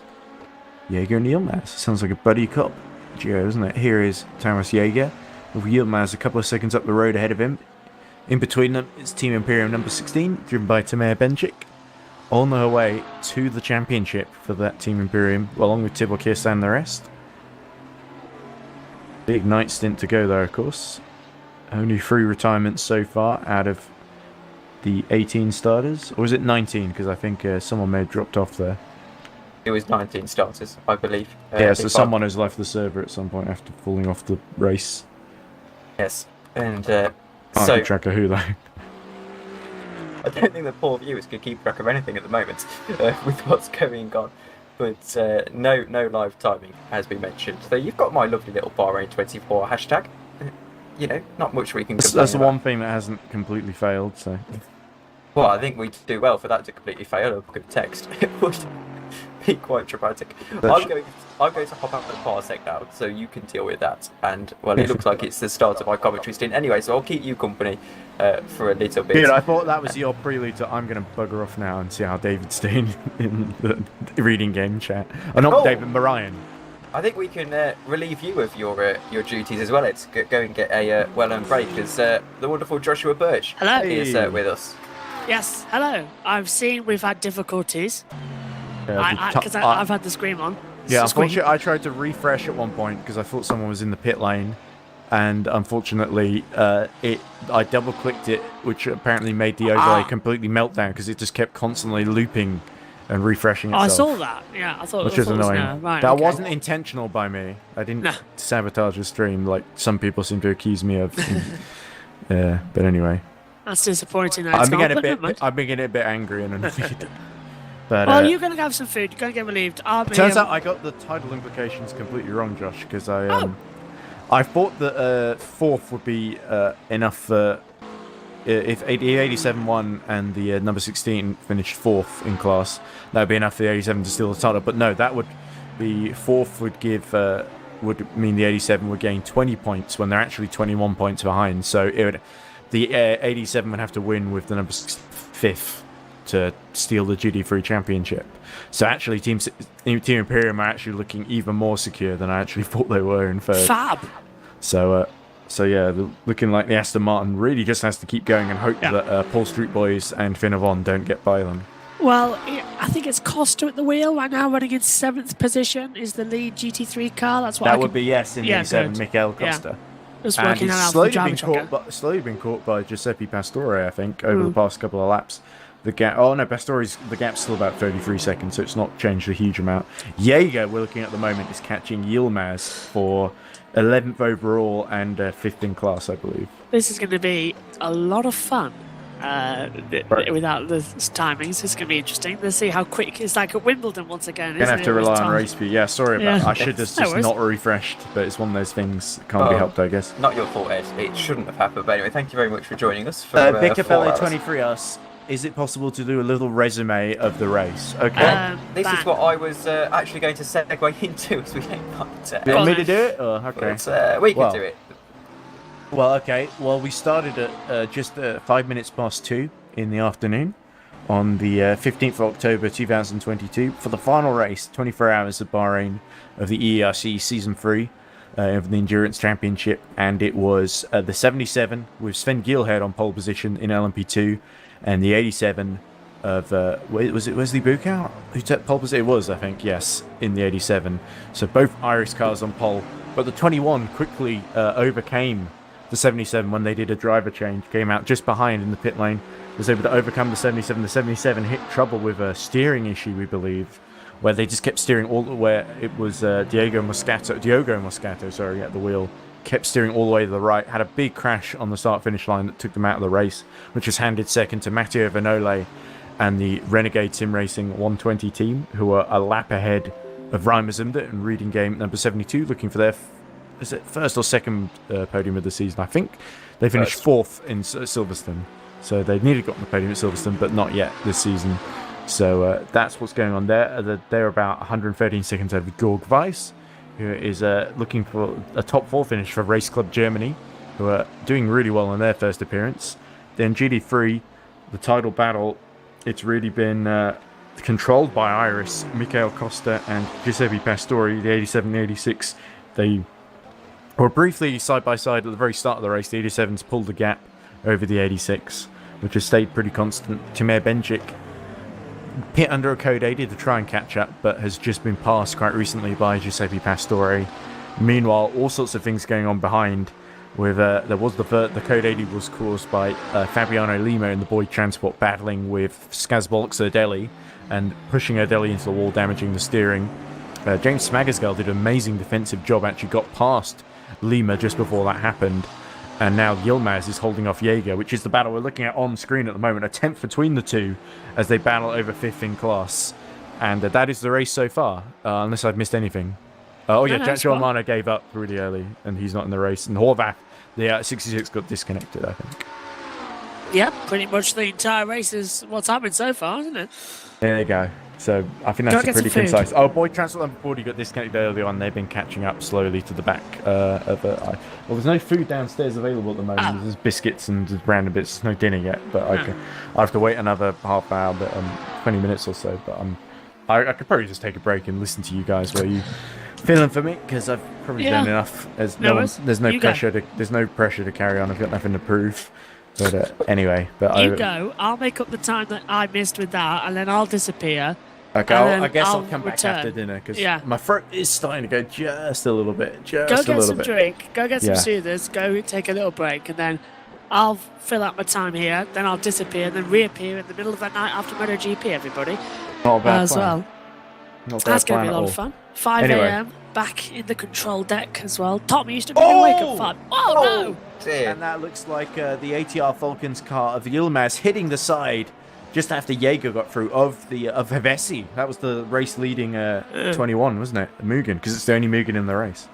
So a little bit, I think maybe Yilmaz could maybe have given a bit more space there, in my opinion. But there you go. These things happen. And that certainly is music to the ears of Jaeger, who's now pulled a 6-second gap on the ATR Falcons driver, undoing all the good work James Smaggerscale did to defend for so many laps. But there you go. That's what happens sometimes. Well, anyway, I better go off. Yes, we'll speak to you. And that is the whole race up to now. Sum it up. Oh, so Tommy's rumbling. Go on, Tom.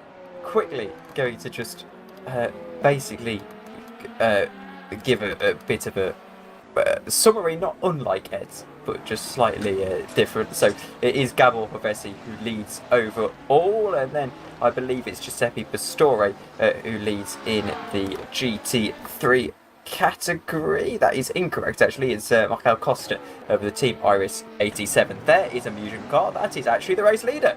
Oh no! Spinning.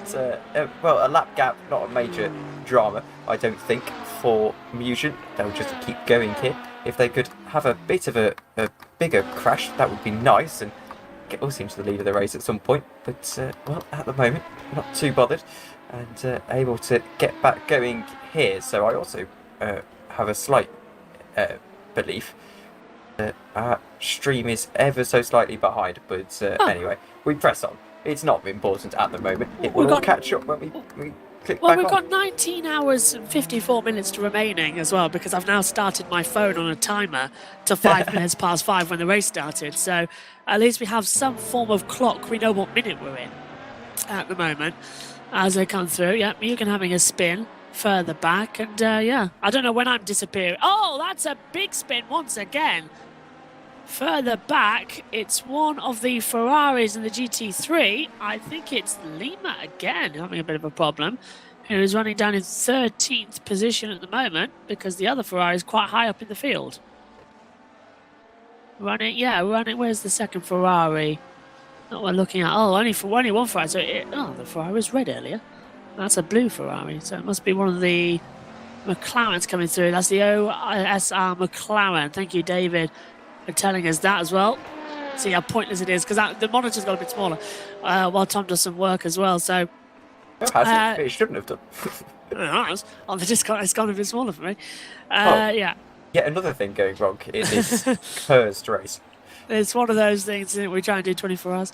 But still, Michael Costa leads the GT3 field as well. Gabriel Vessi leads the LMP2 field at the moment as well. There is the McLarens as well. I believe that's Ivan Costa leading the race at the moment with a gap of 34 seconds to Giuseppe Pastore. Aston Martin running in third place in class as well, 9th overall.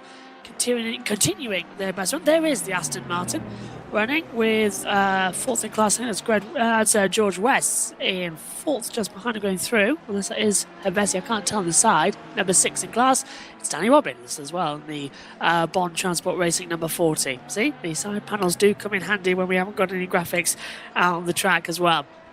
Although the hashtag Bahrain 24 hours is still there, which is good as well. It's like a classic F1 race from the early 2000s as well. No graphics at all. Just deal with it. I think Murray Martin. I think Murray Martin used to make up stuff as well.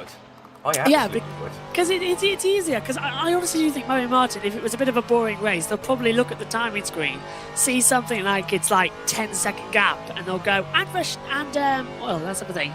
And Irvine is closing in on Hakkinen. When realistically, the gap was like 15 seconds or so. But there's no timing on the screen back in those days, so we can make it what we like as well. So, yeah.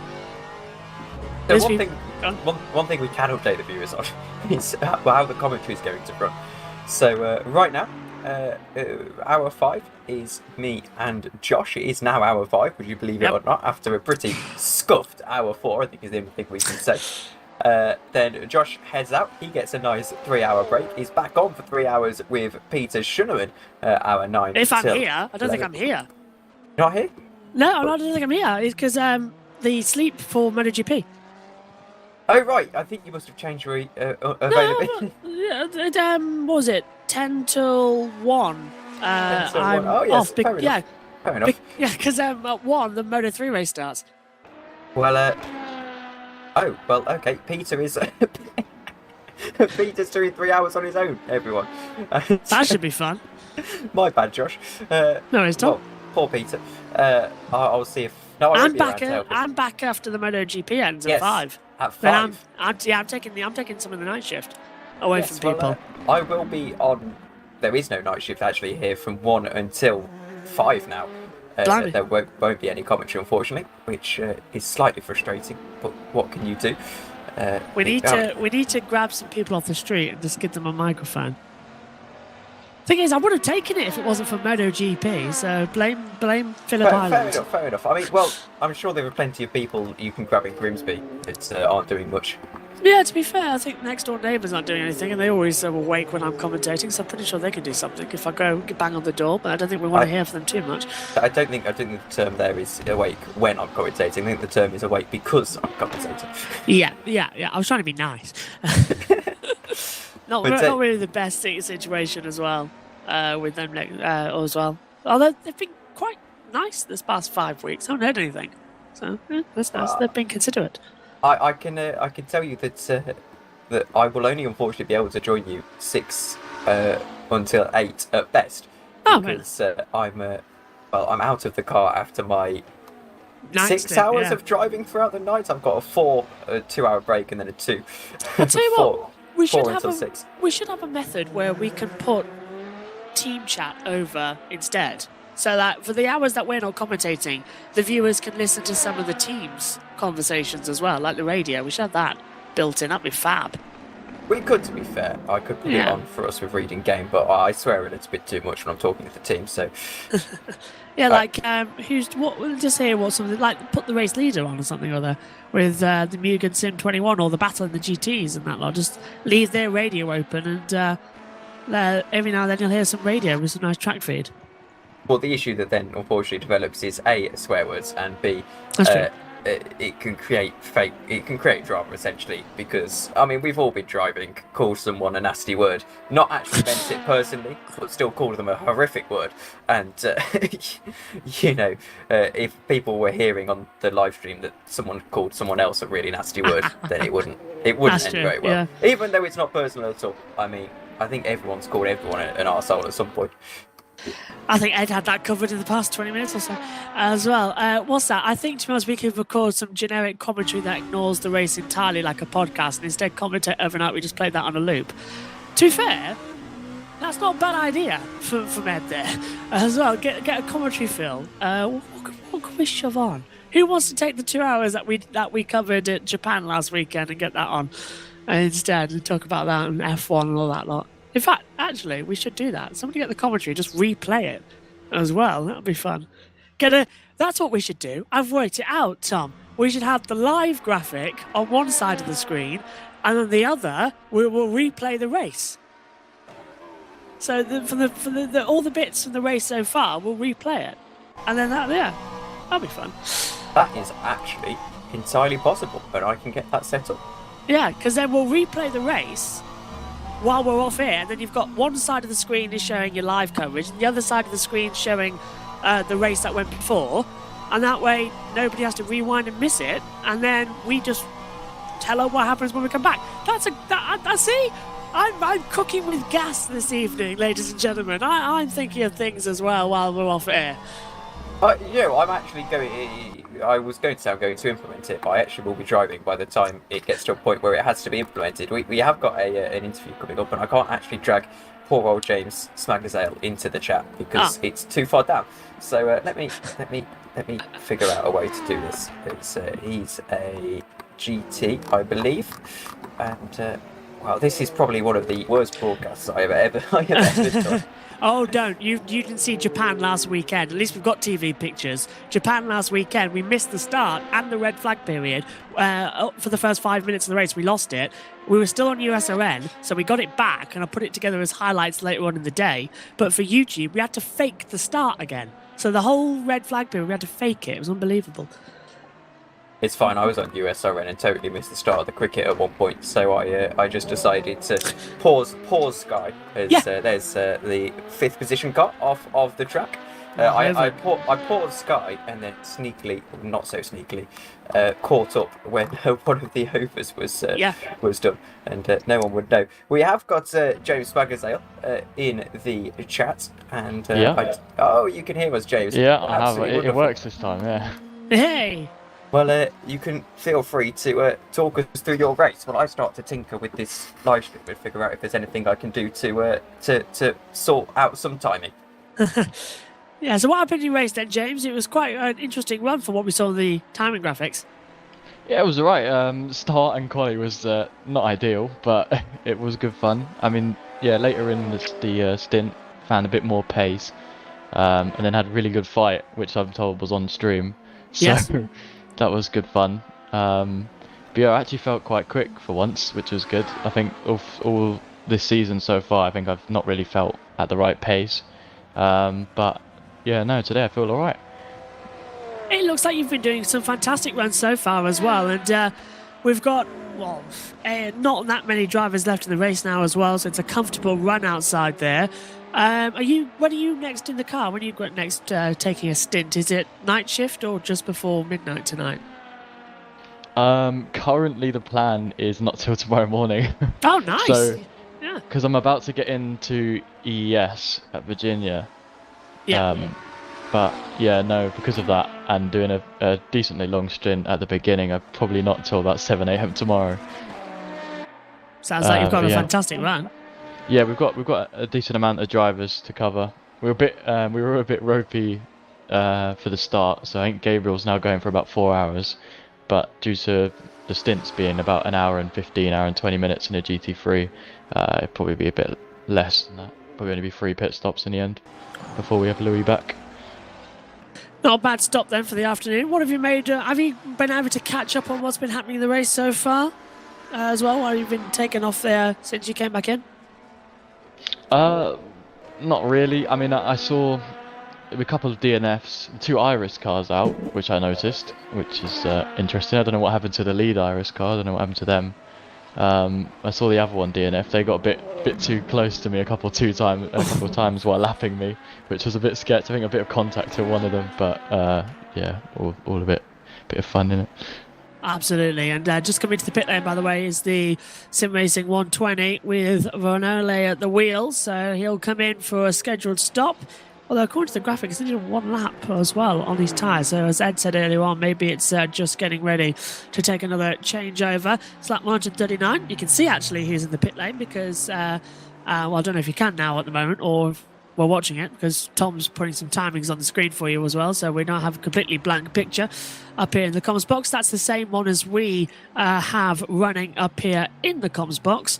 As well as a little driver tracker at the bottom that we have running to see where everybody is on the circuit. But yeah, just tell me through then, what's it like then in a GT3 car at Bahrain? Because we've seen that it's been a bit of a tricky one getting the power down, coming out the first couple of corners. This track is designed for Formula One. So is it any different in a GT3 car than what you would normally expect around here? Yeah, I'd say it's well, to be honest, I think the power is fairly similar to an F1 car. I mean, that's comparing it to the F1 game, of course, slightly different, obviously, physics, but no, I think it's alright. The McLaren is actually surprisingly quite stable, but that might just be our setup. Quite a lot of understeer. Yeah. But Yeah, it's all right. I mean, the grip on the tyres, the tyre wear is quite low. That could also just be the mod, but yeah, tyre wear is quite low because I think we've been running softs every stint and just swapping them in the pits. But I think as it gets dark and less wear, we're probably going to change to mediums. But don't want to give away our strategy. No, absolutely not. You're a good point. Well, let's have a look. What track temperature right now is at 27 degrees. Temperature is at 30 as well. The night has fallen here as well, but there's still a bit of sun coming through. So a lot of action coming through, and I must say well done to Tom for getting some sort of graphics sorted for us as well at the moment. Absolutely top dollar once again as you come back through. Here we are. As well with Gabriel Vessi leading, and it has been a lead change too with Frontella's taking the wheel at the 120 car now in second position. So you can see with the 18 cars, well 17 left because Jack Giuliano withdrew early on, so it is 17 at the moment. We've lost 3 in total with the Iris 77, the Iris 66 and the Hunter Birch Simulation number 3 also being kicked out of the race. So we're down to 15 runners, so you can see everyone on the timing screens there at the moment as well as the action continues and the race goes on.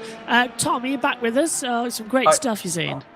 Well, I am, and I just want to quickly apologise to about everyone I can physically apologise to for the fact that this looks absolutely horrendous and is not the high standard we look to bring on the EERC broadcast. However, I think this is make, do and mend at this stage. It's the art of the bodge at this point in a 24-hour broadcast, and well, this is what I managed to bodge together, and unfortunately it's the best thing we can do at the moment. Looks great. I don't know, it looks fantastic at the moment as well. But, if you want to give me, I wish I had TeamViewer with you, because then I can just I'll do it for you and get everything sorted. But it looks great to me. This will do for now, coming through until we get our graphics back working. I'm sure they'll activate at some point in the next 19 hours and 40 minutes. I'm sure they've got to. Who was that flying out towards the back with a problem as well? Oh, that's the race leader. Yeah, it's Gabriel Vessi having a problem. If he keeps on making these mistakes as well, he'll lose this gap he's got. So 2 laps at the moment as well, but he hasn't stopped yet, so it's only a lap advantage. And just, James, how much is it going to be affecting the team that he keeps making these small little errors? That's 2 in 5 minutes now. Yeah, well, it depends on his pace. If he's been quick for the whole time, then it's less to lose. But as they are leading the race, I can't see what the gap is. I'd have to see what the gap is to P2. But yeah, less mistakes are better. Obviously, I think it doesn't need stating. I think he did make contact with my car. And I may or may not be filling in an incident report, but yeah, no, it's not ideal to make mistakes, especially in quick succession. But you do tend to make a couple every now and then, and they do lead on to each other, I guess, as well, because you sort of lose focus and get a bit annoyed about making one. But yeah. So just continuing on as well. Oh, sorry, Tom, were you going to say something? No. It was, you can carry on. Oh, it's okay, no worries. As they come through. Oh my god, I've just been told as well, can I please bring the HDMI? Because the event I've got to go to in a second as well, which is always nice. So I get literally 2 hours an event from 6:45 until 9. I am at the event, and then 9 onwards I'm sleeping to try and get back to the MotoGP that's on at, what time is it? 1 a.m. for Moto3. It's a long day. As well. You know when you wake up in the morning and you just don't want to get up? That's pretty much what I had. At 5 a.m. I went to bed last night, got up at 12, so lunchtime, knew I was going to be in the comms box, went to the comm box for 12:45, and then Mumble didn't work. Took me an hour to get into that. It's been a tech problem day, hasn't it, Tom? Well, I think the viewers can see that it's been a tech problem day, given what the current situation is. Yeah. And, well, I'm pretty happy. In my view, David Murray running in 13th, I get to do some night driving of this wonderful circuit. Hey. It's an event that is my brainchild, which apparently isn't something I'm supposed to be saying. And one more thing I've just thought that we can do. If I press tab, there we go, problem solved. We can now see who's who. What? Oh, genius. Oh, that's even, genius. So we've got all of our regular graphics just in an unorthodox way. Oh, well, that'll do. Perfect. I just wish we could, yeah, I know what you mean about tidying it all up. Actually, I'm going to give you something. Tom, select Yes. the time. Select the timing and Yes. press. Hang on, let me get this straight on mine, because then I can you'll make you very, very happy. Believe me, what I'm about to do, because you can add it back on. As someone's joined the Discord, I think it might. James. Oh, James, of course. So Yeah, yeah, it was me. So. I can't remember which button it is. So give me a second, and then I'll give you a button to press as well, Tom, because I can't remember what it is, and it's not letting me into OBS now. So even mine's playing up at the moment to come through. I think it's control. Try. Never mind. I'll tell you in a second once I figure it out. Anyway, the action comes through down towards turn number 1. There is. Can't remember. I can't see who that is actually. It's to me Benchik. Running down in 9th position, but 3rd Let me class. ask you: is this bigger for you? Oh, that's a lot better. Yeah. There we go. Sort Okay. that out then. So I figured out the button. Go on. If you press Alt on your keyboard, and then you can control the size of the timing screen. You can shrink it to how you want it. So select that graphic, and you see where it says the 137 thing, the sides. You can drag Yes. that and make it smaller. So you can cut out all the useless graphics and just have the driver names. Wonderful. Let me. There you go. Oh my word! That is one of the greatest things I've ever witnessed. If you give me a second, I have just made a right mess of it. No worries. So I'm going to have to drag this across ever so slightly. And oh my Yeah. word, this is incredible, Josh. I have I to know. say, this is like Christmas come early. It really is. And there Yeah. we go. Oh my word, Yeah. I mean, you can colour me surprised. Yeah, and you can also take the top off as well, so you can get rid of that Bahrain 2014 stuff as well. So there you go. Helping hands at the moment. Just had to remember what button to press, because I haven't done it in a while because all my graphics are set up, so I have to remember which one to press. But there you can see Gabriel Vessi leading the way, and actually James, so you're watching on the Discord as well. You're seeing all that action going on as well. But that first sector time went best for Dave Martin as well in the 72. So good job there. What's your strategy going to be then? I'm not going to obviously ask you exactly what you're going to be doing, but what is your perfect strategy for this evening run in terms of, is it head down and get concentrating, or is it try and make time up while the best of the conditions are on? I think a bit of both. We're obviously head down and pushing, and also making up as much time as we can. Gabriel's doing really well. This is his first race as well with us. On PC really as well. So yeah, he's doing quite well with pace. But the strategy, yeah, I think, well, to be honest, it's not that special. Probably just double stinting mediums maybe overnight. We haven't fully decided yet. But we've been doing softs every stop so far, and it seems to work because they seem to be really quick for a while, and they don't really wear all that much. But that is also setup orientated, so other teams might have a different view on tyre wear, etc. So yeah. So fingers crossed that it's going to be good. To see Alexander Model now just running around on the circuit as well, as you say. As Tom said, different graphics, but at least we've got some working. And we can tell who's who.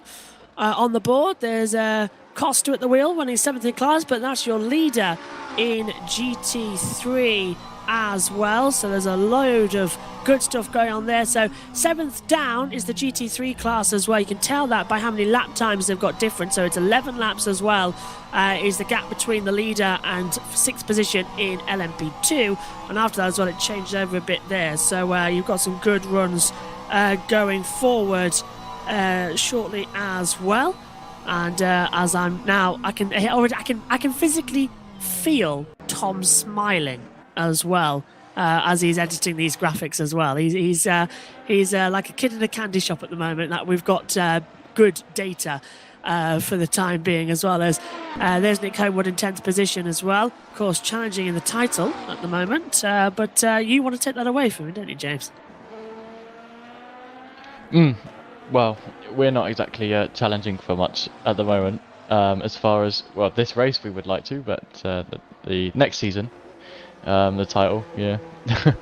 Hopefully we'll go for a bigger push. Obviously we joined quite late, and I've just been testing out cars really, to be honest. We started in an LMP1 all the way back into Lagos, and then missed a couple rounds, I think, and then came back in some GT3s and had a bit of fun in that. Occasionally bringing 2, depending on how many numbers we had, but unfortunately not enough drivers to have 2 cars tonight. But yeah. Completely understand you there as well as they come back in. And Gabriel Havesi has just come into the pit lane now, the race leader, as you can see on your screens, in the 21 Mugen Sim. So he's come in for another change of scenery and a change of tyres, new fuel to be put in, as well as this 24-hour race continues on.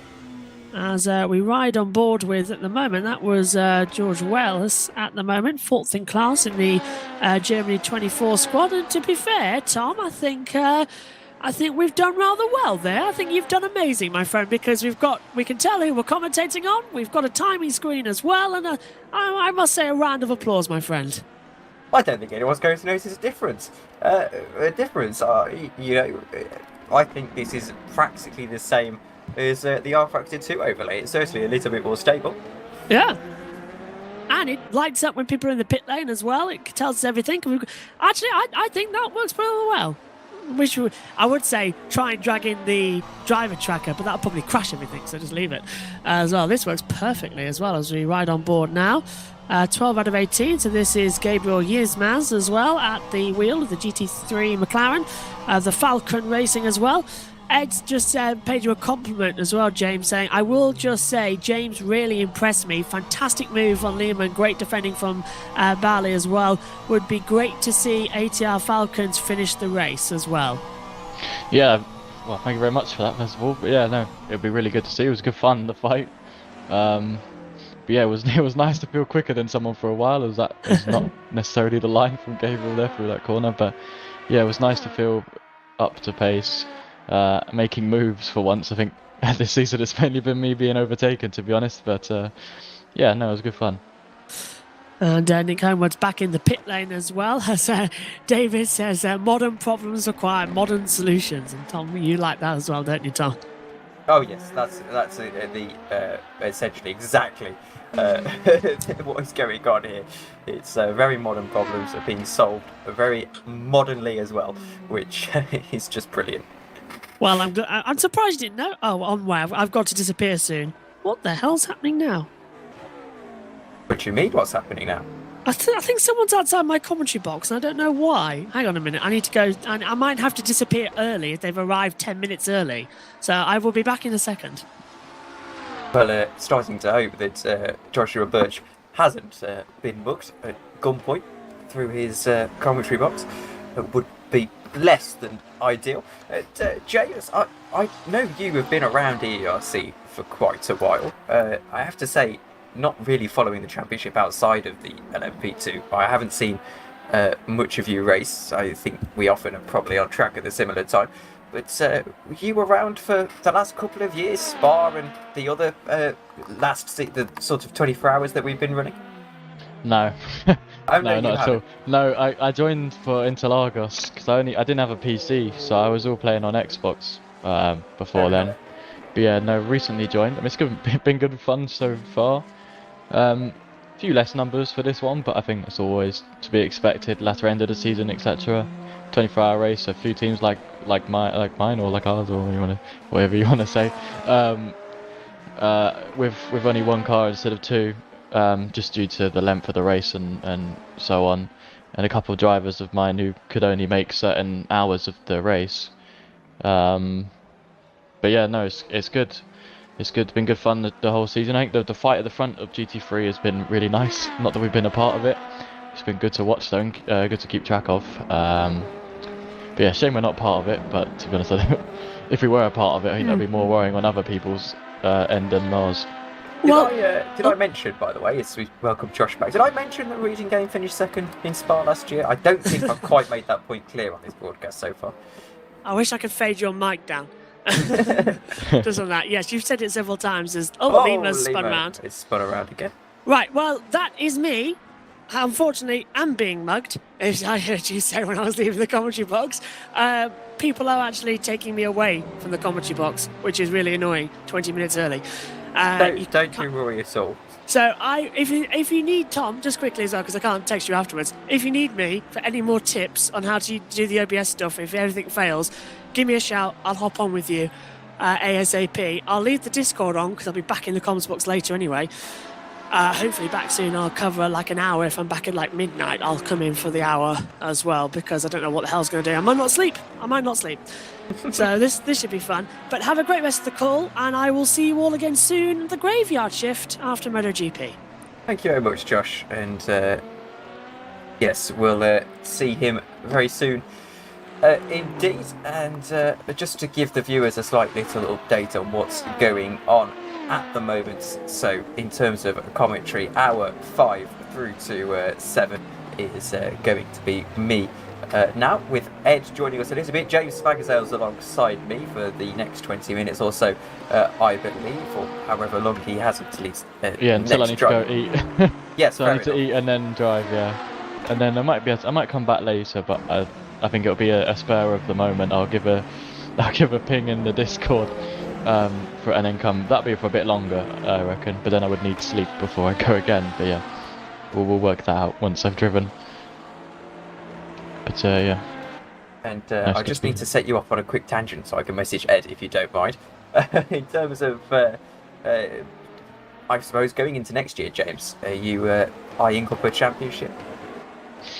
Yeah.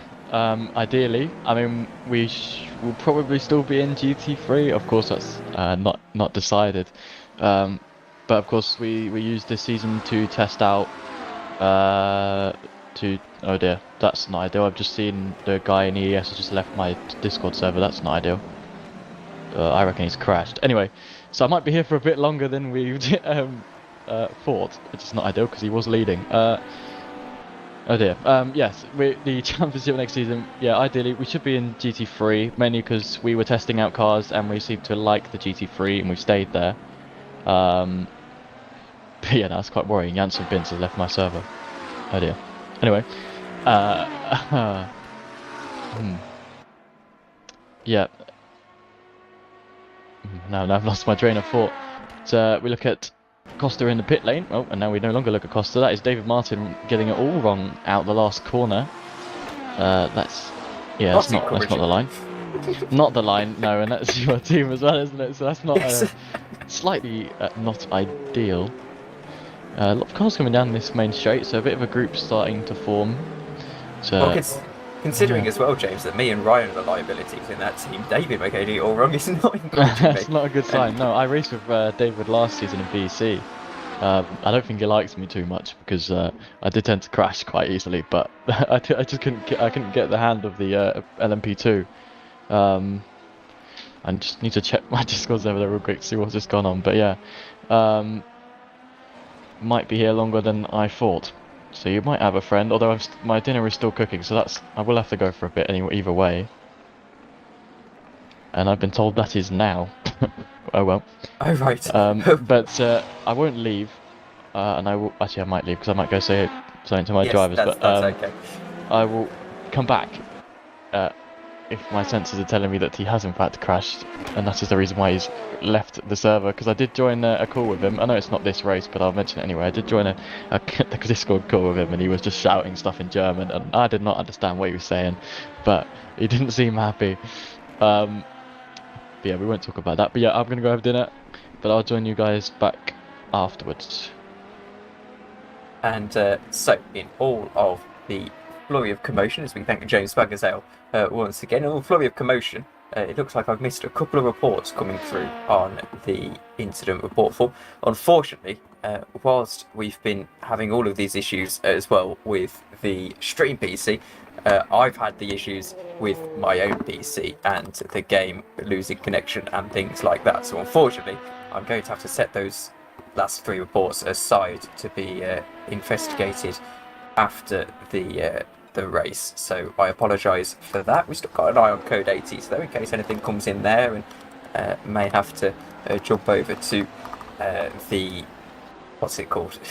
May have to jump over to my PC and mute my mic if any further reports do come in, just because it's technically my job. And We wait for Nick Homewood to get back, which actually should be in the next 20 minutes or so. So that's not a huge concern. In terms of how this race is, you can see though a little bit unprofessionally on the left-hand side of your picture, all of the things going on there, as Nick Homewood is actually back, so he will relieve me of my race directing duties for a moment. Oh, you know what, let's take you for a lap on board, which gives me a moment to, I don't know if you can hear the dog in the background, it'll give me a moment to, oh, here we go, into the cockpit of Gabor Vessi, a lap of Bahrain.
A lap of Bahrain, Gabor Vessi in the leading Fusion Sim Racing number 21, and well, not much going on the circuit right now. I will go back to the auto director so we don't miss anything going on. Here is one of the GT3s into the pits. Is Gabriel Yilmaz in 13th position. Pings in my ear as everything has crashed, burnt, revived and been nuked in the previous hour or so. It wouldn't be R32 endurance racing without some issues. Definitely not the nice relaxing 8 hours I needed before my 4-hour night stint a little bit later on, but regardless, it at least is not a totally laggy and horrible experience for you viewers at home, and I'm sure you're all adults and you could deal with the live timing screen being slightly scuffed at this stage. I think we'll just ignore that. But whilst we're here, I might as well give the viewers a little bit of insight into what's been the cause of all of our issues so far in this stream. So, this morning, OBS says I need an update. When I load onto the stream PC, I go, okay, that's useful. The update gives us some features that we can definitely implement into the stream quickly, you know, before we start. So I click OBS update. OBS updates. Bear in mind, this is not an issue on any other PC in the world. OBS updates, you know, keeping it secure, everything. Always good to update things. No, do not update OBS apparently when you've got 40 minutes to go until a stream. It will crash, it will burn, and it will apparently mean that your NVENC encoder also does not work. So it blocked us out of NVENC. So I thought, okay, no worries, we'll use the CPU. We've got a big stream PC. CPU should at least be okay enough to run the software encoder rather than NVENC. No, it will not, apparently. Dear viewer, it will not be okay to run this software. We ended up with a stream that was running at a solid 15 FPS at most. I think actually we were measuring in seconds per frame rather than frames per second. And that basically just caused everything to crash and burn. We restarted the stream. Chris Tompkins took a look at why NVENC wasn't working and said, actually, I haven't got a clue. It's just all totally messed up. So we started again. We've still got this encoding issue. I should mention it in all. We've been on the East Air for 4 hours now. 5 if you count the brief outage with the stream. So essentially that was all okay. We got a stable stream working. We at least had the the timing graphics, and now we don't have the timing graphics, and we've had to crop in race view. So, would you look at that? Isn't that helpful? Isn't that encouraging? And here is what we're left with. We've at least got a race here. And for those people who particularly get offended by the driver tags, unfortunately, this is the only way for us to give the viewers an easy way to tell who is who, and the commentators as well, of course, as we don't have the regular driver box or anything like that. It's a bit of a shame. This stream was meant to be one of the big ones that was supposed to go really flawlessly, but apparently not, as we see Gabriel Yilmaz heading on through up to the esports corner, as I am now taking to calling it. Can't take the esports line though at this second. Oh no, he's not heading up to the... There we go. Switch cars, haven't we? On to Fabio Lima. Yes, modern problems require modern solutions. Nick Homewood says good bodge. It is the art of the bodge. The highest of orders. I will give you an update as well on how long is actually left. We have... No, I won't. I don't know how long's left. I think 20 hours. We're counting down till 2 UK time tomorrow, which is when I'll actually be at the football as well, so I won't even be here for the end of this race. As pinged once more. And Chris Tompkins is either on break or back, one of the two, and I believe on break, but he's seen the issues with the stream as well. Let me set an alarm for 2 tomorrow, and we'll see how long is actually left as a definitive sort of answer, as we see David Martin in third position. Reading game, we're very good actually, aren't we, at finishing on the podium. It's 19 hours and 16 minutes are left in this race. We're very good, aren't we, Reading game, at finishing on the podium in the 24-hour races. I should stress that there's still plenty of time to go here, but at the moment, Reading game doing very well. Hoping to keep this up though. Plenty can happen heading on to the rest of this race. I'll give you a little bit of insight. Reading game not being the best on our tyres at the moment, so we're going to have to keep an eye on that as well. Other than that, here's Mia Levers in that Marmite car, the final Vont.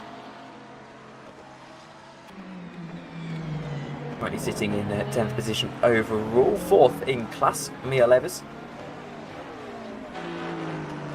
So one thing that this overlay does give us is the fact that it is allowing us to see the tyres that everyone's on a little bit more of a definitive way than otherwise, and also see how many laps they've been on said tyres. David Martin, for example, and Yunama Fuentes have both recently pit for new tyres.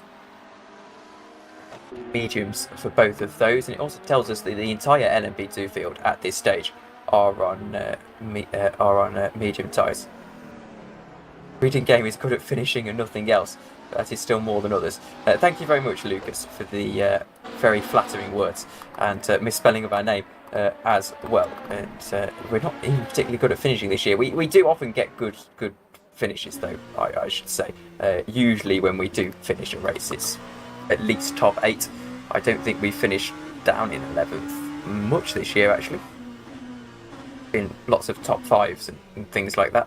It's just that inconsistency of being able to finish, and one of those teams that's just a bit Hunter Birch, actually just plagued with driver availability issues, and you end up having to get people in who haven't done a lot of practice, and they end up failing a little bit. Oh well, going along, fingers crossed, touch wood, nicely at the moment. Hoping to continue on this form towards the end of this race in 19 hours time.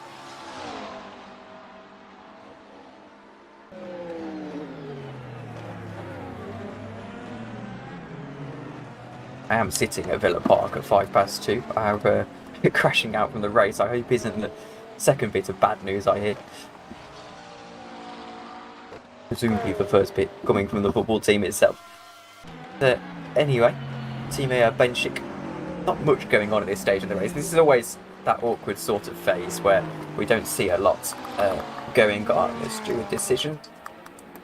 Just telling us that the reports from Renegade Sim Racing, Reading Game Studios Racing, and ATR Falcon will be investigated after the race. Reading Game and Renegade did report each other, and that's the one thing I didn't actually want to happen to us at this stage of the race. I didn't want us to have to go into that post-race session or post-race week and think, do we hold on to our podium if we do in fact get it, particularly if we get it quickly as well, or get it by a small margin. It would be a little bit awkward.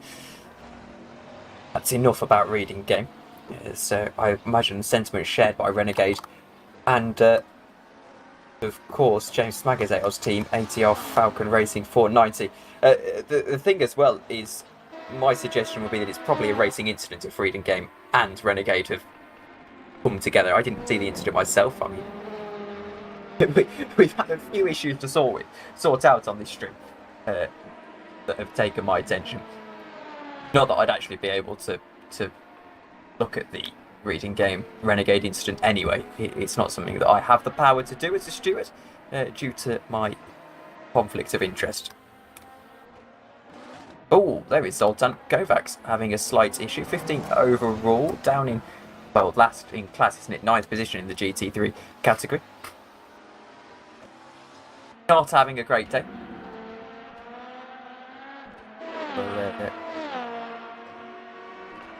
It will continue as Xander Davis has probably race incident. I'm the Renegade team manager, by the way.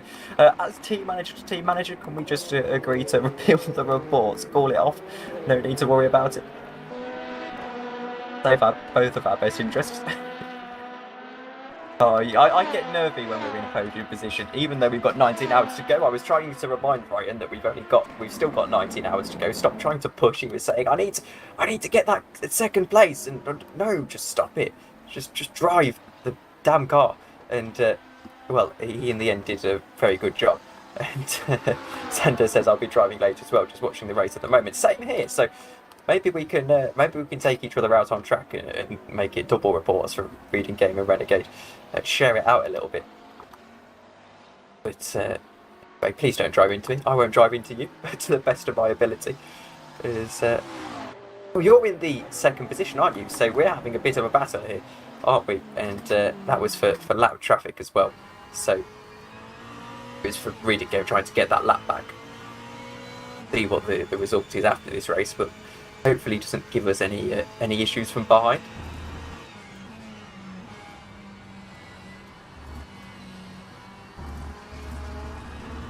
Board. I mean, I don't know who we're riding on board with. It's one of the Ferraris. You don't have that driver box, and you don't realise how much you rely on graphics here. Josh was saying earlier about how Martin Bundle and Maury Walker used to commentate off of just pictures and then didn't really have a great deal of timing screens or anything like that. I do not know how they do that. I require at least 5 monitors of timing screens to have any real coherent sentence formation. Anyway, as we press on in this race, one of the being son of its car, it's 6th position overall. Oh, it's Boy Transport Racing. I apologise. It's in the colours of BMS. Son of its, but it's not. It's Boy Transport. 6th position. They've got a shout at a podium today that we'll definitely be keeping an eye on. Of course, in 19 hours. So it's a cliche, but it's a cliche that always holds true. The fact that absolutely anything can happen. You can, you go into the final hour and you're still not sure whether you're going to be able to hold on to your position. Pressure, though, decreases as you go down the order. I think the 24 hours here at Bahrain is something that could have been very successful, and I somehow don't think at this stage it's going to be ran into next year. Talking about other alternatives. I believe the L word was spouted about, but I'm not going to give you any stuff that hasn't been announced. That's purely a rumour, and but yes, I somehow don't think Bahrain is going to continue purely because, unfortunately, I still stand by the fact that this could have been a very big event and could have been a yearly thing, but I think the track mods on R-Factor 2 just aren't really up to it. Gem have got a very good one, but even that we were testing and had some slight issues that stopped us choosing gears. I can't remember what those issues were. I think it was something to do with pit boxes and the way that we were trying to fix it. And obviously you can see visually the issues yourself. Bloom heaven here. Nothing that is stopping the drivers driving, but at least from the stream PC we couldn't quite get this figured out. I think 24 hours at Bahrain is something we can revisit once that official DLC comes out. I usually hate official DLC. It's the way it goes at the moment. I'm starting to grow up, learn, and appreciate that official DLC sometimes actually is purely the better option, because at least it's only got computer issues attached to it, not necessarily all of these stupid visual glitches and things. And at least they're high quality ones. So no doubt I'll be pushing for another running of this race on a kind of official track. But right now, a little bit disappointed, I have to say, with the event being a success, but not really. Well, obviously having the issues attached with the stream, which has been a great frustration, but also this. He's on board with one of the Aston Martins, and this, if you have got night issues, is going to be absolutely horrendous heading down into the left hand and not being able to see what's going on and what's ahead of you, essentially. If there's a car spun there and it's a white car, you're in an absolute... well, it's not ideal, is it?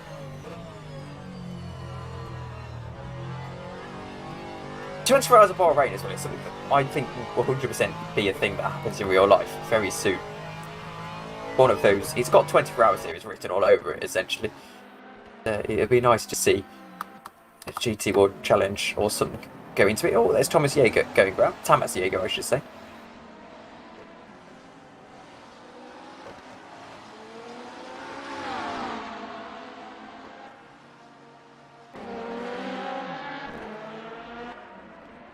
Coden, is this a battle? No, that's the Renegade car trying to get around it.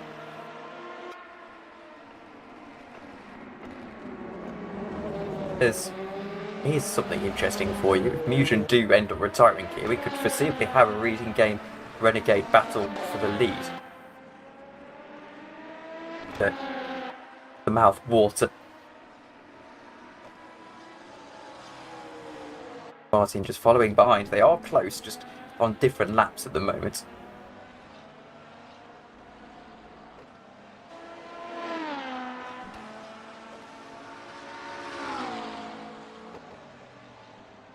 Dalton Kovacs round as we head up to the hour mark, and it will be 19 hours to go.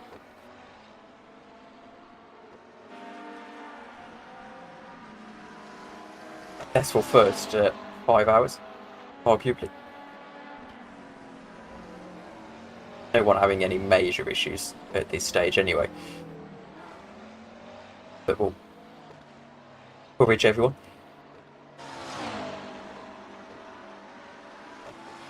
I think now we're just counting down till the server issue. There's no doubt it's going to happen at some point. It's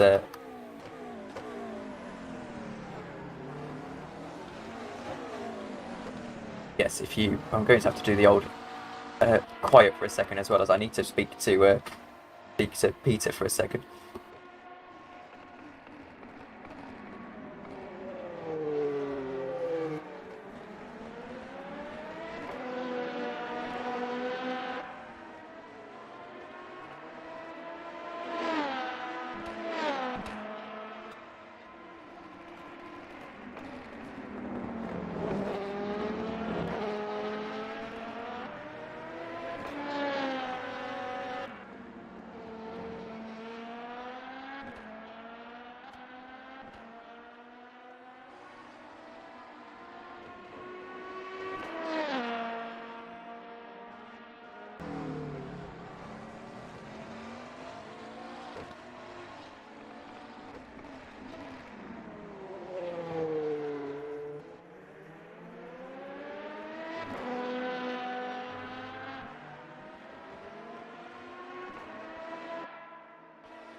David Martin into the pits.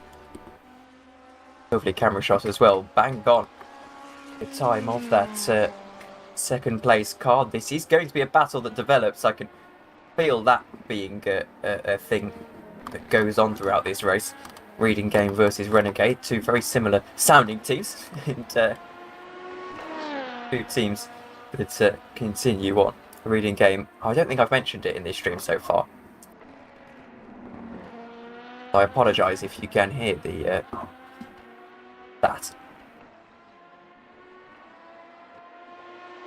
Dog has decided to develop some case of psychosis recently and just barks at everything. 3 hours yesterday she was barking, essentially. Straight. Frustrating. But yes, anyways, so carry on. Going to be something I want to keep an eye on. David versus Juan.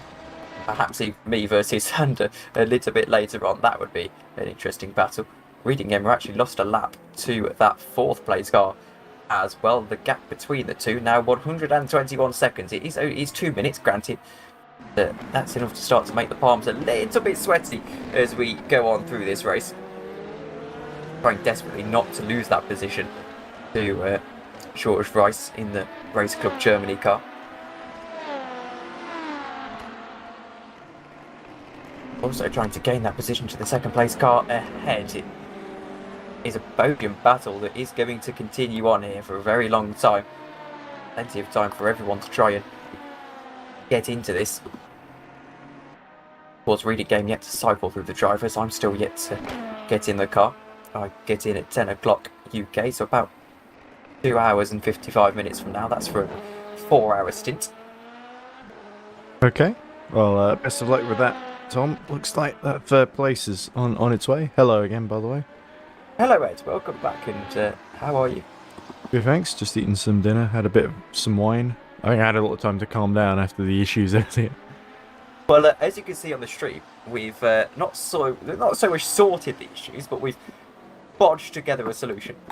I did see that, yes. Listening with interest before I went off dinner. I think it's a nice artistic touch for myself, actually. Apparently, I don't know if Loic Moynier was joking or not, but he sort of told me that apparently Diogo Moscato was using like an iPhone input for his wheel, and that's why it suddenly would just randomly go to the right. As someone who was driven with Diogo Moscato before, not so sure that is true. But it wouldn't surprise me as well. It would not surprise me. That sounds like a very Diogo thing to do. I don't know. I remember Jansen Vince told me, "Oh, my headphones are broken." Like a couple of days before the race, and I was like, "Oh, what can we do? What can we do?" I was like, "Okay, I found some new ones." I was like, "Oh, do I need to buy these new ones?" No. I just found these old earbuds in my drawer somewhere. A domestic GT driver for in Brazil is Diogo Moscato. Races. So Jaeger making another pit stop then, and that's dropped him quite a way back. He's 75 seconds off the back of Mia Levers, more than that now, and but I think Yilmaz in the ATR Falcons car is probably a bit too far back to really challenge Jaeger at this phase. Closest gap on track is actually the lead in GD3 between the 87 and the 86, and I wonder if the 86 Giuseppe Pastore is deliberately holding back because the 87's the one in the title contention, isn't it? So it doesn't really make sense for the two of them to fight each other, especially with Benchik. She's slowly but surely been reeling them in. She's only about 41 seconds now behind Pastore. And what's the gap between the 87 and the 16? It's got to be 41 plus 36, which would be 77 seconds, I think. And, just about on the lead lap. Going to ask here, Ed. I can smell my dinner cooking. Do you mind if I jump out for about an hour and I'll come back and sounds like I came in at the right time. You did. I know. You've timed that perfectly. I'll jump out for about an hour. I think Peter might be joining you. I think it depends on how he feels. To be honest, I've told him he could just jump in and come and go whenever. We are unfortunately going to have a bit of a break without commentary in this stream. But what can you do? I Not a big Don't deal. want to. I don't think there's too much going on at the Well, moment. anyway. exactly. We'll just put up some. I like the replay idea actually from Josh. We might go and do that. But anyway, I am going to jump off for a little while. I'll see you all in about an hour's time. Okay, well, I thank you very much for your help, Tom. And I guess we'll see you in an hour. Probably still be on in and out. We'll see. Only 2 people watching the stream at the moment. And Lucas Litchin saying, reading game is good at finishing and nothing else. But that is still more than others. Lizanne Davis says, probably Race Instant. I'm the Renegade Sim Racing team manager, by the way. I'll be driving later as well, just watching the race at the moment. Okay, well, that's good to hear, David. So, things play out. At the moment, we are into lap 165. We are over 5 hours into the race. As Kozowski comes into the pits in Boy Transport number 40. And there he is. And we are, oh, let's see, we're 5 hours into 24-hour race. There's got to be about 19 hours left to go. It's a long way. It'll be interesting to see who's still going at that point.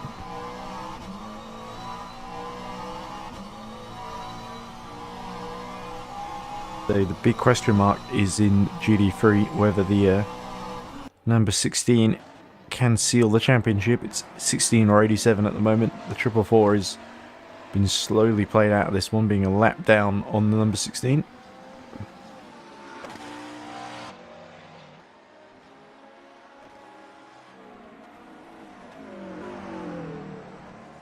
Battle really is between Gabriel Yilmaz, Royton and Alexander Model in the near the back of GD3.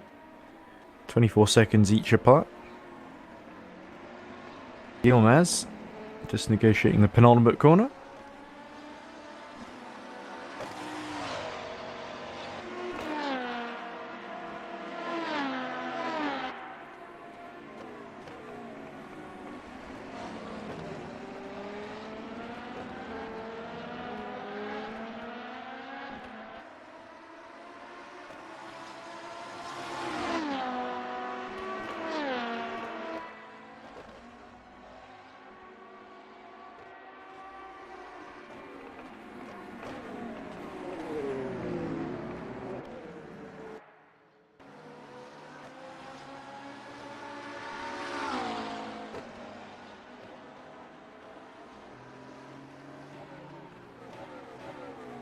Neil Evers in the 444, which is still running in class in 4th place, of course.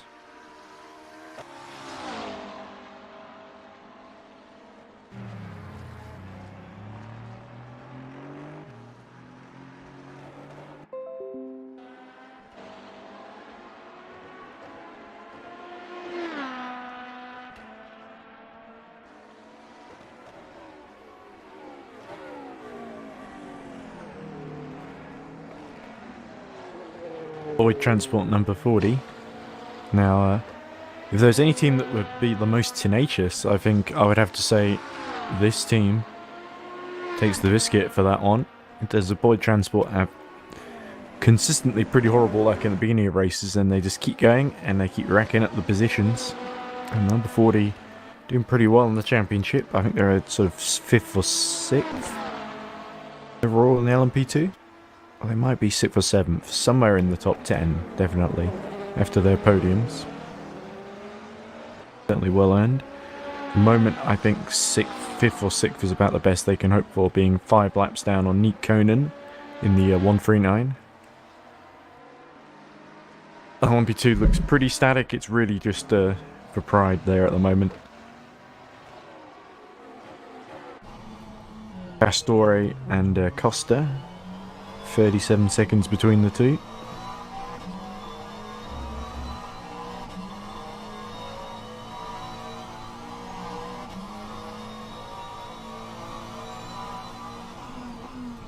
Even lap times between the pair of them.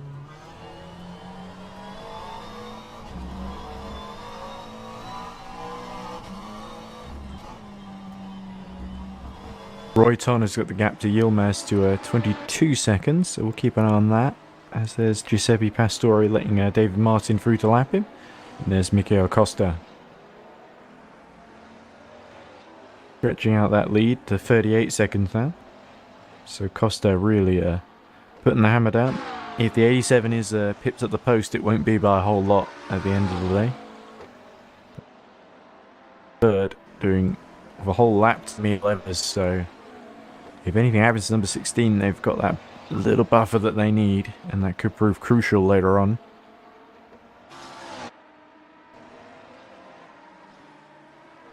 Street Boys have had some horrendous luck in this race. Kovacs down at the very back of the field.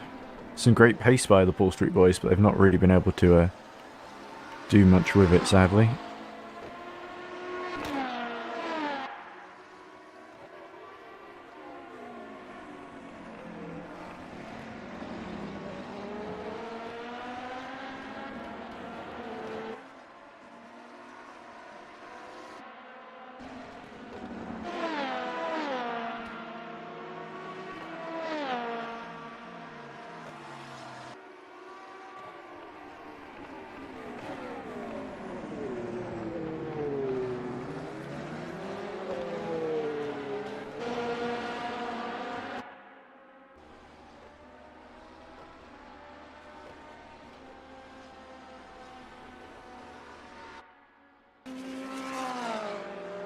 We might be able to get Peter Schumann in, actually, now that I look.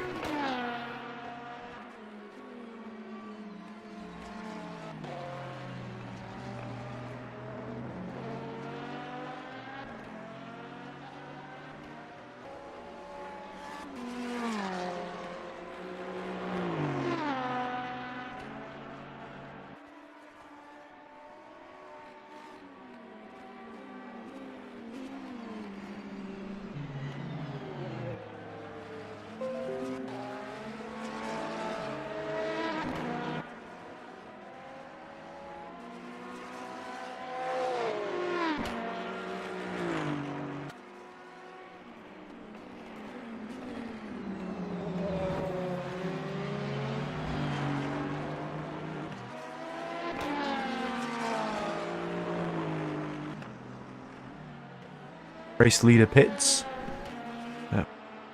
Roland Zooks in the number 21.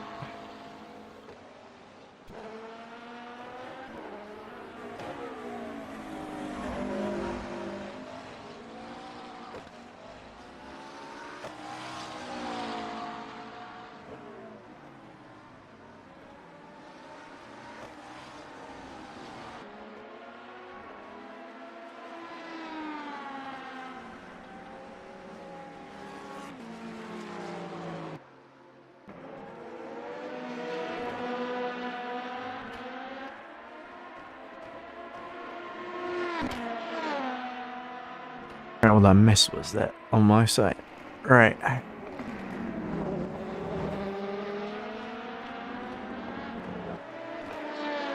Dunk still about 22 seconds behind Yilmaz. We've got Alexander Modal about 23 seconds behind him. So looking pretty even Stevens at the moment.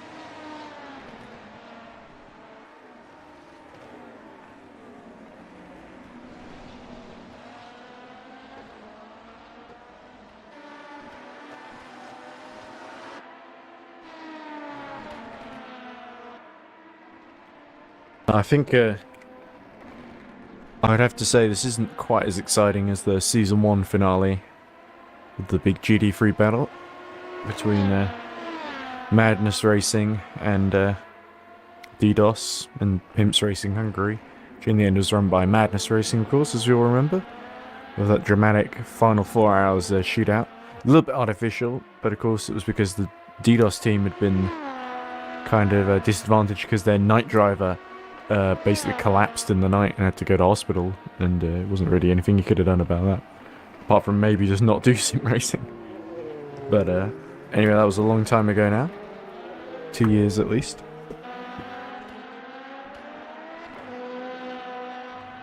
First championship finale, I can tell you that much.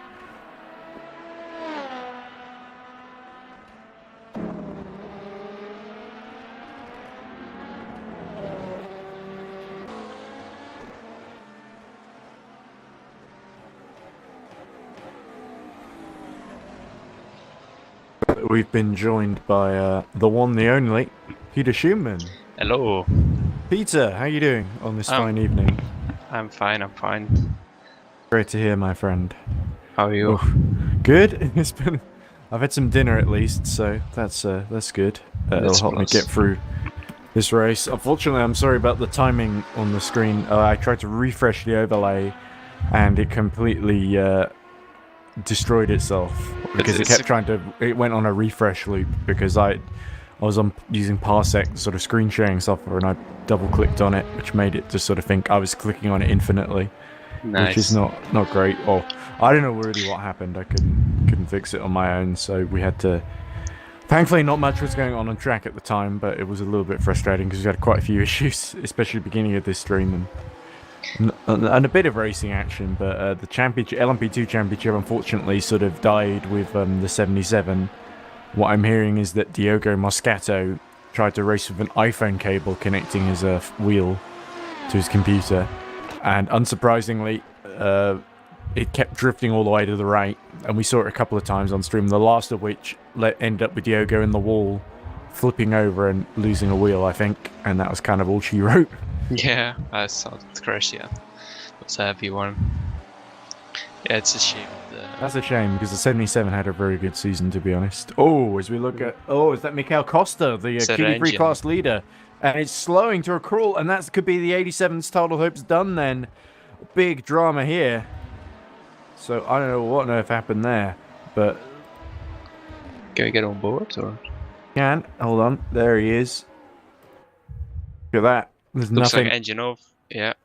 Oh dear, that's horrible for Mikel Costa. He's starting to crawl on the exit turn 2. That could be a code 80 as well. It's in a sort of dangerous position. Has he still got the rear wing on? Yeah, he does. Yeah. So it's not like he was hit up the back. That's certainly just Mikel Costa over-revving the engine then. Looking like this place he stands. And that's back to the pit lane. So, yeah. Now we can't officially confirm number 16 Team Imperium as champions yet because the 444 has still got mathematical title hope, haven't they? Yeah, mathematical, yeah.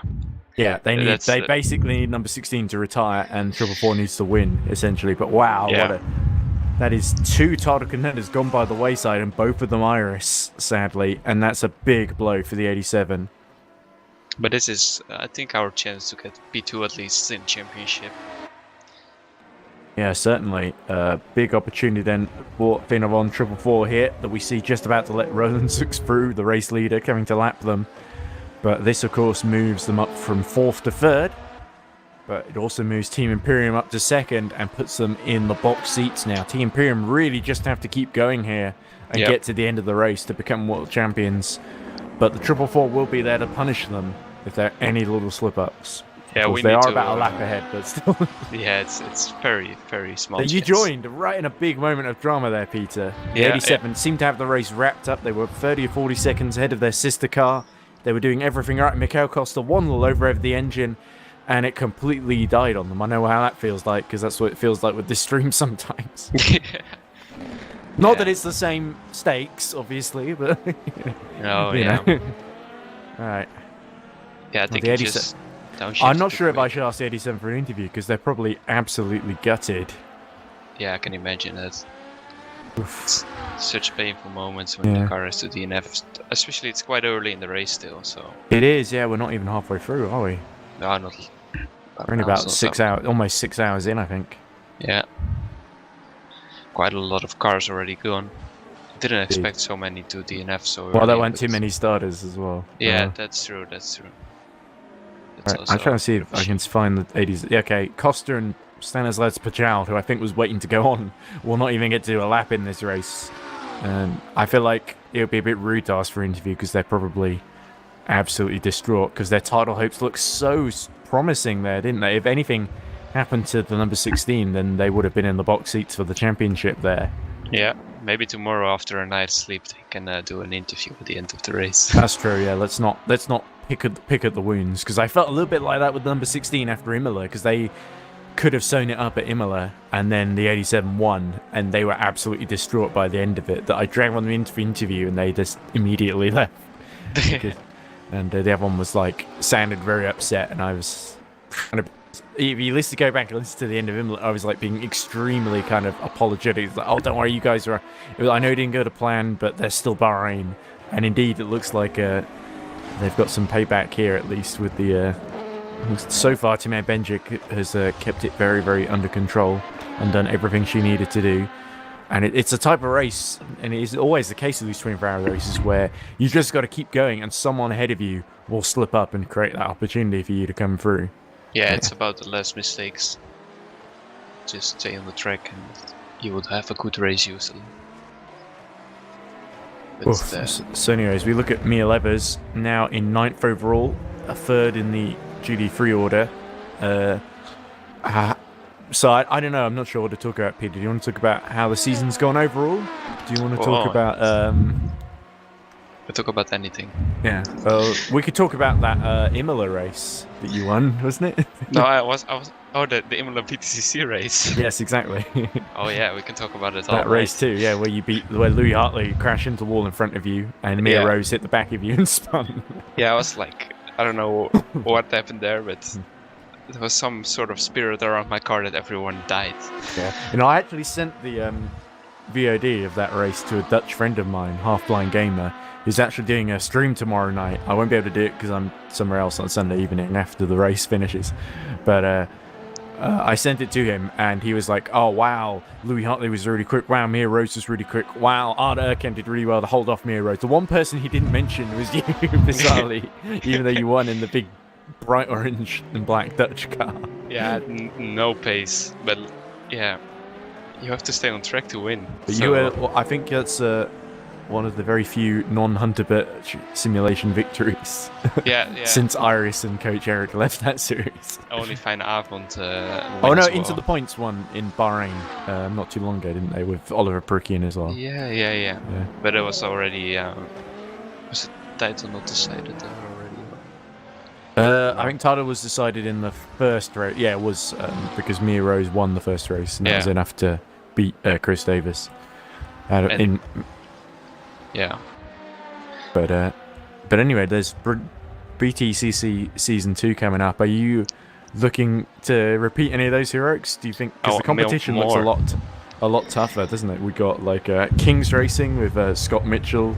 Scott Mitchell's brother... No, it's Luke Mitchell, who's the main guy. And then there's Scott Mitchell's brother. And Jack Nichols, who's the Formula E commentator, so that'll be interesting.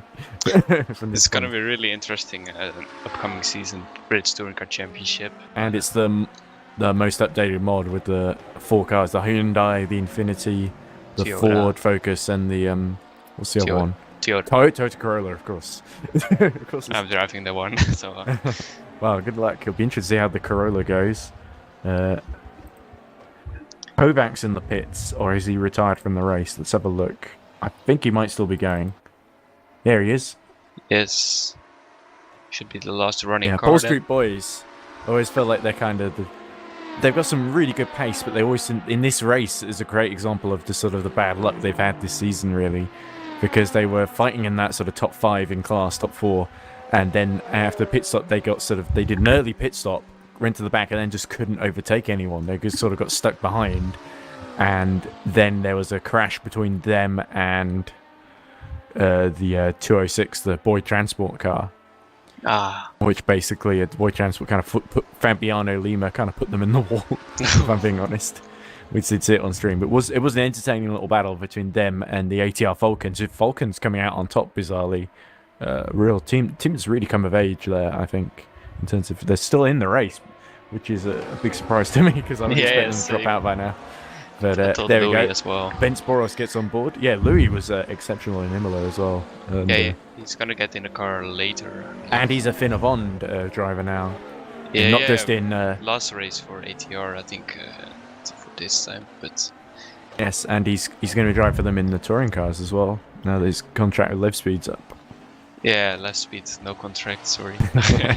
Well, let's be juniors to be fair, because it was like the smaller team, because they didn't know how good he was going to be, I guess. But, Yeah. we don't Yeah, have he's a really second quick. Hunter Birch team, even though Yeah. we're the champions. I think just having the one team is fair enough, because we got 3 very good drivers. Yeah, you could Although to be fair, overpower drivers. Alessandro has like the Achilles heel of his internet just disconnecting on him. Yeah. Yeah, he has 2 battles in one race, his internet and the race. Did I tell you I met him actually at a little kids go-karting event with Cub Scouts? No, I invited him along. He came along on the train and came about halfway through the event. And then after he arrived, all the kids started flipping over and hurting themselves because they went crazy because they're such big fans, I'm sure. Got nothing better to do, those 9-year-olds, than watch EERC. Yeah, But all anyway. the 9-year-olds watch the ERC. Yeah, but that was nice to have him there. And I got to do the leaders race as well. And I made a little gif in the British Touring Car chat of me crossing the line. And that's me wildly celebrating finishing 3rd out of 4 and not being lapped by the leader. Because I didn't know, because I lost track of who we were racing against. And my tactic, because it was a big oval basically with cones, and it's a little bit like racing in the 50s and just as unsafe, to be honest. But my strategy was just because we ended up we didn't have enough Cub Scouts that wanted to do it, so I ended up just fielding 3 of my own, and we sort of joined up with my mum's team because my mum also helps a local Cub Scout, and it looks like Benjik Nice. has come into the pits for that looks like Aston Martin Team Imperium number 16, and that's gonna grow the gap to Pastore, of course. Evers now, let's see, it's going to be less than 100 seconds behind by the time Benjik gets going again. There's your new... Like he's Oh, back is that in the Costa? race. Did Costa get going again? Ah, that is interesting. So Maybe he had hardware issues or something. could have been, yeah. Maybe someone came to the front door in the middle of the night. Excuse me, sir. I was like, have you heard about Judea's Witnesses or whatever? Or whatever. Team Or, Imperium renting in someone to knock on his door midnight. Excuse me, Mr. Costa. Have you ever thought about converting to Mormonism? I'm trying to win a championship right now. This is a bad time. You made me look embarrassing. I was leading the race, and now I've come back in second last. Ah, well. It was all for a good cause. But anyway, that is surprising. So the engine was probably fine. Miguel Costa just couldn't drive at that point. Yeah, usually you can't get back in with the engine. If you blew up the engine yourself. Yeah, so 20 seconds now the gap between Costa and Modal. Now the good news about him coming back in is it means we got a little battle because we got Roy Ton 10 seconds behind Gabriel Yilmaz and catching the ATR Falcon Racing driver. And then we got Costa, who's about 20 seconds behind Modal in what was the race leading Iris 87, trying to keep its very, very faint Tidal Hopes alive. As you look, the gap to, let's have a look. Norbert Major has now just gotten on board number 16, which is why they're now a lap behind the leader. So Giuseppe Pastore is 16 laps down on the LMP2 lead. And then we got Costa, who's 20 laps, so that's 4 laps. Costa, if 87 want to win this championship, that's 4 laps they've got to make up now. Yeah, that's gonna be. Not an easy, hard it's task. not, it's a big ask. Yeah. That whatever happened, it's very, very costly. And I guess we won't know until later. But it was just as well we didn't disrupt them because they were clearly trying to get him to come back to the PC. Yeah. It's better we didn't drag them in. Yeah. I know Moinier is still around, even though the 77 has packed it in. So we could probably get Loic in to talk a little bit about the 77 season. Yeah, probably. Yeah. And you thought we were talking about the 444 earlier because a huge achievement for Finnavond to keep the points battle going in the title race to the final race because they've never been able to do that before.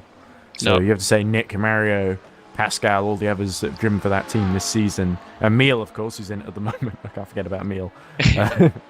Have all done a really strong job, winning, of course, at Road America and a couple of podiums elsewhere. There was a bit of bad luck at the beginning of the season. Yeah. Ever since then, they've really come on. They've found another gear, haven't they? The and they've been second very half was really impressive. good. Hmm. I think we have like now Imola was podium, I believe. No, Imola wasn't. But it was like Well, Imola was podium for the other car, wasn't it? yeah, for the other car, yeah. There And was then- even a discussion. I was so suggesting that the 445 should just come to a stop and let the 444 take a few extra points. Yeah, we calculated that, but it would like only mean that if we would have win this race, and then the Imperium should have been 9th instead of 8th, right, or something. Yeah, So we were it like, wouldn't have yeah. made a huge difference, considering there are now only 1, 2, 3, 4, 5, 6, 7, 8, the 9 cars in total. Yeah, It does seem pretty unrealistic, unless something terrible happens to Team Imperium. Oh, So pardon it me. would be a bit harsh to take away the podium for the other guys as well. That said, we have seen the 87 drop to 9th just now from the lead, so it has been known to happen. Yeah, you never know. It's 24 hours. Like, I one guess the simple 80, mistake. it's a big opportunity for the 86 though as well. They've not won yet this season, and so they could take a pretty big. It could still be a winning day for Iris, but it's not the car they wanted to win. Yeah, imagine they I grabbed don't quite see the 86 backing off for a lap to try and hold up the number 16 and back them. No. It wouldn't. The sort of Lewis Hamilton Abu Dhabi 2016 on Nico Rosberg style. And then still it. And that didn't like, work for Lewis either. So the Imperium doesn't have to overtake them anyways. They could just stay behind, and if they get second or something, it doesn't matter as long as the 87 is behind them. So yeah, it's really is the GT3 title battle that is the main thing that captures our attention. And you know, I was just thinking, oh, this isn't as exciting as the one in season 1. Remember when we had that freeway battle between? Someone pointing the wrong way. Oh, that looks like Alexander Modal. And as we saw near the beginning of the race, when Modal did his stint, he's facing the wrong way on the track, clearly trying to make it back to the pit lane. Is Modal's David Martin now in the pits? Modal actually carrying on. Let's have a look at Modal's steering, shall we? As the Reading Game pit from 3rd, which are looking pretty good. I wouldn't bet against Reading Game taking 3rd here. Let's have a look at the steering. Looks good. It's getting a bit heated in front of him, actually, between Costa and that must be... Who's in front of him? That's Norbert Major. He's trying to unlap himself. This could be very interesting. Yeah, Costa is having more pace, obviously. Yeah. Fresh tyres, too. Yeah. Oh, around the outside. Is Major going to give... Contact. Oh, dear. That is... You're not unlapping us. We want that championship. And in fact, if he does unlap him, we have to do it 3 more times as well. Yeah.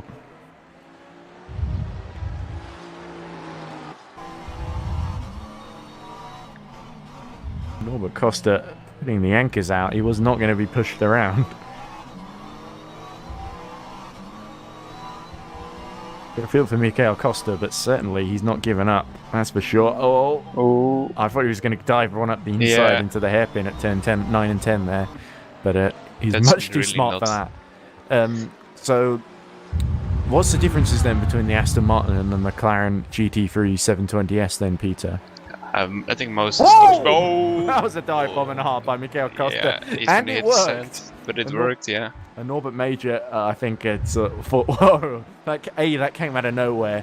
B, he'll have to do that 3 more times. So, and he's not giving up either. He's still getting a good run. Anyway, carry on. Tell us the differences between these two. Yeah, the Aston Martin has a little bit more top speed, I would say. I think the McLaren is probably one of the weakest on the straight, but it's very stable in the corner. I think that's why it's the preferred option, isn't it, by many of these teams? For endurance racing, very good car, I would say. Like, it's very predictable and it really does. Yeah, the Aston Martin is a little bit like the Ferrari in this, in that it's got the edge on straight line speed. I remember Stan Gjorvad, the OSR driver, driving for one of the teams in Korea last year. He was really quick down the straights, and so whenever someone would overtake him through the technical part of Korea, he would just re-overtake them down the straight. It was such a long straight. And then eventually he sort of just, once they got past him and they got enough of a gap in the technical section, that was basically it for the Ferrari. So, yeah, you see a lot of cars picking McLaren now. I think they're still all quite equal, the cars. I don't think the McLaren is necessarily very overpowered, but it's probably just people preferring the same type of car for this different behavior. But the Aston Martin must be a good car, otherwise you cannot be... Yeah, Team in the Imperium has championship. certainly won a few races with it. They've been able to get the best out of it. It's just that not many go for the Aston Martin. The only other one I remember going for the Aston Martin was, do you remember RSS Unison? They had the GT3 team. They used an Aston Martin, and I remember they were pretty quick. They had some pretty quick guys in that squad. And it was great actually to see RSS Unison come back and win in, was it Road Atlanta in LMP2 they won? Yeah, I think it was Road Atlanta, yeah. I think so, yeah. Quite a few first-time winners this season, because we had 360 at Road America, and with a Team Imperium, of course, in Nordschleife. Yes. We've had Into the Points win LMP2 at Nordschleife 2, even though they retired on the final lap. But because they were a lap ahead and Mugen, the LMP1, couldn't quite force another lap. I always feel sad to see LMP1 not here, and no LMP1s at all. Although obviously we originally planned to enter one and then sort of thought it'd be boring. Yeah, and also we didn't have enough drivers who are available to get it to the end. As it looks like the fourth place German team, the Race Club Germany. I keep forgetting that name. I just keep calling them German guys. Georg Weiss, I think, has got to the end of his stint here. Georg Weiss, yeah, he's done 1, 2, 3, 4, 5 stints there. That's 2 laps quite ahead of Nick impressive. Konen. Yeah, and they were saying, "Oh, we don't think we're going to be able to hold on to 4th," and they've certainly held off the 139 quite convincingly. So far. And Boyd Transport number 40 have been quick, but they've had such a big gap to recover from when they got disconnected early on, I think. And they were let back into the race, I think, 2 or 3 laps down, and now they're about 4 laps down on Konen. So certainly it's not been easy. Because the problem is when you get at the back, you tend to get stuck there. It's really hard unless you've got amazing pace to push your way forward. Yeah. Anyway, there is a little bit of battle between Roy Ton and Gabriel Maz. Let's have a see. Let's have a see. There he is. Oh, and that auto director immediately undoes my decision. But there's Roy, of course, big friend of the life, always happy to get a word in, and it's been a big season of highs and lows for Boyd Transport, certainly. Podiums for the 206 and the 40, but of course Roy Tunt suffering a very personal loss earlier in the season of a family member, and really fighting back very strong from that. And it was great I think it was Road America, which was the round immediately after that, to see the 206 on the podium, because it definitely gave the whole team something to smile about, because Roy Tunt, really the heart and soul of that team, instrumental in getting the setups ready for each round. And also you'll always notice that Boyd Transport were always able to eke the fuel out another lap longer than their competitors. So they're always trying something different. They're a really kind of scrappy underdog outfit that's always fun to watch. Occasionally people like Fabiano Lima will take someone out, obviously not intentionally, but you know, certainly you can't fault the Boyd Transport team for trying. And number 40, Gazowski, was on the front row in Imola, and they've certainly had their moments this season, so great to see them still fighting away. And I know they were really looking forward to this 24-hour race. And Roy, he fancies a chance of getting past the ATR Falcons here. Only 8 seconds separate him, and it's Ferrari versus McLaren. So Roy's going to be faster down the straights, that's for sure. And they've certainly it's been their car of choice this season, the Ferrari, down in GD3. And they're one of the few that've really been able to make it work. I think, did anyone else use Ferrari this season? I can't think of anyone. Not that I remember. Maybe 1 or 2, like, they did a couple races with it, but yeah, not for a longer period. I don't think so. I think the last one I remember, Abstinio Force Polonia did pretty well in the Ferrari, I think, in the first couple of... Didn't they won at New Orleans in the first round last year with the Ferrari, I think, with Jake Dennehan at the wheel. You probably know better than I do. Yeah, you were probably in the race. I was commentating. Yeah. Like when you're in the race, you mainly just remember your own result, and whoever wins. If it's not you, you don't care. But yeah. So Roy Ton gets the gap all below 7. Oh, something happened to Yilmaz, because he looks like he's losing time rapidly. There he is. Yeah, so a spin or something for Yilmaz. And now Roy Ton is almost upon him, and he's going to come down on him like a ton of bricks. So, Ed. I had to have a glass of wine over dinner. Yeah. It has been a little bit stressful, so I think I was owed that. I understand that. I can We got our Heath Robinson style timing set up because I destroyed the old ones. Well, it's at least it's a solution. Tom did a good job, I think. Even he was a bit self-aggrandizing about it, like, "Oh, this is better than the actual setup we used to have." I'm not sure if it's better, but it's something. It's functional. Yeah, it functions. It's clear. It's certainly not. What's the old debate about form over function in design philosophy or something? This is more function over form in this instance. But Roy certainly pressing on then. 3.2 seconds to Gabriel Yilmaz. And Yilmaz has actually done a pretty solid job. He was struggling a bit earlier on. They've dropped behind HHR by about 85 seconds. But Yeah, I this is think sort of. these the- cars have been close all race, haven't they? With the I think HHR. Costa has made a pit stop in the last 5 laps, or is that when he came back from his disconnection or something? Yeah. I think Yeah, so. because it's showing him a lap down on Boris, so I wonder if he's hit more trouble. Because he wasn't that far behind Boris, I don't think. He wasn't was. he I was in the same lap, I believe. He was, yeah, so he must. I think he may have made another pit stop, or. Paul Street Boys have made a driver change, because it's showing Boris about 7 laps in the car then. So. Yeah, it's a bit confusing, that one. Yeah. We'll see. But certainly Roy and Yilmaz fighting for position as Mia Leathers comes into the pit lane. They're not going to call you up now, are they, Peter? No, I hope not. It should be. You're in the Nick getting 139, again. aren't No, I'm in the 444. you? Ooh. Well, best of luck with your title aspirations. Yeah, I'm driving up to 3 a.m. so I have some time to stay awake. So you'll be waiting a while, is what I'm hearing. Yeah, like we had another race going on today as well, but unfortunately my teammate DNF'd the car before I got in, so I have some extra time now. It's always the way. We sort of DNF'd early because Jack Giuliano just didn't have anyone to hand over to, because James Juba was supposed to do the first stint, and then he got called in for another race. So a lot of guys, though, just don't have first call on their services. Yeah. But anyway. Yeah, it's been a busy day, I think, with sim races going on. I believe it feels like there was Always a feels lot like of it gets very busy in October. Yeah, it's winter month, so people get inside again, so... Some people never go outside. Some, Like in me. the first place, yeah. Too busy doing sim racing. Yeah, Roy The- Dillon really seems to close the gap with Yilmaz. Jaeger within about 50 seconds of Mia Levers, but I don't quite see Jaeger jumping them in this one. Yeah, But Nick's getting Homeward, back in especially as as Nick well. Homeward's getting on board, so it's not Evers he'll be battling with anymore. Fuentes is pitting in the Renegade Sim Racing 120. Does it annoy you, by the way, when for the LMP2 team, when you see a new team pop in and immediately outpace you and sort of are fighting for the podium while you're like 6th or 7th or something like that? No, not for this race. Like, the two drivers for us starting the race, we don't expect them to be very quick, so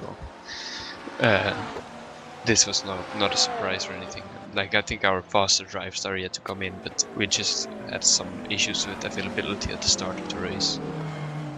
I think James Spaggersgale wants to join us, so because he's been moaning at me in the Discord commentators chat. So I better find where he is for a start. Probably in the ATR Falcons chat. There he is with Yilmaz. So he wants to be dragged in. That's rare, so I better take advantage of it, because Yeah, mostly do drivers it. never want to talk at all, apart from the nice ones. It'd be a shame if we don't hear from Mugen on their last appearance, because it would be great to hear from those guys in the 21 squad as reigning champions. Ooh. And now James Smegascale joins us then in the commentary box. I do indeed. Wow, so great to hear from you again, James. Sorry I didn't get to congratulate you in person on your great driving, but I thought I'd send a message nonetheless. Yeah, no, that's fine. Cheers for that. Yeah, I'm back for a bit, not for long again, because I'm getting back in. A bit of change of plans. Unfortunately, just like our friend here has also joined, we have also crashed out of said other league. So I'm not getting in that one either. So Oh, I hope you two didn't bump into one another. I don't know we if did, we I did. think. We Awkward. Better- Oh dear, what have I done? I can tell you because Mr. Bintz has in fact left my server and has not sent me a message, so that's a bit Okay. annoying. But I It's think weird, he's Jansen also is actually rather in my annoying. server. He was originally supposed to drive for us in this race, and unfortunately Yes. Jack John Amanda just didn't last that long because he had no one to hand over to after the first 2 hours, so he thought, right, I'm bored. I'll stop. We signed Yeah. 5 drivers, and only about 3 of them were available today. Lol. You know what, we sort of have the same for this race, because it's only been me and Gabriel around. We're meant to have Louis Hartley in soon, but then yeah, I think Gabriel's going again now, that's why I'm able to join. And then I'm going to do 2 hours, and then Louis will do... Oh, Nick Homewood flashing his lights at Gabriel, just as we mentioned, because he wants to lap him. There we go, Nick Homewood now running in 3rd position behind Tamir Benjic. So big drama, James, was, as you may have noticed, the 87 hitting trouble then, which means more points. Oh, Gabriel really squirming there, and that's going to allow Roy Tunn to close right back in on him. So big yeah, tension I here. did catch that. Yeah, so- I did. I think I came back just as they DNF'd Oh no, they ran out They of didn't fuel, DNF. didn't They got going again. did they run Something out of must have fuels? happened. Yeah. Yeah, It it was might an have run out of fuel. in-game bug resulting in an engine blow up. Oh no, it was a Ah. bug. It was the same thing that happened to. Didn't that happen to another team earlier this season somewhere? Oh, it might be like I know what I'm thinking. I'm thinking of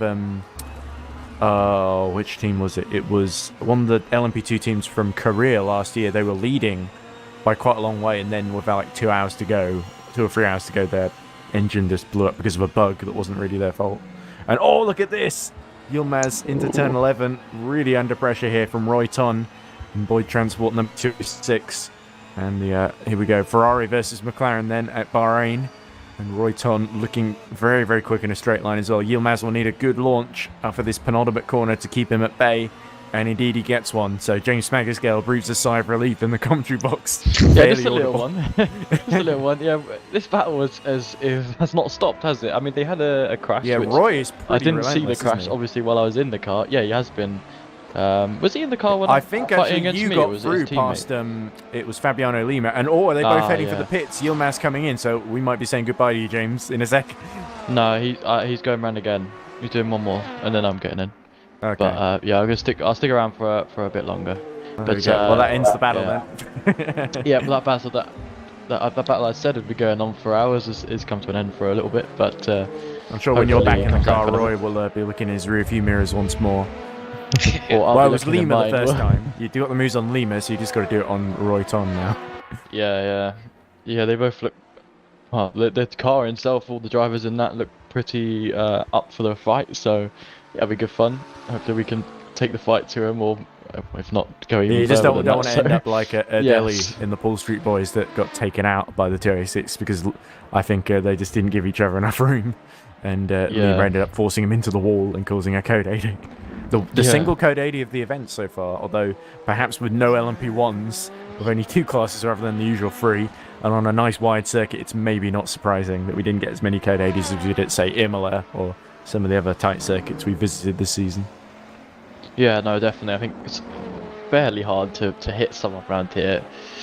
Well, I bet we say that it has not been. We haven't had Doesn't stop a him few trying. issues, but yeah, no, it does still happen, but it is a lot easier, you're right, than Imola and other tighter and smaller tracks to make collisions with other cars. Gabriel gets going. I don't know if I really need to get the stream back up, don't I? Because I'm watching it. I'm still in the server. Well, it's pretty more. There we go. Gabriel's just got going, and Modal spins at the last corner, so he certainly won't overtake, especially as he looks like he's heading for the pits. Nope, he's carrying on, so he certainly won't overtake Yilmaz. Or he would have if he wasn't for that spin. So big costly mistake from Alexander Modal. Not the first time he spun at that last corner, and I fear not the last either. As Yilmaz coming out of the pits, when you're coming out of the pits, it's always a bit of a wide entry they take, isn't it? Because they're sort of the tires are a bit colder, and they're sort of not quite sure where to brake on the heavier fuel tanks, aren't they? Yeah, and also you get like a awkward angle into the turn 1 because you have the pit and exit line. Have a wide line for Yilmaz. Yeah, probably cool tires. McLaren Yeah, is not hopefully. Yeah, responsive. as his friend, this is a. I can say it's a common trend in a lot of races. His first couple of laps after pit stops are usually a bit shaky. So let's hope he doesn't crash it. He shouldn't do that. I'm not saying it's good. Yeah, he's doing better than Modal. I'll put him Modal in the really. Yeah, Modal really kind of put himself. Especially I think- in the last corner, I see Moto a couple times pointing to the wrong direction. Yeah, clearly trying to just get too much speed on entry, isn't he? When he turns in, Yeah, I think so, yeah. Yeah, very easily done. I and think I did a that couple easily times. cost him those 5 seconds that he's missing, isn't it? Yeah. Looks like Guzowski and Pastore is pit from the lead. 2 laps ahead of Norbert Major, of course, in Team Imperium number 16. And it's looking like Team Imperium have a much more straightforward... It was looking fairly straightforward anyway, because top 4 will basically do it for them no matter what. But ideally, they want to finish on the podium to round it out, and they want to take back those 2 laps to Guzowski and do what the 21 is doing in LMP2, win on the track and in the points and in the championship. Nice way to end off the season. But this is certainly the night stint, I guess, which is pretty obvious. It's pretty self-evident by the lights and the darkness. But this is, of course, there's this phenomenon known as what do they call it, the midnight hour at Le Mans, where suddenly you get to where it's a bit darker. The tyres are starting to bed in. There's lots of rubber on the track, lots of grip. And suddenly you start to see lots of really quick lap times being set by certain teams. Do you guys ever find that in these 24-hour races? We noticed the tire wear got better when it got cold, and there's more grip because there have been driving cars over the track for quite a while Bahrain now. is actually quite hard on tyres, especially some of these faster corners in the sort of middle sector. Yeah, in the GT3 it's not bad, but in LMP2 it's a little bit worse. Yeah, I agree. Obviously I don't know what you guys are running, but we've been running softs the whole time, and to be honest, they feel fine at the end of the stint.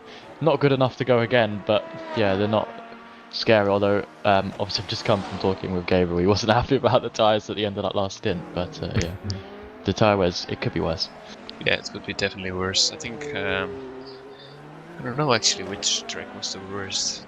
Yeah, for me, I felt like Road America in the LP2 was kind of worse, but it was the first race after the tire model update, so I had to get used to it still. Looks like Costa has been putting the lap times in. He's been consistently in the sort of 57s and 58s, so about a second faster than the leaders. And compared to Boros, who's behind, he's been significantly a couple of seconds faster per lap, but is that going to be enough to catch with the lap gap that he's got? I think it's looking pretty remote hopes for the 87 overall. Modal still got that 4.6 second gap to Yilmaz, and it's looking like that's they're of course on 11 lap old green tyres. Yilmaz is on 1 lap old blue harder tyres.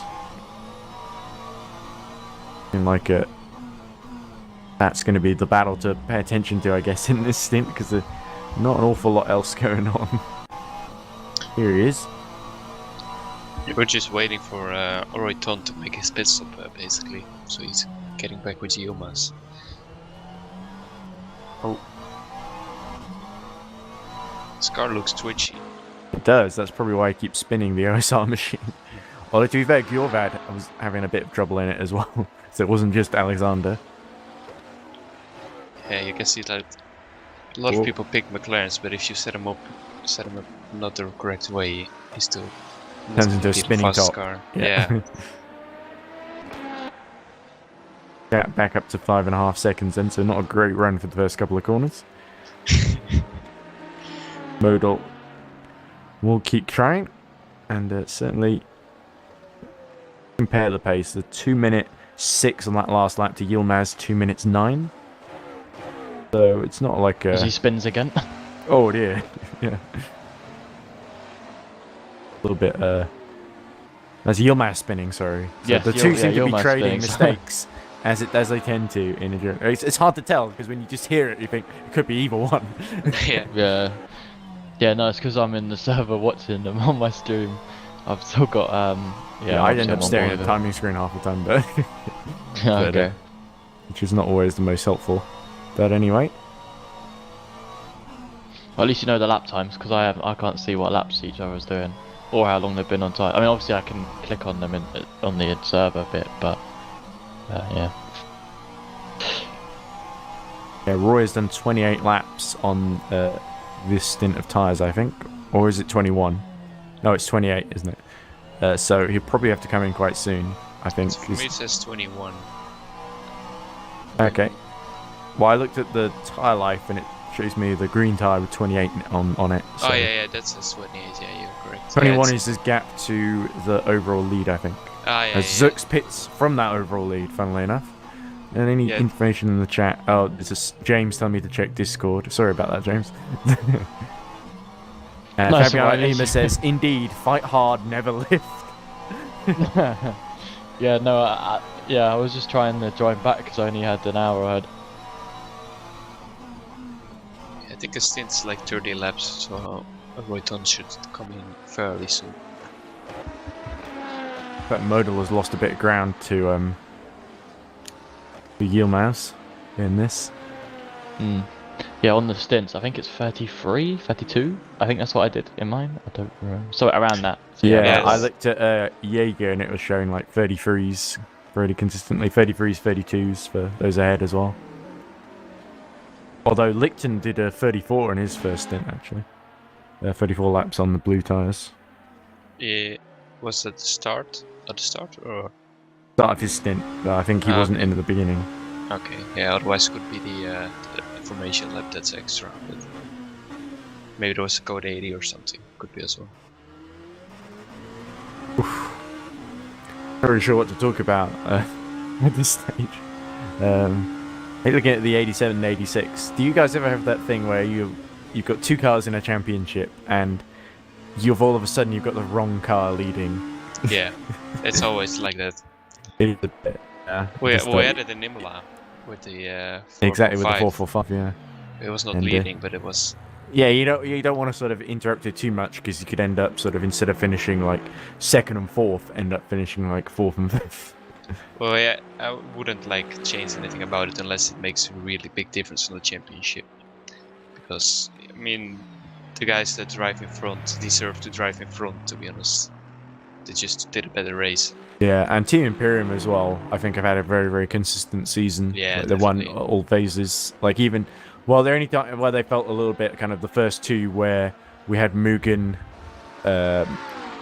what was it? Mugen Arn Arch competition in the Bentley of all things, and we had Satellite Racing 64, and all three teams left after the invasion of Ukraine for some reason and the withdrawal of prize money, and then basically Team Imperium stepped into the sort of power vacuum and have done a really, really good job.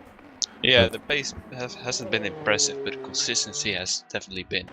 Yeah, it would have been interesting to see if Imperium could have worked their way in, even if Satellite Racing 64 and the others had stayed in the championship. As there's Modal, a little bit of dust kicked up there, and he's about to be lapped by Nick Homewood once more. And the How many LP2. times did Nick lap him now? Is it the second time? I think so, Nick yeah. got in. He's like in for 6 laps or something. I believe, let's see, Alexander Modal 22 laps behind, Nick Homewood 20 laps behind. So yeah, it will be the second time. Well, this Yeah. will be the third time. Third time incoming.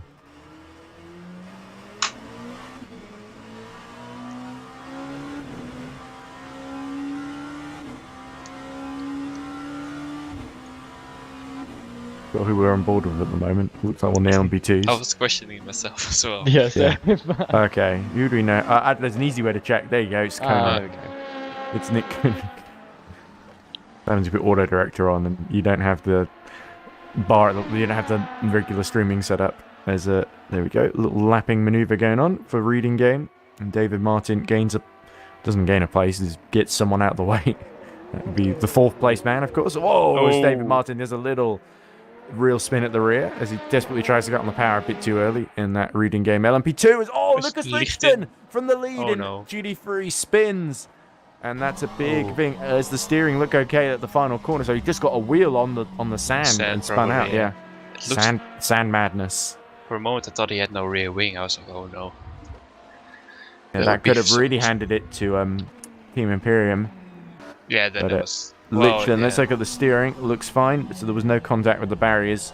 But Lichten collects himself up. The gap to Norbert Major, 48 seconds now.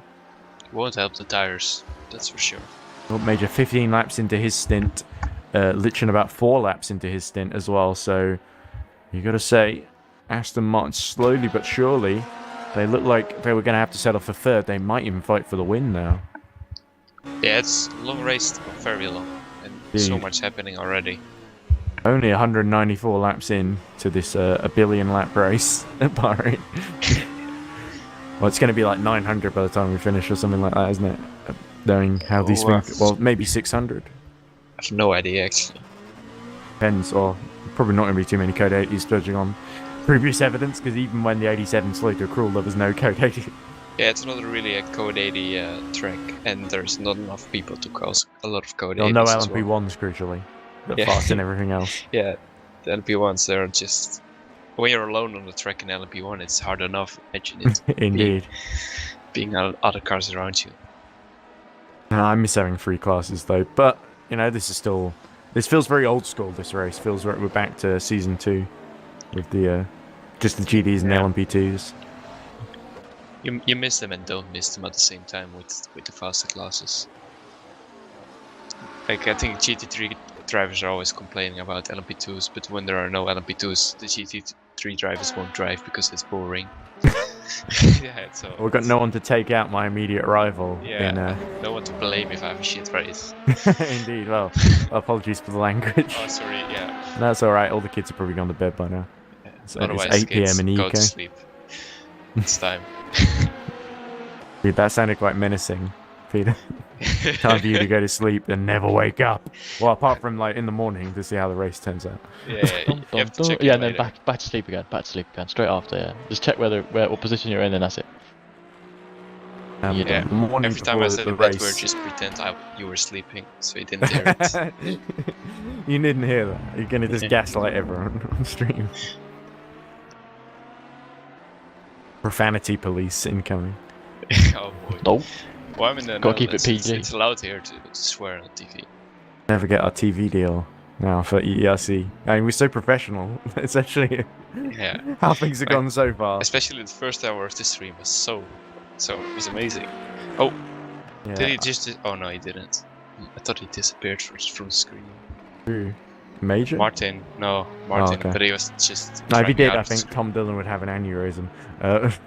He has actually got back on the same lap as Fuentes, although Dave Martin's last lap was about, quite a few seconds slower than Fuentes. Fuentes has been like 146, 147. Martin's at 148, 149s. There we go, 147.7 for Fuentes. Probably about to lap Martin again. Well, relap. Nick is now in the same lap as Jansch. What? David Jensch, yes, Yeah. for the Race Club Germany. They were like a lap ahead, weren't they? So Nick has done Yeah. very well to get that gap down. Or Maybe we can make sure we're not outpaced by the rookies. Modal still holding steady about 10 seconds behind Yilmaz, so I'm sure James is relieved that Alexander is not upped his pace and Yilmaz hasn't been making too many mistakes. Yeah, slightly relieved. It's good to see he's not making any mistakes. But, yeah, now sort of just waiting for him to get a little bit closer to his pit stop, and then I will unfortunately have to leave the commentary box. But still, for there's a bit. top 6 up for grabs, especially if Very Costa much can't so. catch back up. Although Costa himself has got back on the same lap as Boros. Yeah, even a top 5 up for grabs really as well. Has the Boyd transport car pitted yet? I don't know. Yeah, I No. think Roy's coming to the end of that stint, 33 laps, so it's coming soon. Yeah, so we'll be around them at some point. So hopefully, Blue flag pops out Gabriel then and myself. for the race leader as Conan right behind Lucas Lichtenstein, who's had that moment in the sand not too long ago that he just about collected up. The gap between himself and Major, 49 seconds, so about the same. He's gained another second on Major in the recent past. Conan, that's quite the wide apex. He was sort of turn when you like, not when you need to. It's creative lines. He probably tire saving. Oh, that's No, that's I'm true kidding. actually in the LMP2 because the line you wouldn't necessarily take if you're in a battle with someone there for position. No, it's probably. I think Nick is also in a different seating position than he initially wanted, or something, because he has to see the RPMs. Oh, it's dear. model again. That's Modal. Well, Modal's definitely not going to catch Gabriel Yilmaz now, Get in, what? No, I don't- we're neutral in this. and that's the convoys. penultimate corner as well, or just the tri-ultimate corner. Sorry, that he's spun it at, and he's come out behind. Guess who? Roy Ton, who's almost a whole lap ahead of him now. In fact, he's a lap ahead, isn't he? 100. And Yilmaz comes into the pits then. Well, that's Yeah, he why is just he in been the into pits? pits. Oh, Ooh. drive through. Oh, He's doing a dear. drive through. He's not stopped, so I reckon he's got the 5 points because he was on 3.7 when I last spoke to him. Ah, yeah. Here we go. So that's probably why. And he's Um, out again, yeah. That has just given me a panic attack that he was coming in. So I think on that note, I might go and join him just in case. So yeah, I'll join back at some point in the. Okay. in the Well, race. cheers, James. It's been Yeah. great to have your company, and best of luck to ATR Falcons. Yeah, good luck. Cheers. Thank you very much. Fabiano Lima says, "Come on, take a look at YouTube chat." I did. Fight hard, never lift. Yeah, I heard. That's Fabiano's justification for this crashing into people.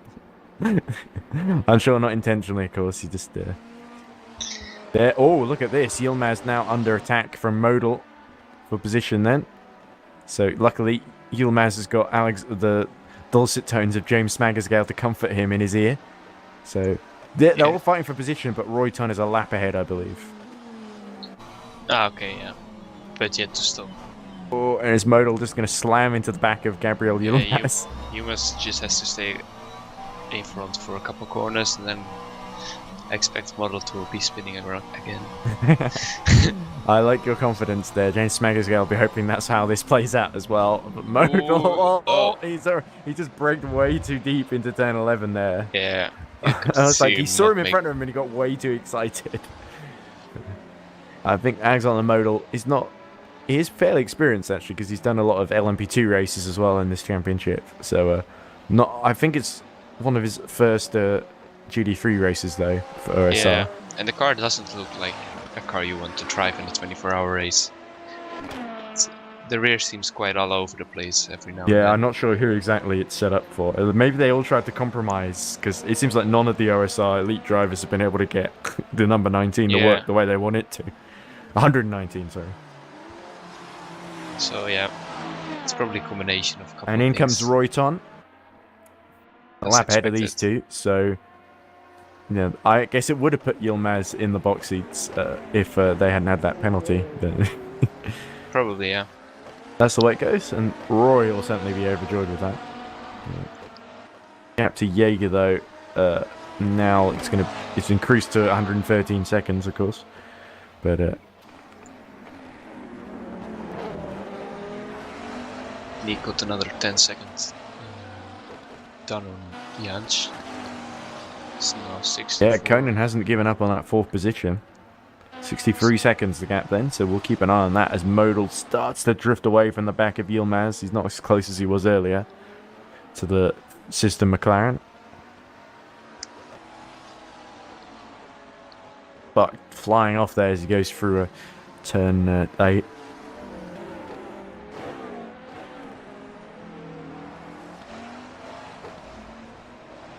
It's weird because of the lights in the background. You sort of feel like they're flashing. At points. It's sort of like seizure-inducing. Looks like people flashing cameras in the grandstands. Yeah, people taking pictures all 24 hours. Wow, yeah. Got to document every minute of this race. EERC is very popular in the sim racing photographic. All communities of sim racing, not just... You ain't anybody unless you spectating EERC. A lot of people have just VR in the camera stands. Yeah, people pay for tickets. Virtual tickets. Virtual tickets, you must sit there with your VR. I think didn't Formula E used to do a thing where they had a VR, or was it AR sort of thing where you would sort of watch a recreated version of the race with these 3D models going around. You could just watch it for VR from like any angle because the spectator, it's like some of the tracks were like in the back of a park or something, and so the angle, you couldn't get very good angles, or the angles that were good were covered up by advertising hoardings and stuff. I remember that. That was quite funny. Bodle's starting to drop away from the back then. Yeah. Of Yilmaz. So there's Roy. Oh, with the sister Roy Transport just lapping them. So where did Roy get going again? A lap down on Jaeger, who is just pitting now. So there we go. But Roy back to the same lap, I guess.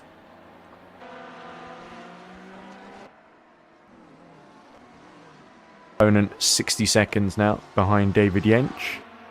And lapping about 3 seconds a lap faster. So 20 laps, you should be on a still. Lap 200, by the way. Lap 200, and how many hours do we have left? Oof. Well, we started at... this is the hard thing to figure out.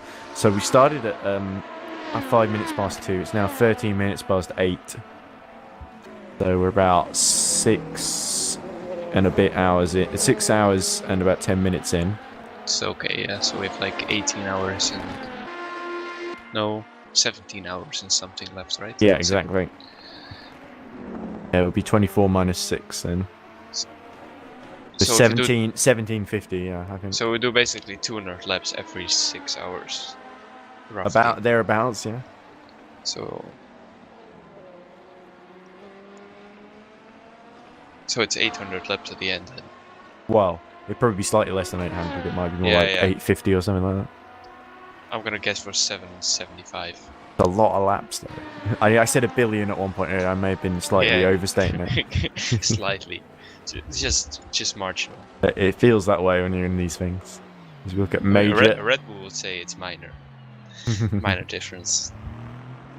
Of course they would. Anyway, it looks like Laszlo Molnar has gotten on board the HHR number 56. 47 seconds ahead of Roy Ton. I think Roy could catch them and take that fourth position off their hands. If he keeps up this stint. Roy's certainly had some great pace. Oh, look at this. That's Fuentes going a bit wide to lap the HHR car. He took some space for himself. All the time you got to leave the space, as Fernando Car looked Alonso a bit famously twitchy said. next to there.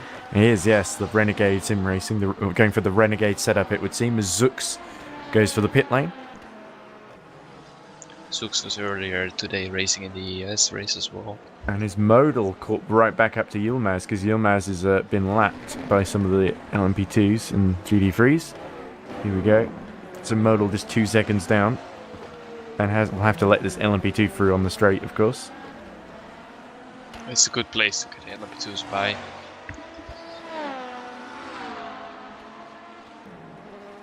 And 53 seconds down on David Yench. He's doing bits. Are they David Yench 18 laps into his stint, Nick Conan 26 laps into his stint, so Conan will have to pit first, but again he'll get the fresh tyres, won't he? So give him a bit of effectively undercut on Yench. I can check the schedule because I believe Pascal Eggert is coming into the LMP2. Be fascinating to watch as we see Modal 2.5 seconds then down on Gabriel Yilmaz. It's been yo-yoing. I was trying to say seesawing, but I sort of mixed it up with yo-yoing, which is very similar. And Modal in, so Modal's going to try and undercut then, as it looks like David Martin is in too. Yeah, after Nick is Pascal Eggert coming Could be in. Alexander Modal is swapping out with one of the other OSR drivers as well. We know Yilmaz is going to change back to Smagersgale quite soon. There's been a change of plan, as Smagersgale put it. Yeah, I believe it's after Smagersgale it's Hartley, so they have a good driver yet to come. David as well. Yench's times I think was some of the slowest in LMP2, sadly. Conan was 5 seconds faster than him on that last lap. Yeah, that's not even.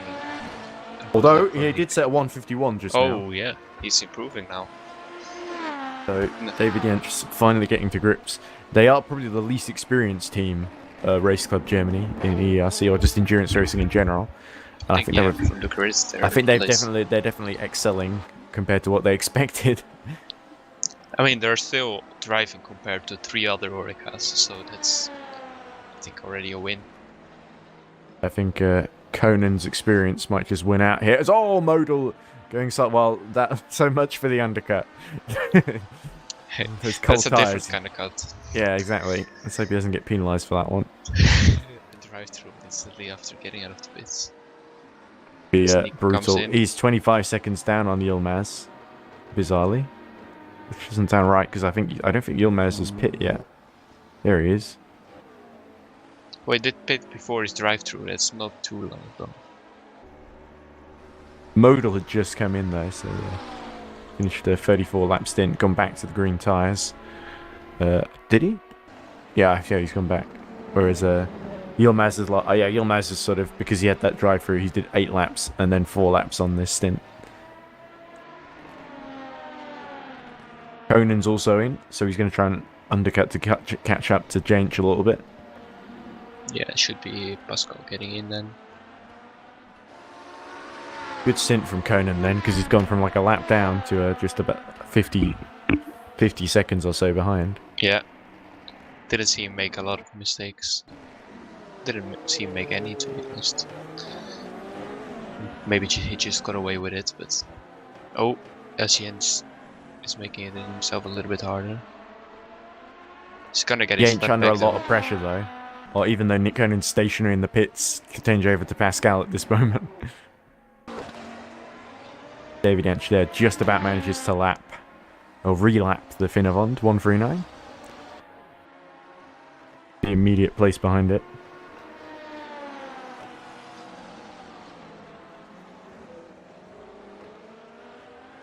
That's a long pit stop. Is I wonder if there's more terminal. Oh, Nick stayed in, I think. Nick staying in? Okay, right. That's There's a surprising. lot of fuel being put in. Then he's probably doing one more. And he must have changed the tires looking at the time of the pit stop, so then I expect 2 more actually. And maybe Nick wants to have the glory of passing David Yench for 4th before the end of his stint. Maybe, yeah.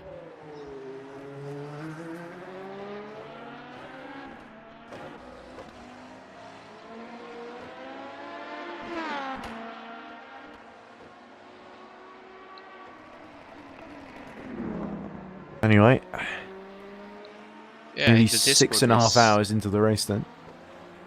In the Discord chat of the team, they said Cully should come in, and now it's Nick driving, so I'm really confused.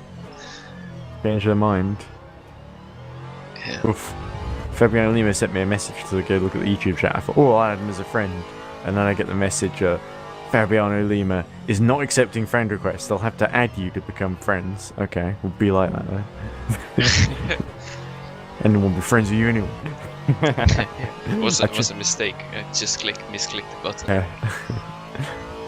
Ooh, Auto says in the chat 3 minutes ago, bring back EERC Halloween special Le Mans 24 hour.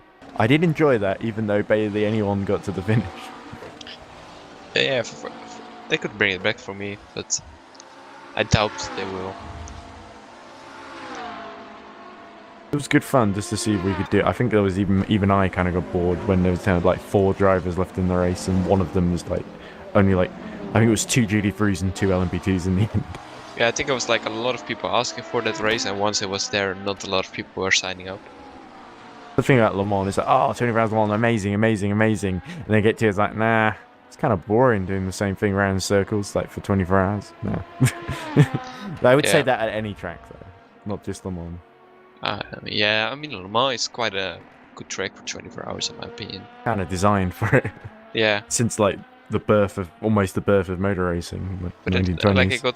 got all the elements of what a track should have, basically. Slow corners, couple, a lot of quick corners, straights.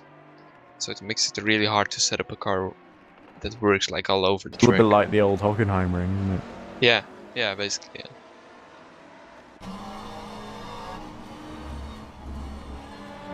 Oh! Oh dear, round we go. Is that the I-Race? It looked like it, and he's hit David Martin. And Martin on the wall. That's a big shame for him. What happened there? I have no idea. We're on board with it, which was confusing. Yeah. Was it Lucas Lichten, or was it was it Costa? I think Lichten. Well, let's have a look at the. Yeah, he is here now. This is where they crashed, right? It would have to be Lichten then, wouldn't it? Yeah. Here he is.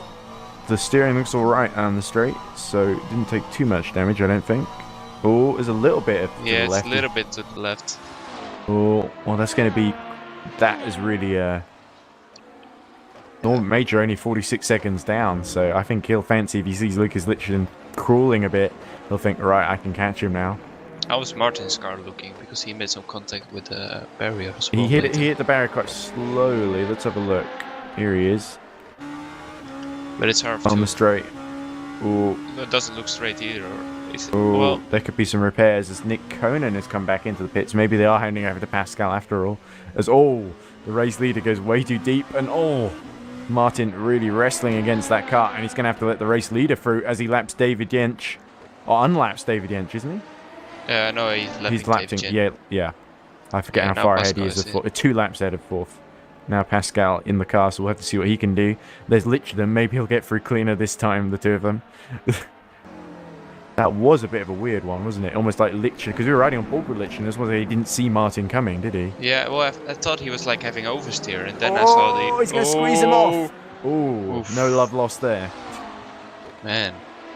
The 86 will be a bit annoyed about that one. Yeah, he's flashing his lights. I wonder if well, Pascal would be race directing now if he wasn't in the car. So Yeah, I think Nick is now back race directing. No, he's driving. he's on track. Yeah. So is it Tom then? Then it should be Tom, yeah. He's was come back having- from dinner. Yeah. Yeah, could be, yeah.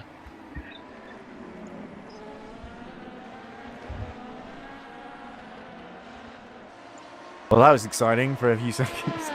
Yeah, that was really. His Litchin was sort of starting to pull away from Major until that happened. Look, Mikel Costa 94 seconds to Benz Boros now, so he's cut the gap again. Keeps setting the 157s consistently, which is great GD3 pace. Meanwhile, Martin lost that 152.9. So he has put a lap on David Yench, who's pitting now. So Yench, that will put Pascal Eggert back on to the same lap as him, I believe. Once he's gone out of the pits, and Martin spins at the first corner. There we go, the rears just lit up there. It's looking bad for Rudingate. They need to get that thing repaired because they're, let's And he be has honest. to do it again. Yeah, Jench, he's got 2 laps to Pascal Eggert. Martin has got 2 laps to Jench, and he's got 1 lap to Fuentes in front of him. It kind of makes sense for Martin to repair the car at this point. Yeah, or either get new tires. I don't know what's going on there. But car didn't look too much damage. But I hope we're not allowed to see David Martin do a Diogo Moscato style, like 90 degrees right into the wall at the pit lane yeah, sort of thing. that was a creative way to DNF. But I don't think it was intentional. No, I hope not. Martin making his progress. There's Pascal. Gap to David Jench, 106 seconds and dropping. So he's back on the same lap now. There's David. Stationary It's a in the long pit lane. pit stop as well. Oh, he's going again. Just when I say.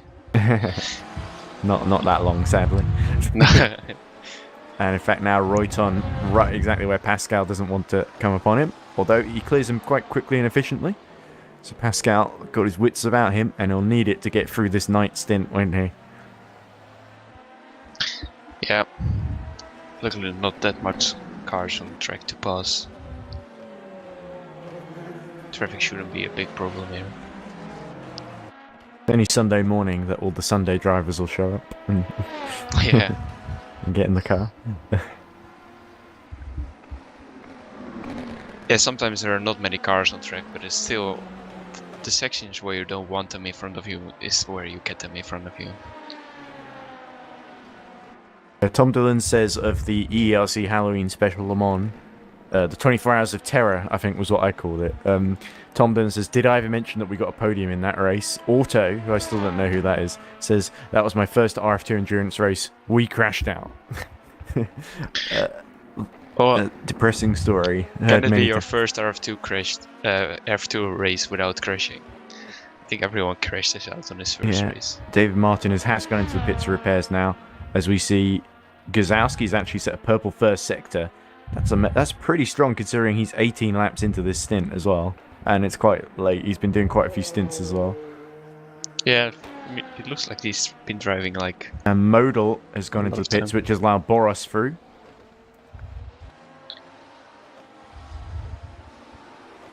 Did emerge ahead of Costa, but Costa I think will start to catch him once he comes out. Gazowski sets a personal best 1:45.6. That's very impressive. That's very good in LMP2. David Martin is still being repaired. He has got those 3 laps to David Jench. That's why it's so important for him to put a lap on David Jench. The extra lap, just to give that extra bit of buffer. Mazumda getting on board as well. Gazowski sets another purple first sector, 31.9. He's going for it. He is. Sure you're right on board with Gazowski. Have a look at these lap times. Hope we don't curse him. Oh no, I just would like to see him in action. Where is he? Here we go.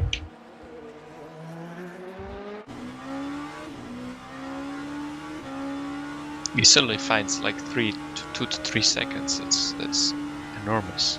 Yeah, and that's just in the middle of the stint. I guess this is the midnight hour we were talking about. Yeah, it's midnight and Gazowski Well, it's 8:30, decides to wake up. but Oh yeah, true. Yeah.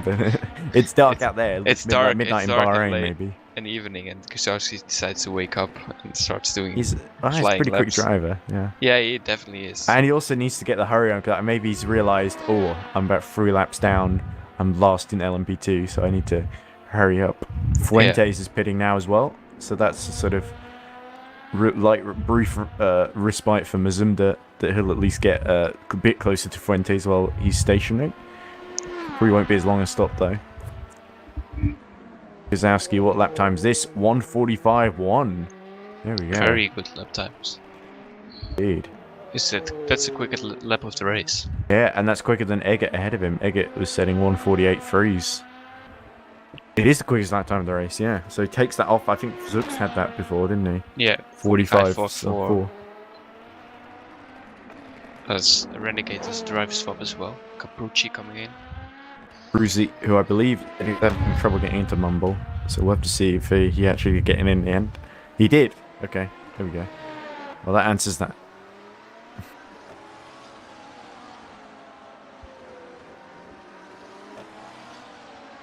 And Gazowski not going quite as quick as before now, 32.3 in the first sector.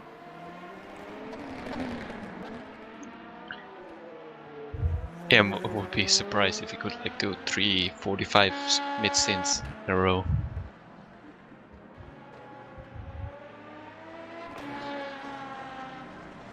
Only 20 laps into his the blues of the hard tyre, but yeah.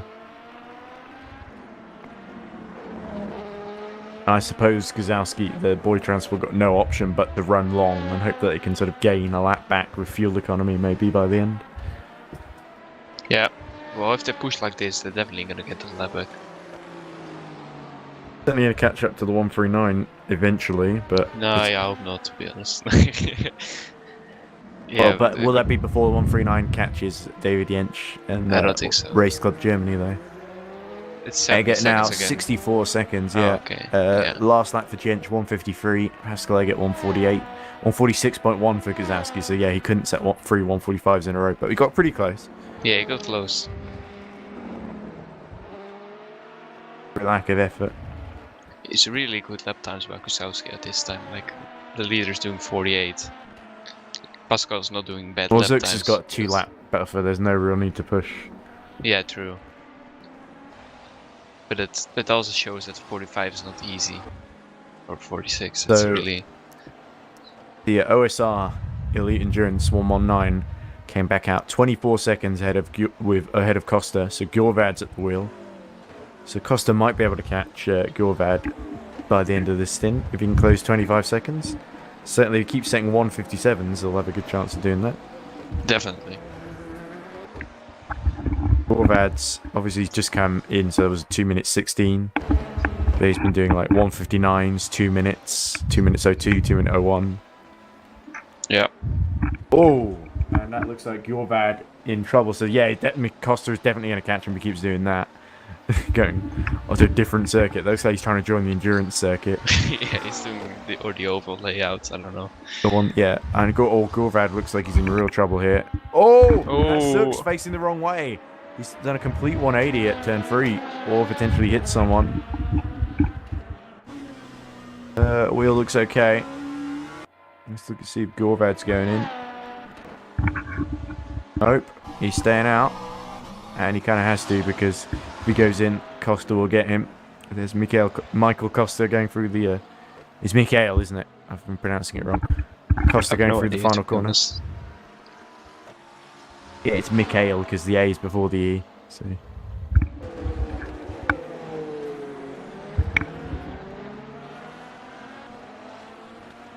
Gap now 12 seconds, when it was 25 not long ago.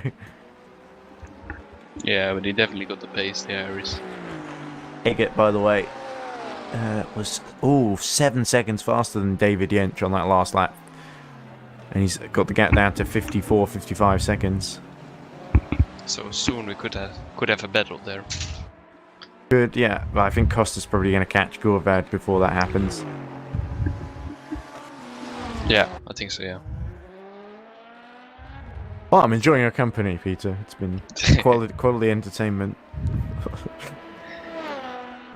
Attempt to give the public flag-to-flag coverage of the 24 hours of Bahrain.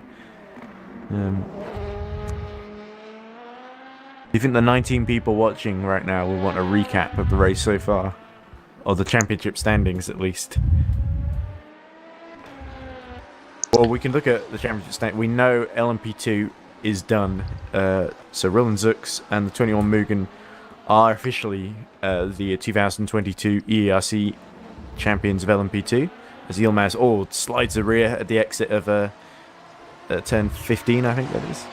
Gustowski is almost unlapping himself to Pascal Eggert. Oh, here we go, right behind, and Gazowski completes the unlapping maneuver, and gets past Yilmaz, has to get well out of the way as well.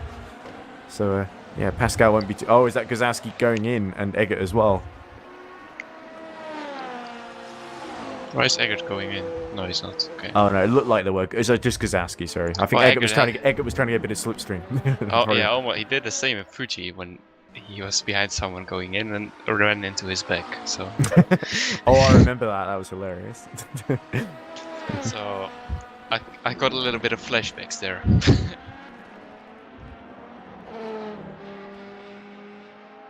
Tom then says, I'm back now for an hour and a half-ish.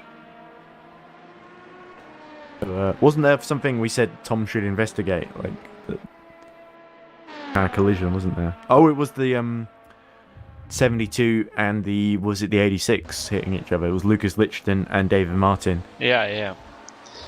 About 20 minutes ago or so. Quite interesting what happened there. It looks... But it felt a little bit like, because we were on board, it felt a little bit like David Martin just came out of nowhere. Is this Gurvat overtaking Lichten? He's trying to unlap Lichten, is he? That's not good, to be honest. Yeah, well, Lichten's still nursing that damage, isn't he? Yeah. What's the gap between Lichten and... it's still stayed about the same, 48 seconds. Last lap for Lichten, 1:59. Major, 1:58. What about Bjorvad, 1:59? I think actually he may have just lapped Bjorvad. Yeah. Costa's in the pits now as well, so there's no battle there that's going to happen anytime soon. Unless Gilvard's coming in, but he's 4 laps into his stint, so it seems unlikely. Eggert below 50 seconds now, so he's got the gap sort of back under control to David Jensch. 2 seconds faster on the previous lap, so whereas Jensch has these occasionally slightly better lap times where he's not hemorrhaging so much time. Yeah, it's the more he gets used to the car. Less, but... 47.6 the gap now. 147 per Pascal, 152 for David Jensch last time around. Yeah, Pascal really good pace from him there. Although I'm biased. But...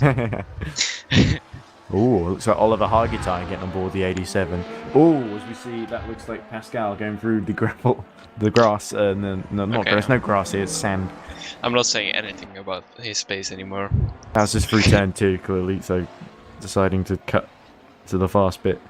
On his previous lap, he did set a personal best through the first sector, and now he's set a 10 seconds slower for the first sector, so clearly delayed a bit there. Better gap back up to 55 seconds. Yeah. Yeah, not great. Yeah, it happens. It's endurance racing, man. You just got to be patient. Definitely, yeah. So Oliver Hargitay was driving the 87 at the end of Road America when he had this crazy defensive drive, because I think it was the Mugen. They bought the 44, was it? Is he the race leader. That's Zux doing a 180 and having to right himself at turn 1. Luckily, everyone behind him has made even more mistakes, so Capruzzi, no chance to really capitalise on that. That's 2 times in, what would it be, 4 or 5 laps. But he spun at turn 1. Looks like he's showing off. Yeah, he's probably just doing donuts already. The last lap was a 1:49. Let's see what the next lap is like. Oh, he's 38 in the first sector, so he only lost about 4 or 5 seconds there. Yeah.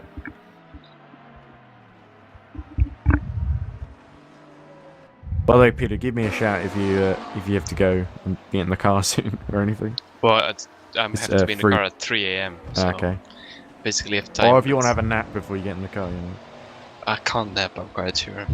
I think I'll just wake up more tired. But the problem is I have to drive at 11 AM as well, so it's gonna be a really short nap in between, I think. That's my plan at least. I have to see how it works out. It's the troubled sleep of the racing driver.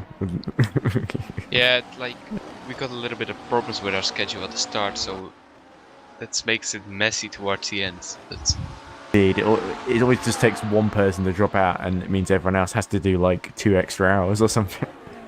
yeah, or then they can like everyone can only drive at the same times, and then you have no one for the night. Like Yeah, that's or- why you really need American or Australian drivers. yeah, the other no side of one the wanted world. to do the early morning, so I just sacrificed myself. Well, 3 a.m. I don't see early morning. It's like Oh, late In comes night. Norbert Major. He's about 50 seconds down on Lichten. Imperium are not giving up on the win yet. No, I feel like they're just waiting for Lichten to make a mistake. Like they're there. And they if they built make up a mistake. very impressive 2-lap gap to Nick Homewood as well. Looks like Yep. Imperium has sort of got their confidence back. They look really under control, especially now they've got the big guns they brought out for this one. Because at Imola, they only really had Tibor Kiss and a few others who they did their best. They tried very hard, but in the end, the best they could do was like 5th or 6th, wasn't it? Yeah, but it's even if your worst results are 5th or 6th. But in That's class, really of good. course. Yeah, in class. Yeah, of course. But then it's That still, shows how consistent they've been this Yeah. season, isn't it? they're always somewhere around the top 3, and like other cars have like a win or a 2nd place, and then a couple of bad results. And But I think- Pascal has got his mojo back again. He's got the gap down to 45 seconds to David Jensch. okay, so he hopefully doesn't spin again. Yeah, so he gained another 5 seconds the previous lap. 153.1 for David Jensch, 148.1 for Pascal Eggert. And this is because it really shows the difference between David Jensch's teammates, himself, and sort of Pascal. And it shows that maybe the Finland weren't as quick as whoever they had in earlier, but they're definitely quicker than David Jensch. Yeah, yeah, With all due respect, I think Jensch is still doing a superb job given it's his debut. yeah, definitely. Like if you driving your debut, and you don't see him. I haven't seen him going off much or something, so that means he's doing a decent job, I would say. There's a race leader deciding to pit for some new tyres, I guess.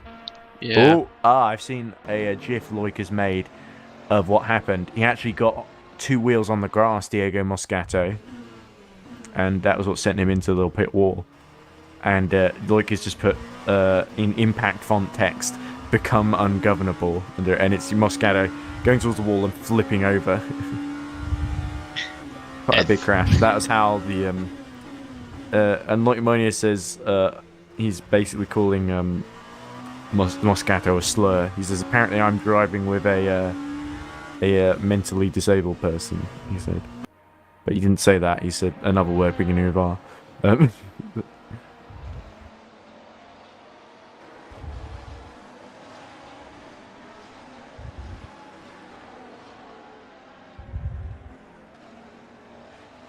Apparently Nick...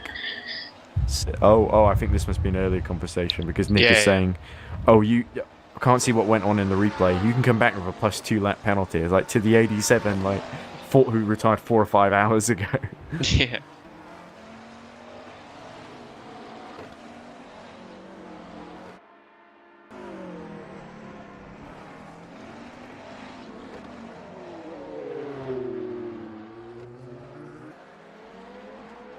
Dugan lapping 2nd place again. Which, would that be the 3rd time? No, they're re-lapping Capruzzi to put him 1 lap down, I think.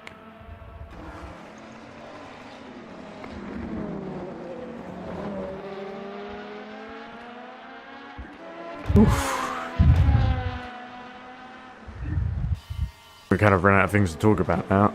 Yeah, I saw Kuszowski saying he lost 5 laps during a drive-through. Thomas now. Was working that on- early in the race? Yeah. Yeah, I think it was earlier in the race, and Stewart's now noticed it. So I was thinking if he gets like Yeah, 5 laps Sandak back, got in the car now and he's only about 3 Yeah. laps down on Eggert. So, yeah, then he would get like I think in between Jens and Masunder maybe. maybe, yeah, that would be 4th overall then if they gave that to Boyd Transport.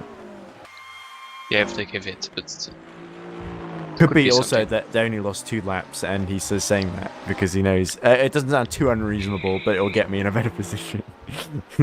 Yeah, I'm not saying that usually- they would do that, but it's the sort of thing that if you were looking to gain every little advantage, you would say, "Oh, that drive-through penalty made us lose 6 laps, even though it only lost Yeah. like 1 or 2." But you know, if the stewards will find out, and the next time you lose laps because of something, you won't get them back. Yeah. Because, but usually you lose laps if you driver swap and then serve your penalty. Then it's somehow lost your laps. I had the same on I think it was Nordschleife, where I gave the wheel to Mio Evers, and then he did the drive-through for me, and then he was like 2 laps behind.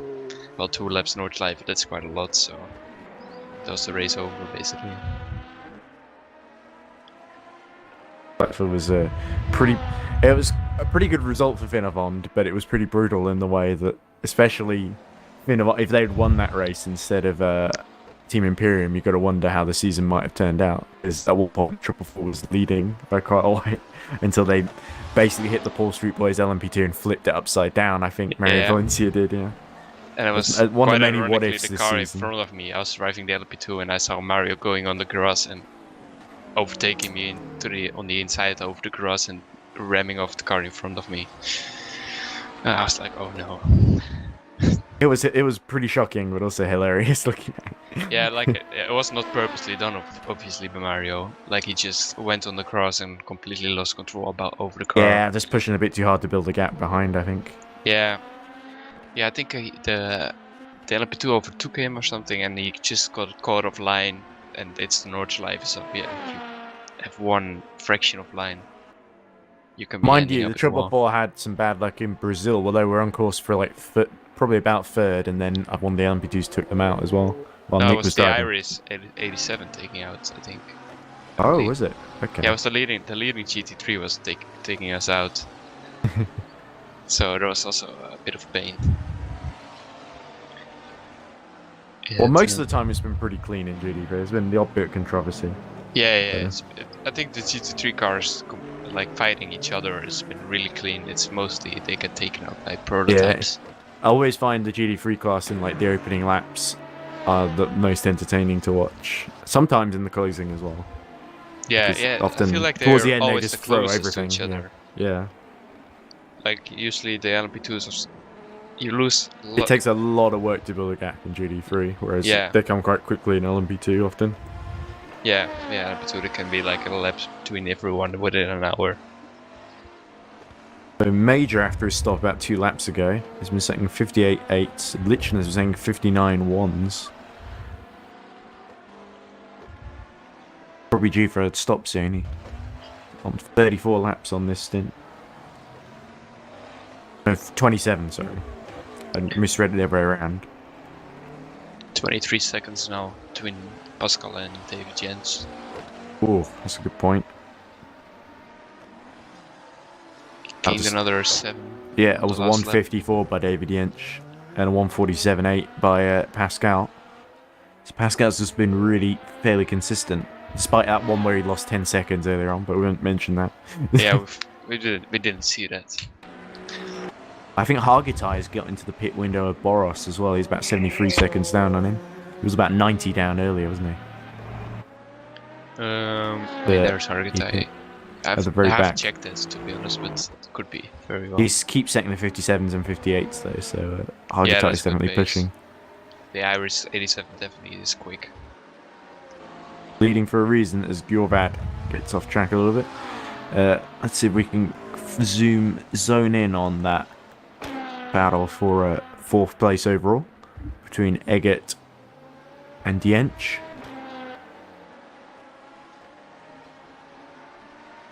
Yeah, he should be there within like 5-6 laps. Yeah, 2 seconds faster in this sector. Previous lap 149 for Eggert, 154 for Jench. Yeah, so that's another 5 seconds. Yeah, he'll be able to see him quite soon. And then it'll get very interesting to see if Race Club Germany have got anything in reserve.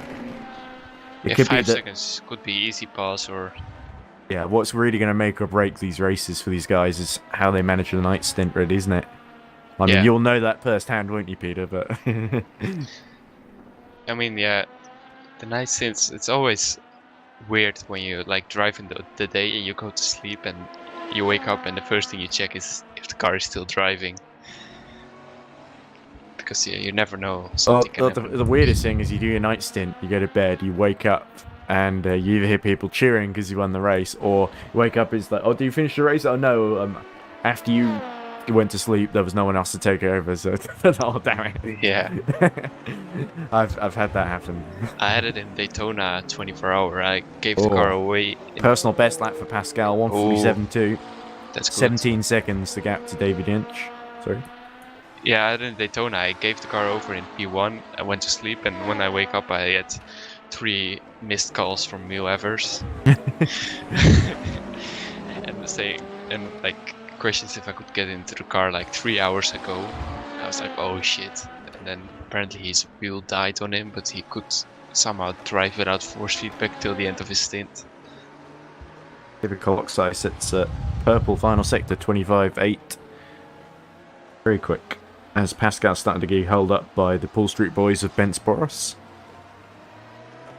Still, he was 2 seconds faster in the first sector once more.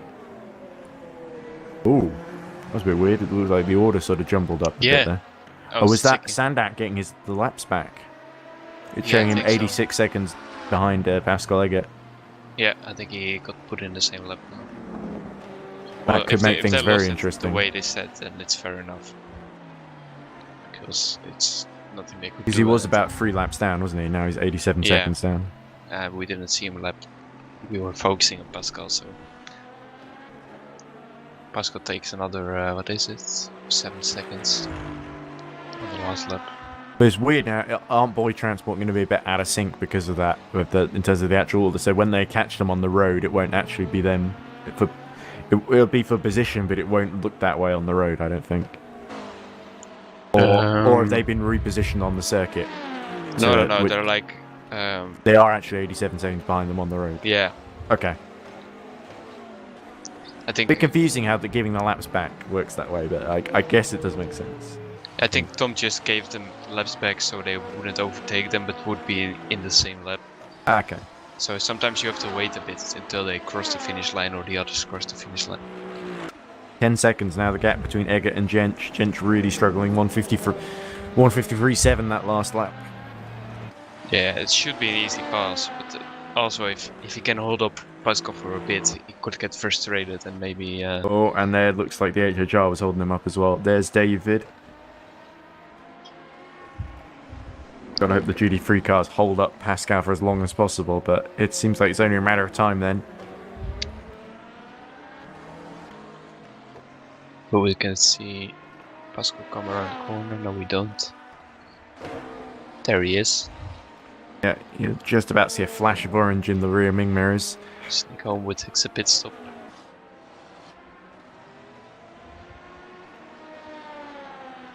Homewood sort of in no man's land, isn't he, in third? Because 2 laps to Molnar, 1 lap to Norbert Major. Or 77 seconds to Norbert Major before the stop, I guess. Is that Hargitay closing on Boros? Further down, let's have a look. Oh, that's Boros retiring, that's why. So another one bites the dust for Paul Street Boys. We just saw them being lapped as well, so that screams disconnection to me. That would be unfortunate, to be honest. Again, they got through quite a lot of this race, actually, all things considered. And a bit unlucky the races didn't pan out their way. But it never seems to pan out their way to a pass. They're always so lucky. Like you said, they really have the pace and the consistency, I would say, but never have the luck with them. David Jench, 8 seconds now, the gap of just under 8 seconds between him and Pascal Eggert. Eggert slowly, inexorably closing that gap and hunting him down. David Jench from Race Club Germany could end up being clubbed by Pascal Eggert. Oh. And he said something more violent there, but the wine surely hasn't worked out yet. Oh, that's very true. I only had a little bit, a very small bit of a glass of wine. Had a glass of wine. Dinner. Will you get more before the end of the night? No. No. No, because our car retired really early on, so there's not much point Yeah. celebrating. And I think Drinking away the pain. maybe if the 444 has, or even the 87, Matt, an amazing. Actually, no. I think if Team Imperium win GD3, I might have a little celebratory thing, but I'll say how I feel tomorrow after the race ends. Yo, And look, Depends David on what Yanch time goes they win really it as well. wide in the penultimate corner. is it Look, 4 there's 4 Pascal. Oh yeah, there you coming. 5 seconds now, the gap. Going to be a case of Pascal's going to try and breeze by on the straight. Is this where Pascal will be thinking, oh, if only I had the 137 at this point, I could just breeze by him? Yeah, it's probably the only point in the season where you rather drives the 137 over the 139. Yes? Yeah, I've heard saying all season he wants to drive the LMP2, so Seeing why now, aren't we? yeah, that's why I thought let's put him in there last race. But yeah, he's I think he's signed up for an. I think Boros has got going again, so we've still got 15 drivers in it. That's Boros has good got then. going about 84 seconds behind Hargitai.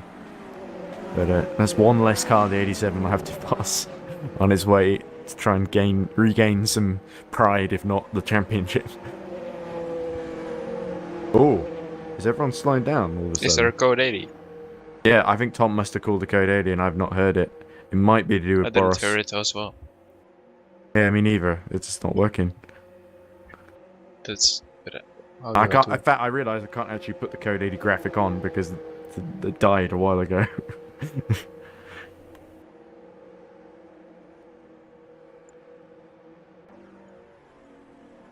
Right, is anybody going to pit under this code 80 then? Let's have a look. Not Boros that's caused the code 80 actually, so I may have misspoke there.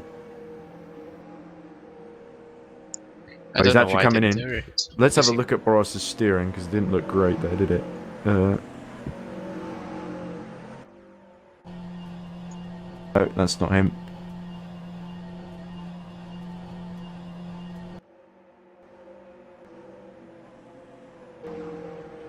Barhoven's caught up.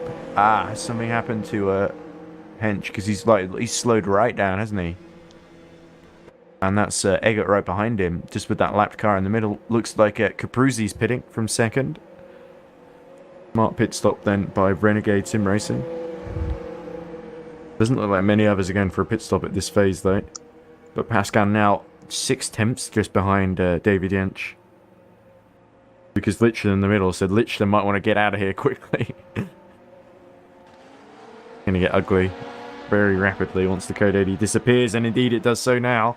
As everyone gets back up to racing speed and Pascal kicks up the dust, and immediately Lucas Litchton books. Oh, they both go off, and I think that might be and Lucas Litchton having to go really wide to avoid getting involved there off track. And now Pascal's got the inside line. Surely there's nothing David Dench can do now, and there we go. Pascal got through into 4th position, and Club Racing Germany will have to be content with 5th then. Or is he still being serviced, by the way? So Mazumba might catch a lap up here.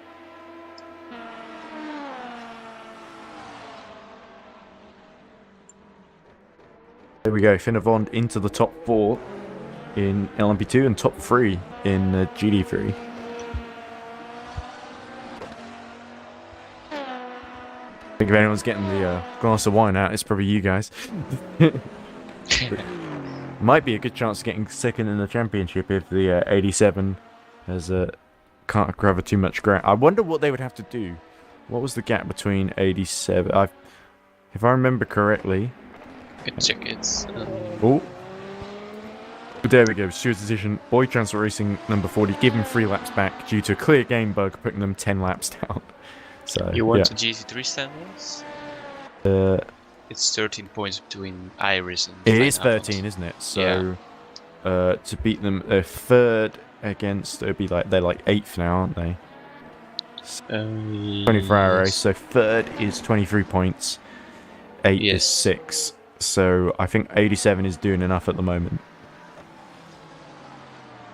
No, What's 23 that's minus 17. That's 17. Oh, so they'd be 1 ahead then. Yeah.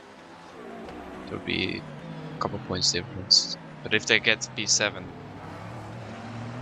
then it's 14, so they get with 1 point we get them. Oof. We're fourth right now, right? No, we're Third. third. You So, guys yeah. are third. So 23 points versus. So they need to get what did I say? 7th or higher. Wouldn't it need to be? Oh, well, 23 minus 9 is that more than 13? It's 14. They would need to finish 6th, wouldn't they, if it ends like this? Yeah, 6th or higher if Pineapple is third. And it's definitely possible with the pace they've got, but it's a matter of whether they can. It's whether the others are making The enough race against mistakes. the clock. It is indeed. It's gonna be interesting at the end. But yeah, maybe the 4-4 make a mistake as well. Yeah. We don't know what's going to happen to the leaders. We've seen a few close calls for the 86 as well. Yeah. Indeed, if the number 16 hits trouble, that's where it could get really in jeopardy. Because that would be the dream scenario for 4-4 with both the 87 and the 16 in trouble. Yeah, So but that's we exactly need what they need. 16 below 8 and win the race ourselves. That's gonna be Big ask. yeah. Like even if they probably retire after 75%, they probably get some points, which is then too much points. So I really don't see it happening. But second would be, I think, also something we maybe deserve second. Like, I don't think we deserve the championship. Looking at our season. It would be very annoying for Iris to get second 2 years in a row. First to Mugen and then to Team Imperium. We don't mind to give them third, so that's fine. Okay, there's Molnar. What's the gap between Molnar and Roy Tun? It's 58 seconds, so Roy's not really been closing all that much. Gjorvad's about 12 seconds behind Smaggersgale, who's gotten on board the ATR Falcons pretty recently, in the last couple of stints.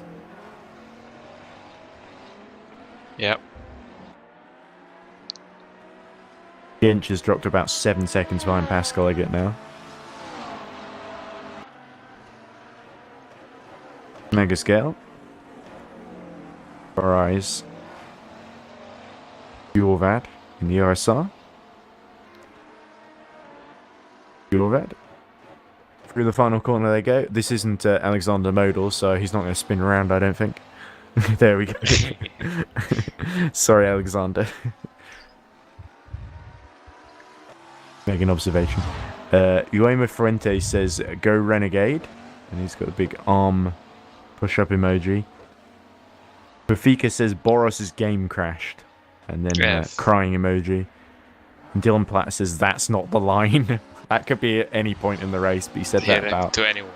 He said about 4 minutes ago, so I don't know what that's about. That's Eggert going wide. Ah, possibly. I think I'm gonna have to take a break in a bit. Yeah, okay. Leave me all on my own, why don't you? Yeah, check in with the team for a bit. Maybe I'll be back later.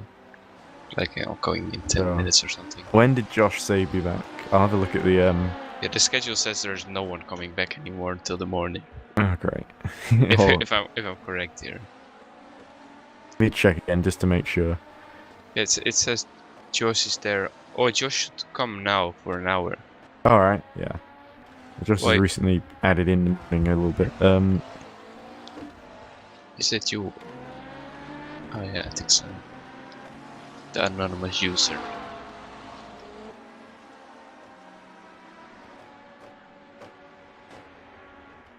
I don't have any of the voice things on my thing. You can't even hear Tom anymore on Whisper. Yeah, I didn't hear him either, so that's quite a problem. Mumble, yeah. Oh. If I'm driving later tonight. Yeah, you should. Well, it might just be this channel, maybe his mute. Yeah. Because maybe we found Tom just annoying, and we found a way to stop it. I don't know. Oh yeah, he says commentators though. He had another scuff thing today. Let me have a look. Properties, name, commentary. Oh no, it's. Oh, mom was crashing. Whisper, allow.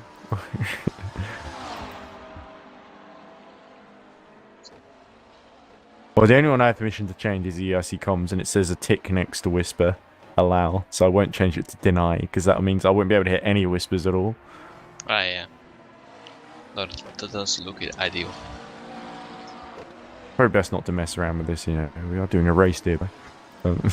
Yeah, we should just focus on our thing. It's commentating about this awesome race. That's great to hear from Dylan Platt in the chat, because I was very impressed actually about the driving I've seen from Dylan Platt as Lucas Lichtenpitz pits, which puts Norbert Major back on the lead lap.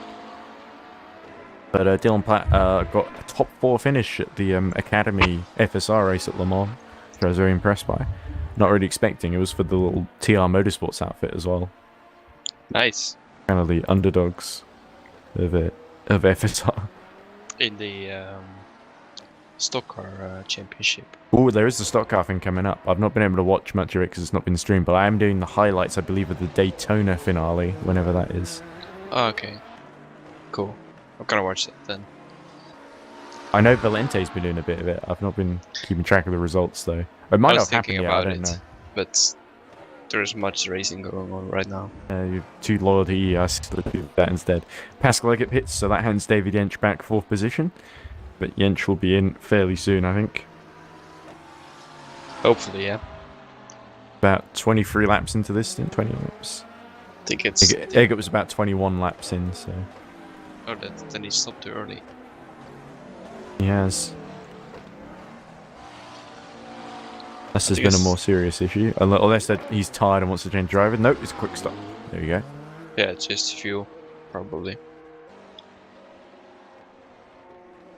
Often at this point, when you sort of figure out who your rivals are going to be for the next 12 hours or so, you've got to figure out your fuel strategy so you're not caught short by them later on.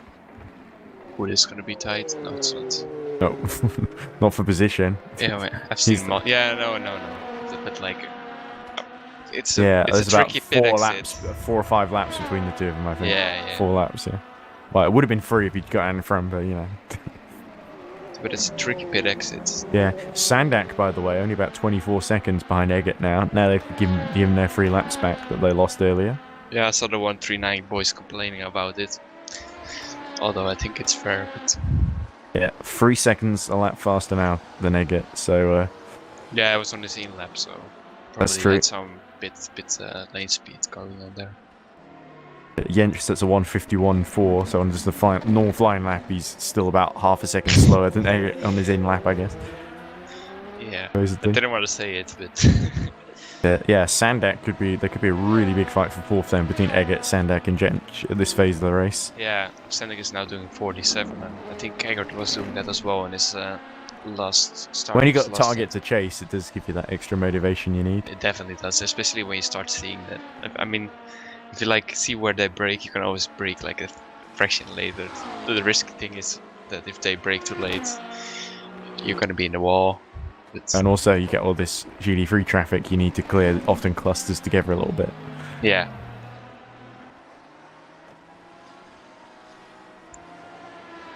Jorvad is about 24 seconds behind Smagascale, so James has got it sort of under control. He was about a second faster on the previous lap than Jorvad. Gradually pulling the gap out.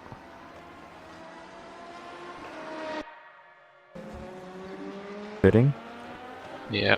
Yeah, 158, 159, 159. Gjorvad. 59s, high 59s, and then 2 minutes as well. 2 minutes 1 as well.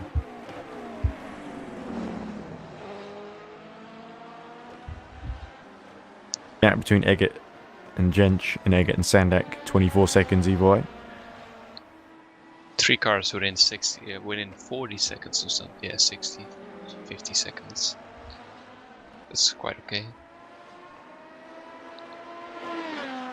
Did Lichten just made a pit stop, or? He did fairly recently, yeah. Okay. Yeah, he's on his outlap, I think, or just done an outlap, sorry. Yeah, 3:35 on his last lap, must be.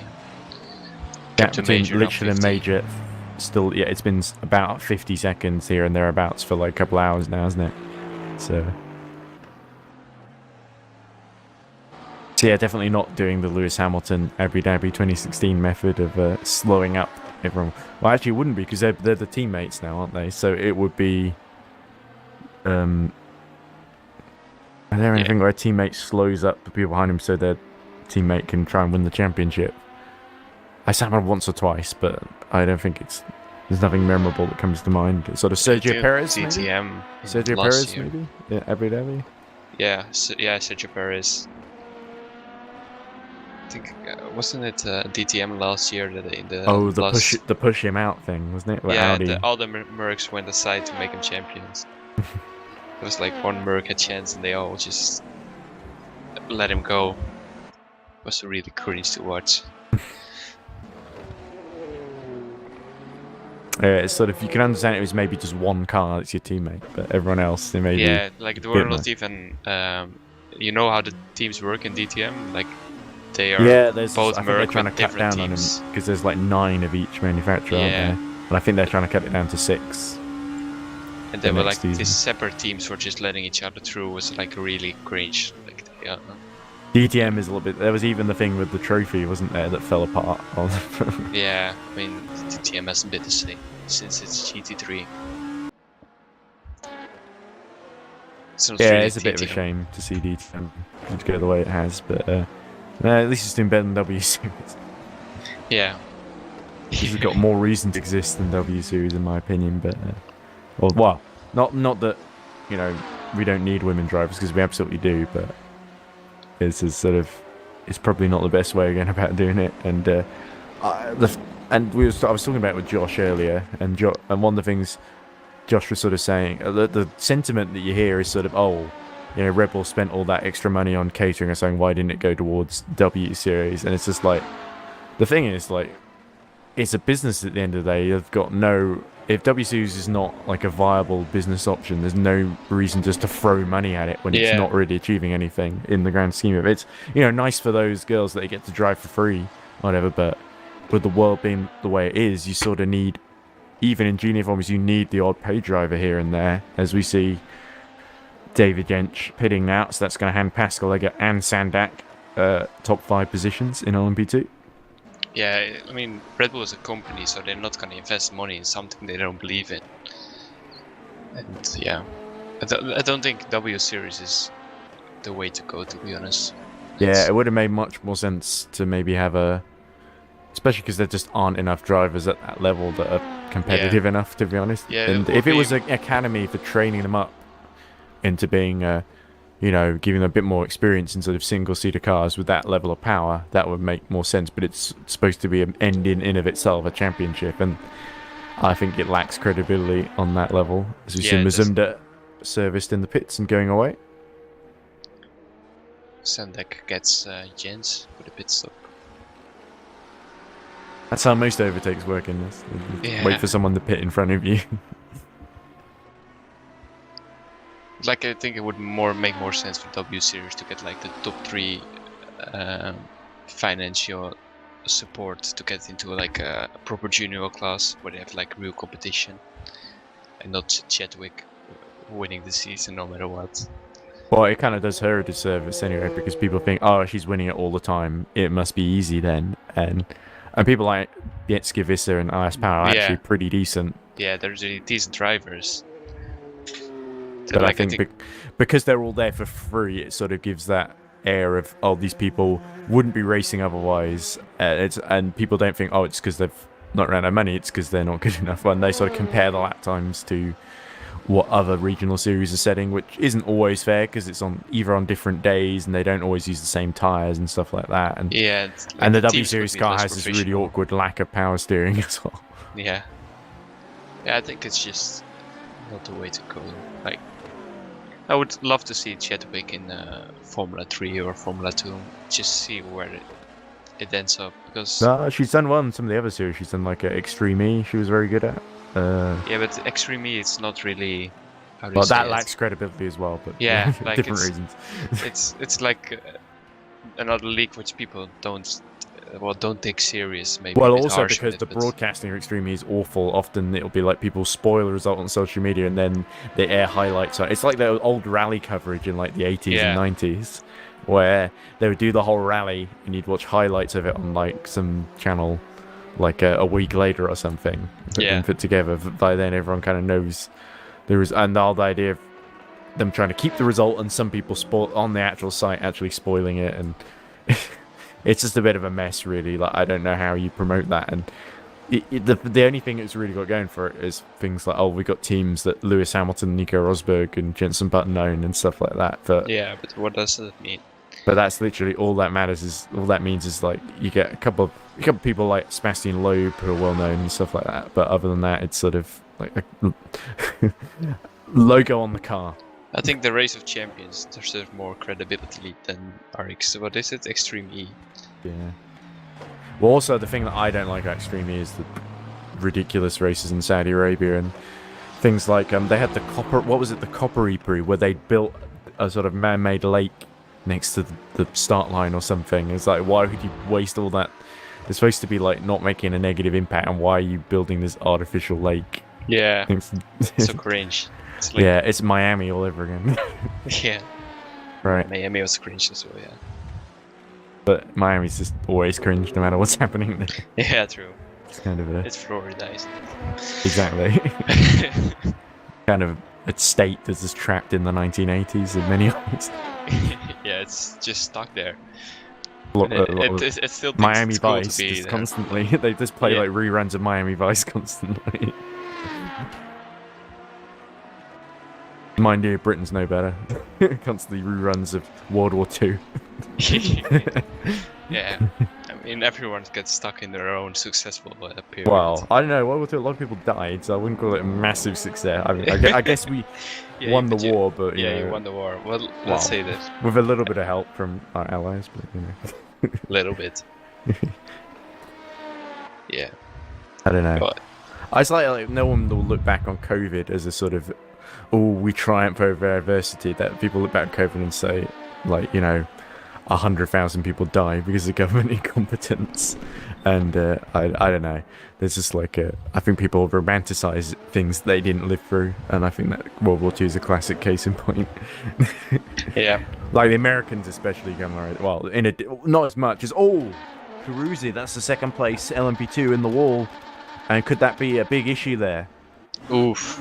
He's looking like he's struggling to get out. He's still got the engine running, but he's tagged it in the wall, isn't he? Yeah, the walls are sticky here.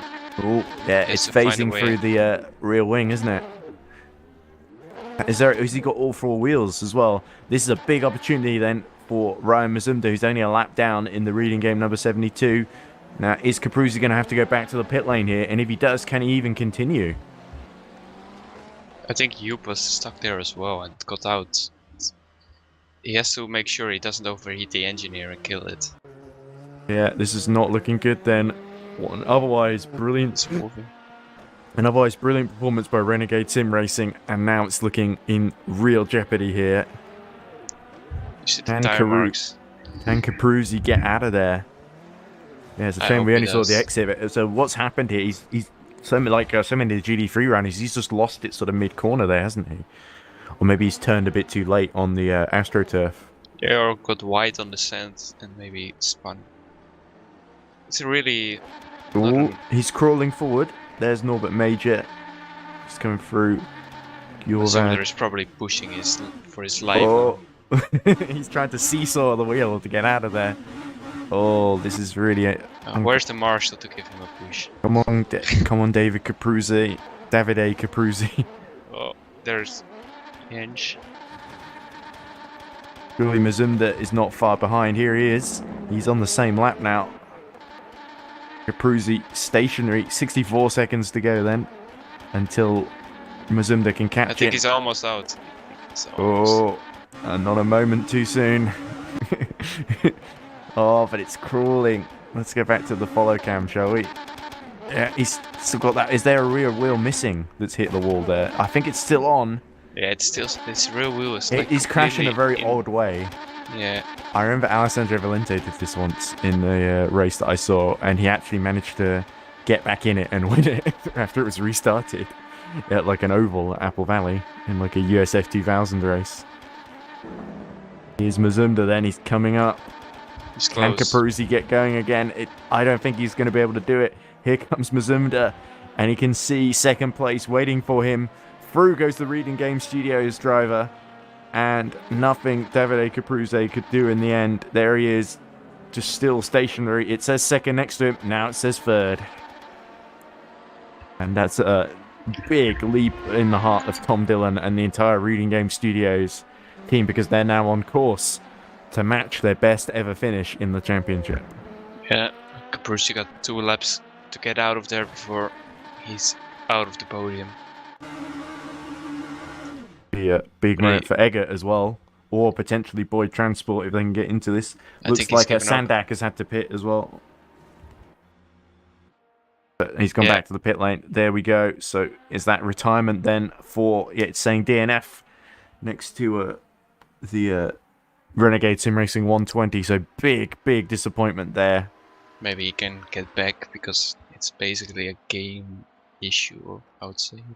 I thought you were about to say maybe he can get back because it's basically a game, you know, it doesn't really matter. Yeah, no. Not in this manner. Well, I know that, but like, yeah, I mean, it's a mistake in the track, I would say. Yeah, Eggert 2 laps down. Caprucci's going to be moaning about, oh, why didn't we go with the other version of Bahrain? Well, yeah, track limits were awful on that one, so. Well, so why we still wouldn't get stuck in the wall? That's the track limit. Yeah, like, what were you doing in the wall in the first place? place? Oh, poor Caprucci. You got to feel for him there. Yeah, that's real unfortunate. Like, they were driving so well, and I think it's. Yeah, they were last lap 150. They were a whole second faster than Mazinda the previous lap, and just pushing that bit too hard off your way. There could have been a contact with a GD3 car. We don't know, but yeah. Let's have a look, see if anyone has been saying anything in the. Apparently, they were going to pit. Oh, it says because Lars Otto says in the chat about 10 minutes ago, Race Club Germany number 24, David Jench will box this round and Marco Spasic will take place in the car. So Marco didn't even get to drive, sadly. At least not at the moment, unless they can get back in. Coloxai sets a purple middle sector, actually, so he's not giving up on fastest lap yet, but at the moment it's Boyd Transport number 40 that has that. Oh, are we hearing someone joining us in the Mumble channel? Is it Chris or is this you? It's Chris. Okay. Ooh. Can Chris talk to us? Nope. Okay. Guess not. Well, I was going to ask about Caprucci and what happened there, but I guess we're not going to get an answer now, are we? They're probably desperately trying to get back in, but I'm not sure they'll be allowed to, depending on if the engine was in decent nick or not. In my opinion, they can after Pascal overtook them. I think Caprucci's left the Mumble channel. It's Lars, Otto, and David Yanch that are still there, though. I think Otto is going to try and get back on board. We'll have to see, though. The dude that left the car needs to get back in, I think. Oh dear. Well, that could be a real problem then.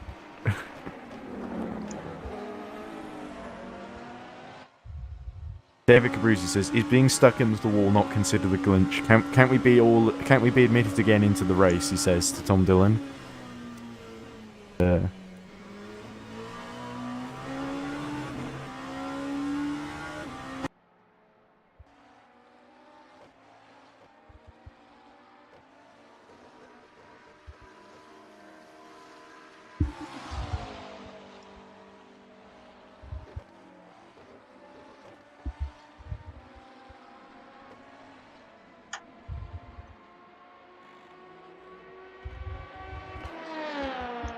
I think I'm going to be off for a bit. Probably be back later on. But I have to go for now, I think. Okay, fair enough. So Louis Hartley says impressive crash in Caprucci. So we'll see what he says. He says he went over the curb in turn 13 and lost it. So yeah, that was exactly what I had assumed happened. Pascal Eggert now within about 50 seconds of getting onto the podium here. So Caprucci is looking like he will not be able to. As Boros goes wide. Down in the 15th and last overall at turn 2, and is that just black smoke being kicked up from the sand, or is that something more serious? As Jaeger closes on the back of Roy Ton.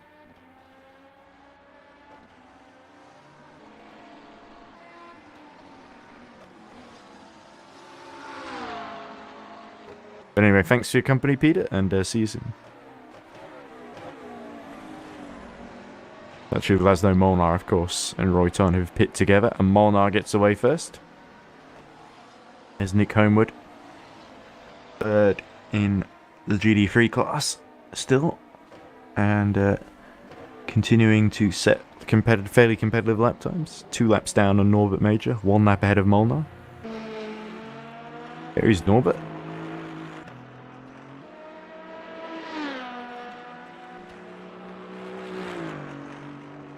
Eggert now takes 3rd position.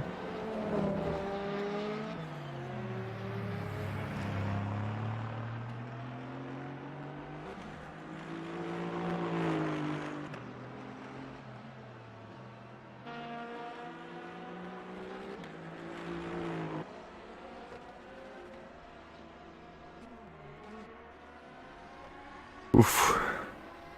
Well, it's a lot of drama, guys. Maybe a little too much drama for this time in the evening. But,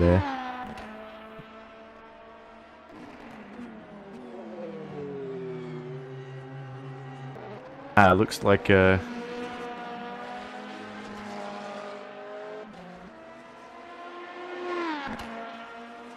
Davide's being let back into the race then, as David Coloxai hits in the race leading car. So Capruzzi will get going again down in 5th position behind Sandak. So Boy Transport into the top 4 now, and 70 seconds behind the podium. So that's going to be a fiercely contested podium in these last few hours.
Yep, Dylan Platt, it is going to be a long night indeed. Not sure really what to focus on at this point. Not a whole lot happening. Certainly dramatic for Capruzzi, who gets going again, 85 seconds down on David Jench. So certainly the pace of the Renegade Sim Racing 120 will be to its advantage. I think they'll catch Jench and Race Club Germany before the end, but I can't see them getting out of the top 5 into the top 4 again though. Could be a bit tricky, unless something happens to Eggert and Sandak.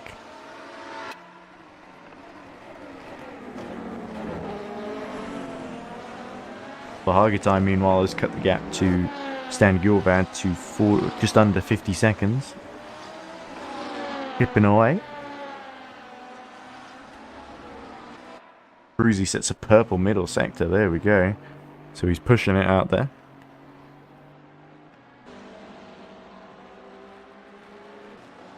Best pleased and looking to drive angry as he goes around the outside of Ovo Hagitai, who is himself trying to catch up from his... Oh, David Capruzzi spins it.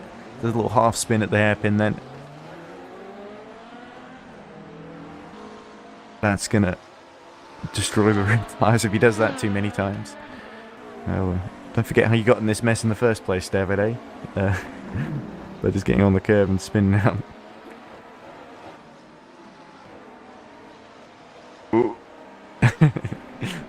This is entertaining to watch. Ooh, a little twitch as well. But Capruzzi, similar time to Lichten in the middle sector there, 53.4. Alan Voice, meanwhile, has got back on board the Boyd transport car, about 60 seconds down on Molnar, and has started to set personal bests. Sector.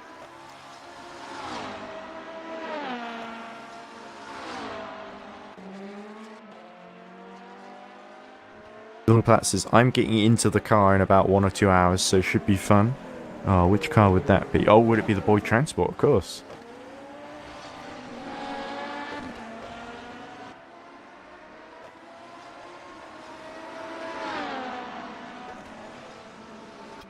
Alright, so there is an option for me to stop at about 10. So we'll see how things go. But I'm going to take a very, very brief break now to use the bathroom, and I'll be right back.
Okay, welcome back to EERC's coverage of the 24 Hours of Bahrain. And a big news in LMP2 was the dramatic moment where Capuzzi seemed to crash out and get stuck into the barrier. And Tom Dillon on stewarding duties for the reading game team, with Ryan Mazumda driving at the moment, decided to reinstate Capuzzi just a lap ahead of them because of the glitch where they got caught in the barrier. So that was very magnanimous and sporting of Reading Game Studios, because they might still catch Capuzzi if they can get that lap back, but certainly it would have been easier had they let them back in when they were 9 laps down. But as Sandak tries to unlap himself there, that was a bit hairy. He could have continued to be so. There we go, looks like Sandak made it through to unlap Ryan Mazumda. Definitely pushing to catch up to Eggert.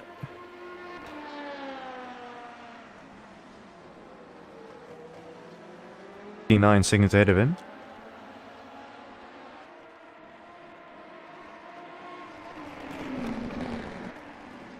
Hargitai about 22 seconds behind Stan Jorvad now, so I imagine he will catch him quite quickly.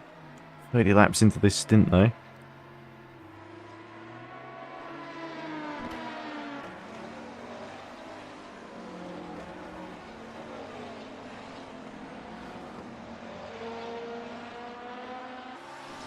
But yeah, anyway, interesting decision there. I think there's some people who might feel Tom Dillon was let them off a bit easier for Capuzzi's mistake there, but on the other hand, if he just hit the wall and bounced off and got going again without being stuck in the wall, then perhaps this is about where he would be anyway. So I think probably can understand the logic there.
Okay, lap 246.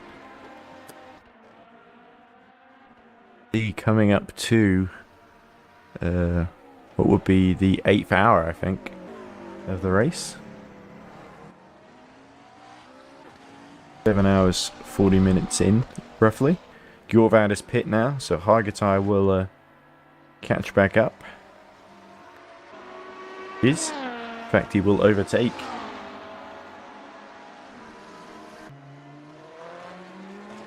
Jorvad is stationary in the pits, and indeed he does so. Hargitai is not too far away from his own pit stop, so that will limit his progress then somewhat, despite his prodigious pace, which he has continued to utilise. That stop earlier was a massive setback for the 87, and it's really thrown things into the court of the number 16 at this phase.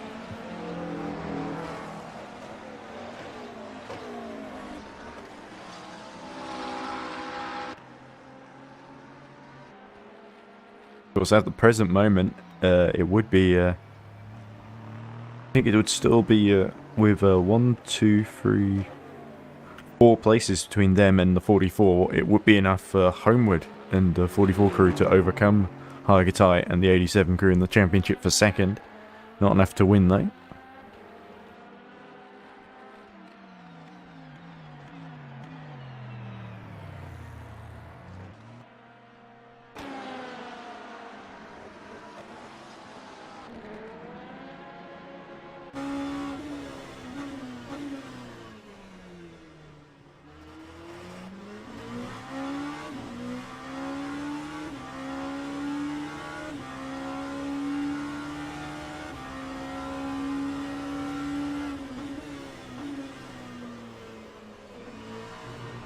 quickly.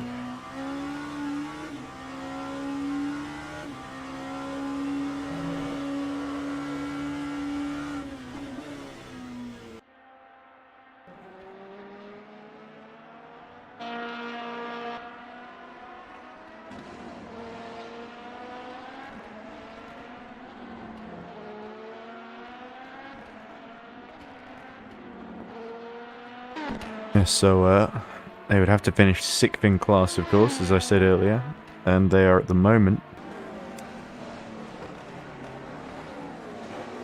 They're 7th at the moment, so like I said, we need to gain one more place to guarantee beating the 444 in the championship. Ideally, they want to win the whole thing as well.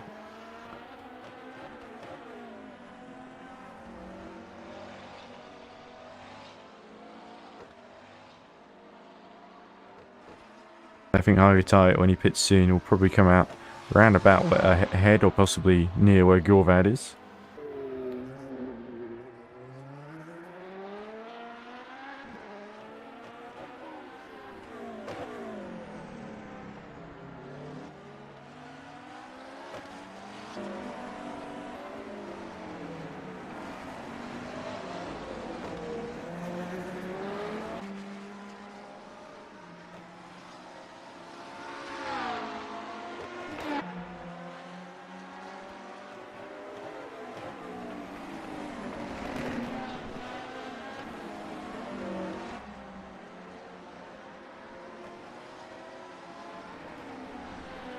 Sandak overtaking Lucas Lichten, or lapping Lucas Lichten again, as they're in different classes, of course. And there's Homewood.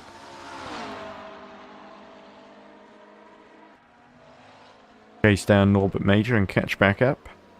But Nick Homewood sort of in no man's land, lap down on Major, 2 laps ahead of Molnar. And would really need something spectacular to happen to get into title or even race winning contention, really. He's about 2 laps down on Lichten. In fact, he is 2 laps down, isn't he? Ogatai pits then. Here he is. Gorvad to catch up if he can.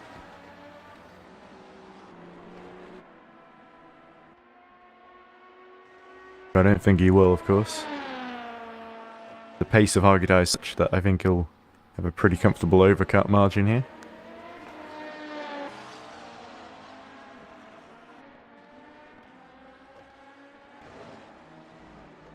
Here we go. Gorvat goes a little bit off track there. Trying to push. Waits patiently for his turn to escape. Could be close between these two.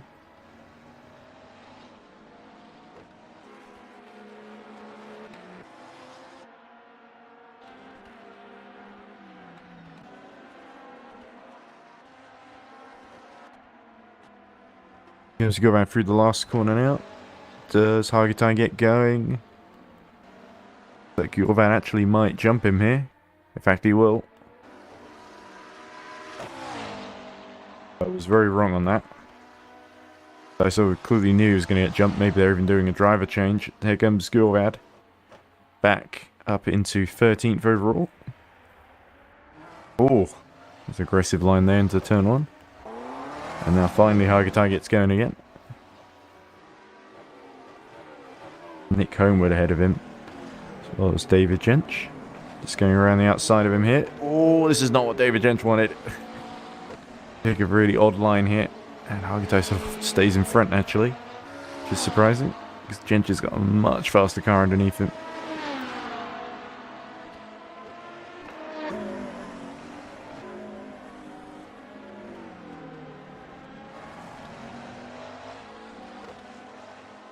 Ah, looks like Roy Ton wants to do an interview with us. So let's bring him in. We're now joined by the boy transport driver of the 206 car, and that would of course be Roy Ton. So Roy, have a good night. Good evening. Oof, it's good to hear from you, Roy. It's been pretty lonely the past few minutes since Peter left. Yeah, quite long race, isn't it? Indeed, yeah. You don't realise quite how long until the hours stretch out in front of you. But I probably won't be commentating the whole thing as we see Pascal Eggert make a pit stop from 4th. But certainly there's been some big drama in the GT class, especially when the 87 crawled to a stop, and that's really helped. You guys battling for, let's see, just ahead of ATR Falcons in 11th overall and 5th place then in class. So certainly been some big ups and downs. There was unfortunately a couple of incidents earlier in the race for your teammates, but you've made some excellent progress, Roy. We were watching it earlier and it was excellent fun. So do you have any highlights you want to talk us through? My stints was a double stint, and yeah, it was quite steady and make no big mistakes, so that's always good in an endurance race. And yeah, it's going well back where we started. As you said, we were falling back a little bit, but yeah, back on pace right now. Exactly, and 46 seconds between Hallam Boyce and Laszlo Molnar in the HHR car, 4th in class. Do you reckon you can catch them, or are you worried about the likes of Smaggersgale, Gurvad and Hargitai in the 87 starting to come back through the field now? Yeah, we're gonna do our best. I'm gonna go in the car after Hallam, and yeah, then we go really through the night. So let's see how everybody is going in the night. Dude, that's where success or failure is going to be decided, really. Who can just keep going when it gets really dark outside, and who can come out the other side in one piece, I think. And I guess tomorrow morning and yeah, to the end of the race, it will be very tough for everyone. Indeed. Do you want to talk about number 40 as well? Because they've had quite the comeback, haven't they? After losing that there was that unfortunate disconnect. They lost about 3 laps earlier. They thankfully got them back, and now they're about 3 laps down on 3rd position now. A lot of that's because of the 139 having just pit, of course. Yeah, there was a strange game situation for Mackay. Therefore, yeah, we did do a disqualifying and disqualifying. But yeah, that cost us 3 laps. But after that, yeah, suddenly the game gave us 10 laps yeah, behind. So that was really strange. But it was solved by the admin. So now we are on P4. Quite nice position for us. And I hope we can keep that.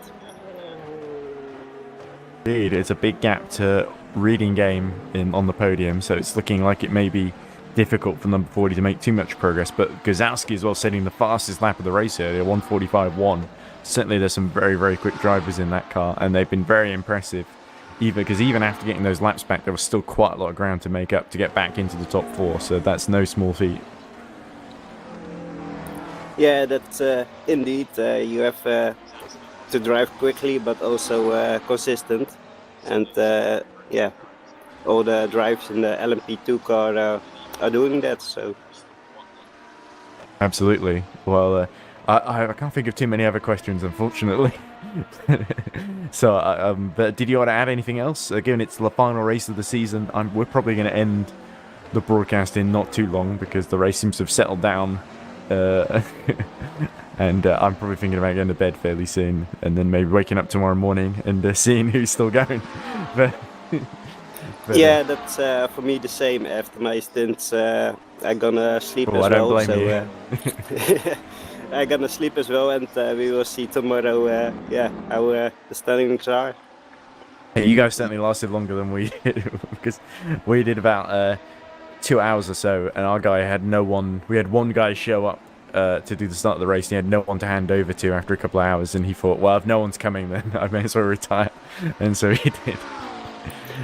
Well, I have great respect, yeah, big respect for Mackay and Mathieu's because they had run also another race this day. Oh, they are! Wow. Yeah. Double duty. So, yeah, indeed. But they are doing yeah, quite good besides that. I have to say, I was very surprised when I saw Capruzzi just stuck in the wall a while ago, and they gave him his laps back, as they did with you guys, so I guess it's probably fair, because weren't really meant to get glued in the wall like that. But it did look for a while like Sandak might be on to get on the podium for a second there, but perhaps it might take a bit more misfortune up front for that to happen, I think. Yeah, sometimes we have some game issues, and getting stuck in the wall is one of them. Yeah, those walls are sticky, aren't they? Yeah, probably. Yeah, I prefer not to try it. But, it does happen sometimes. It's a bit Yeah, difficult to indeed. get in the walls here because they're quite far away from the circuit, from the outline of the track at points. Yeah, that's also true. And yeah, you have only be careful for the corner cuts. But if you staying within white lines, everything is gonna be all right. But yeah, you have to focus for that, and that's hard in a long race. Indeed, it will be. But best of luck to both your cars, the 06 and the number 40. We'll definitely be cheering them on, and hopefully I'll get to talk to you again on Sunday afternoon.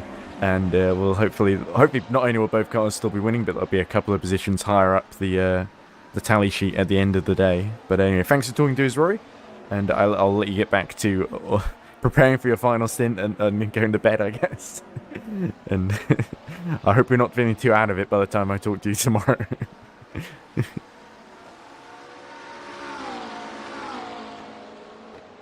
But anyway, cheers, and thanks very much for coming in to talk to us, Rory. I'm not sure if I need to drag you out or... I'll just leave him in, and he can leave on... Rory can leave on his own terms, I guess. Like Mazunda is now pitting from 3rd position.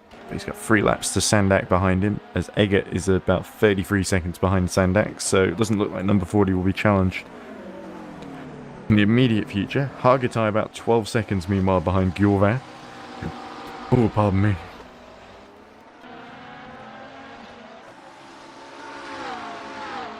Hargatai behind Homewood then, so he'll have to unlap himself somehow.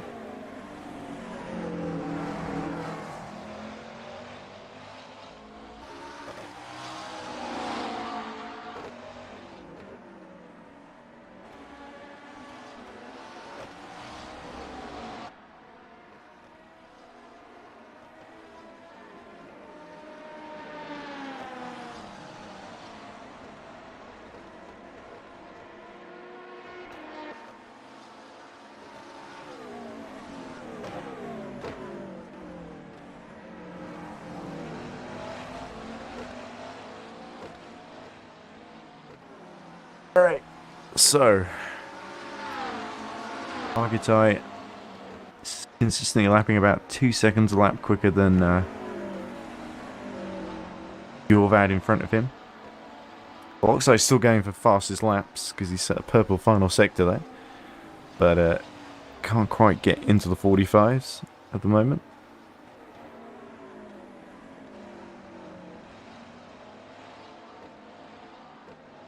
I see Gjorvad disappearing in front of him. David Jench now pits from 6th position. Sorry. Basically last of the LMP2 still running.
Well, Hargitai not really closing too much.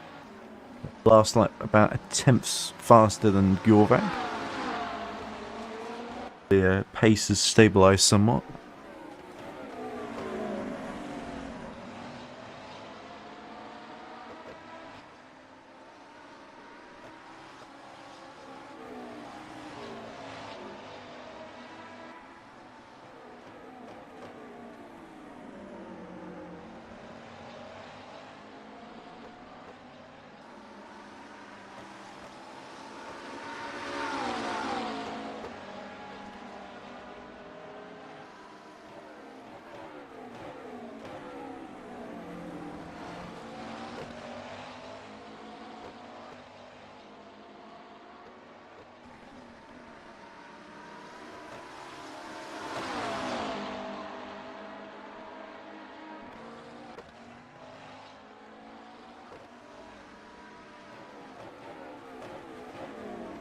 And Hargitai once again trying to lap Nick Homewood.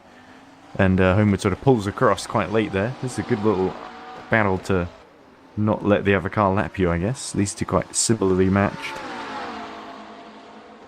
Enjoy this while it lasts. But of course not big motivation for Homewood to battle too hard here. But you never know.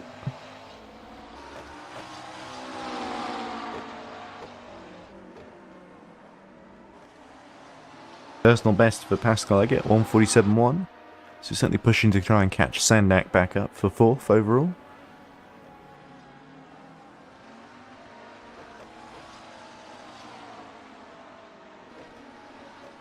A little bit frustrated here.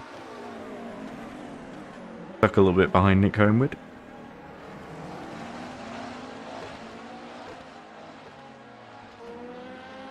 Problem is that if Hargitai can't pull a gap on Homewood, he'll have to let him through again.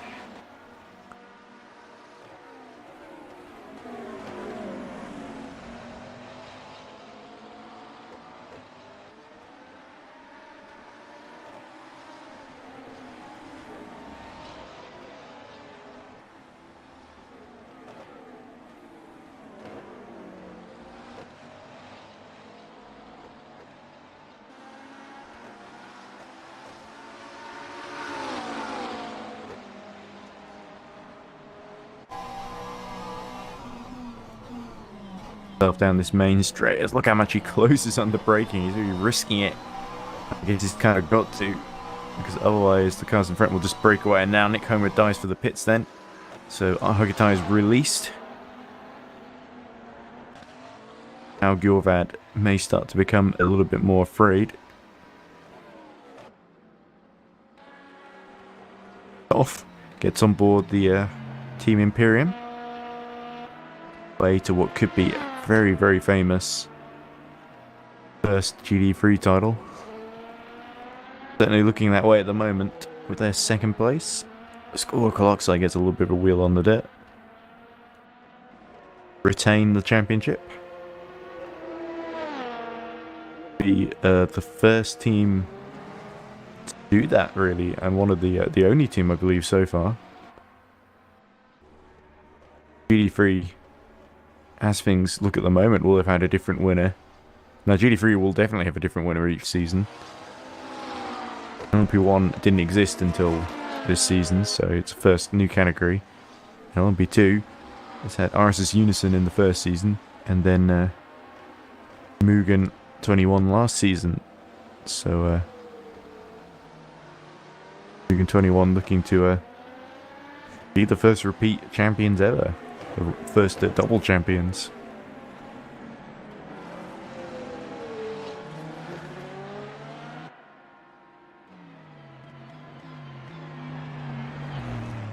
Gets the gap to within about 10 seconds of Gjorvad.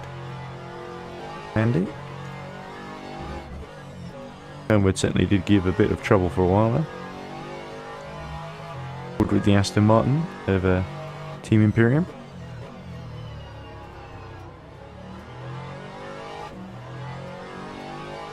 Camera in the back there. Lets you know that big LMP2 Finnevond is about to lap you. Comes to the left, and Eggert goes through. Oh, and goes a little bit wide too.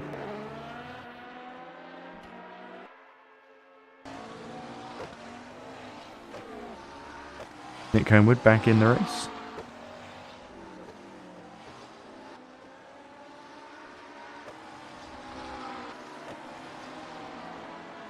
Too far back to really catch Christian Toff, who's about 2 laps ahead of him. 1 lap to be precise.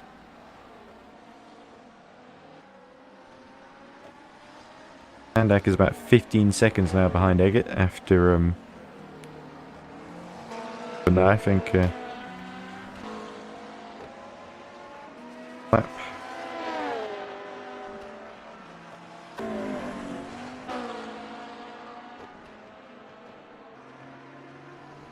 About 8 seconds now behind. Good.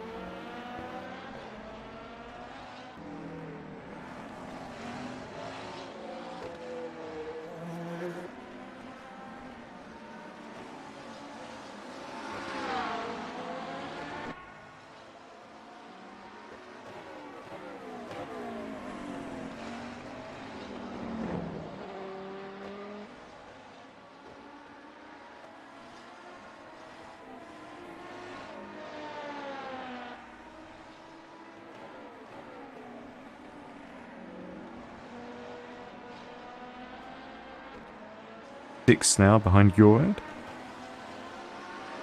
Be able to see him just at the end of the straight here. Indeed he can.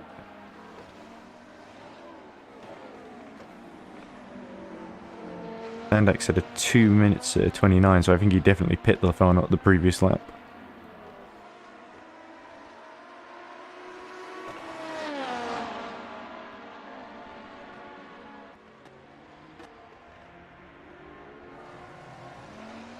And Hargitai gained 2 seconds that previous lap on Gjorvad.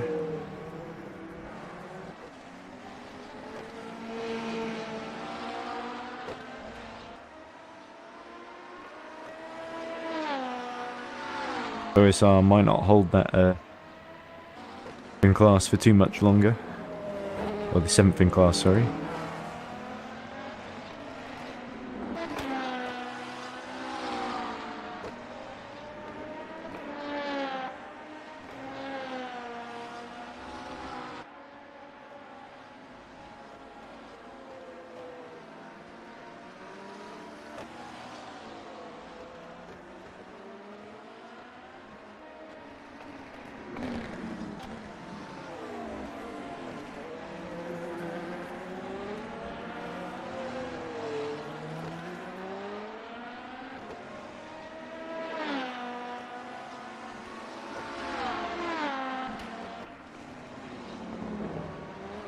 Magaziel into the pits then for ATR Falcons.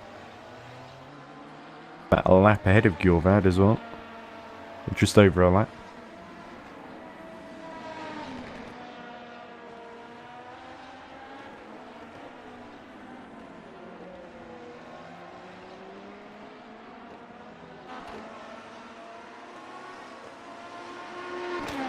.3 seconds the gap between Hargitai and Gjorvad.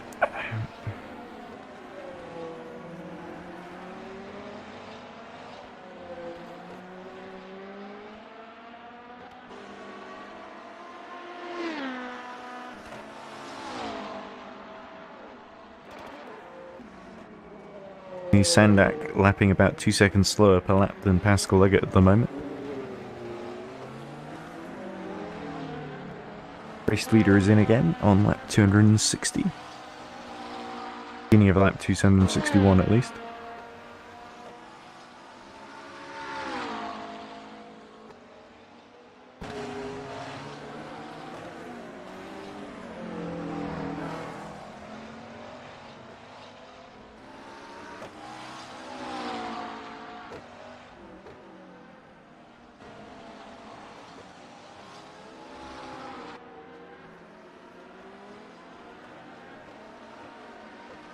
Top 2 in then, Capruzzi pits as well. Sunder's now 2 laps behind, so it would have been interesting to see Capruzzi come back through the order after he's off, but not to be, I guess. He does get to be in second, so it is entertaining. It's certainly better for the team to be further up the road.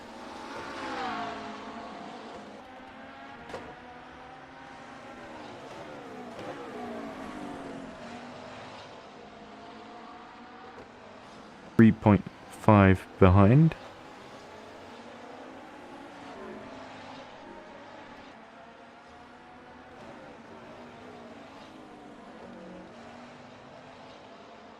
Guitar catches Gjorvad and passes him. And then I think I might call it a night here.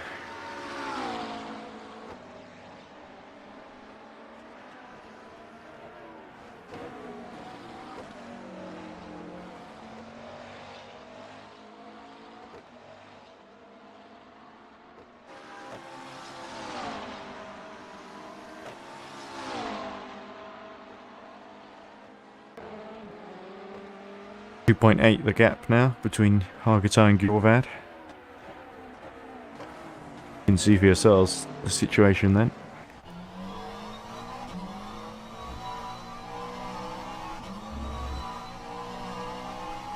Hargitai almost 3 seconds a lap faster on that last lap. Just over 2 to be honest.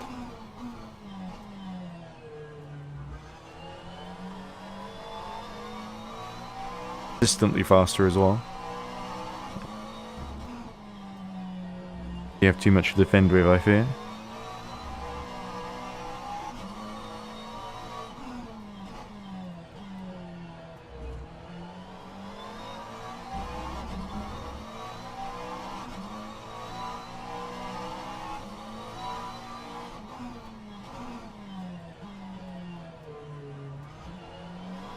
Stuff there.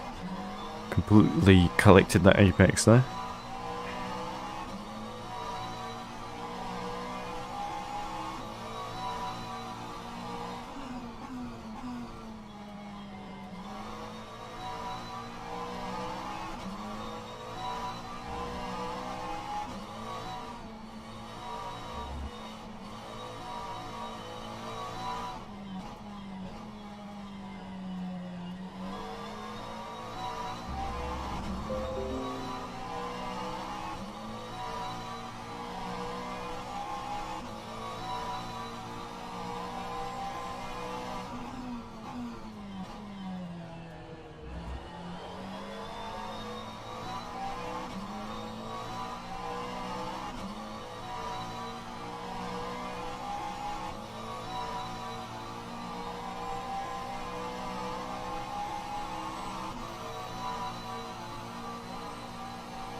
Right, here comes Hargitai on the back of Gjorvad. Not very much in range.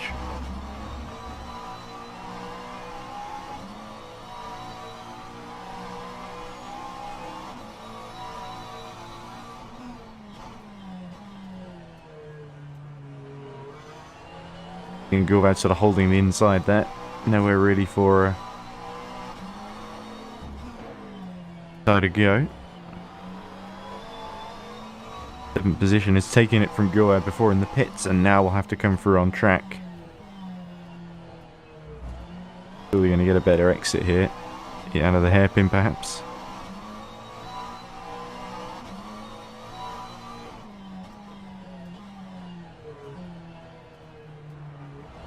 Worming a little bit under brakes.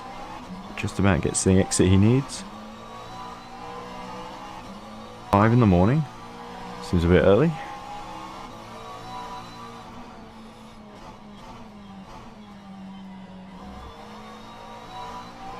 I'll be up at 5. 8 or 9 maybe, is what I was more thinking of.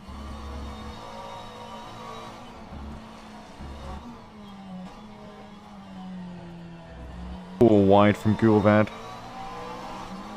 And he's going to go around the outside, is Hargitai, and not much that the OSR driver can really do to stop him. So through into 7th goes Oliver Hargitai. Would love to change the camera, but somebody's trying to write some text at the moment, and I don't want to intervene. Okay. Oof, and Gjorvad has to leg it through down the straight. Not that he could do much to hold on. Ah, it's Josh, of course. I knew that. Pardon me.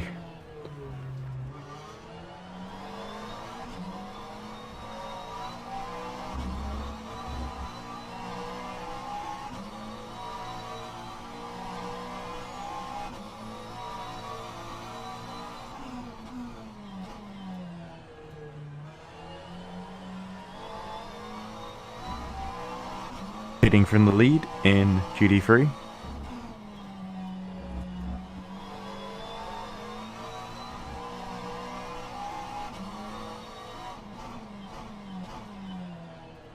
Like Antoni Paparinopoulos has got back in the car. First time since the early stint. Gorvat is still right behind Hargitay, about 9/10 of a second.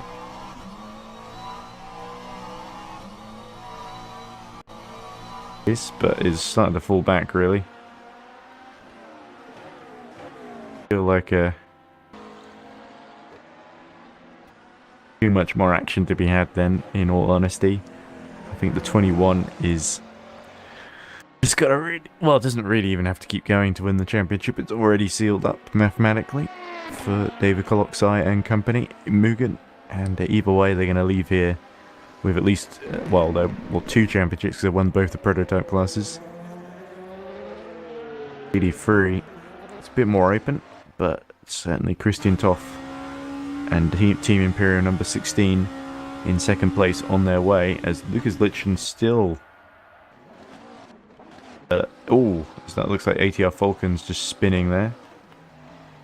Megas Gale is having a little moment at the hairpin. Max Lahoo getting on board the number 86 that's leading GD3 class.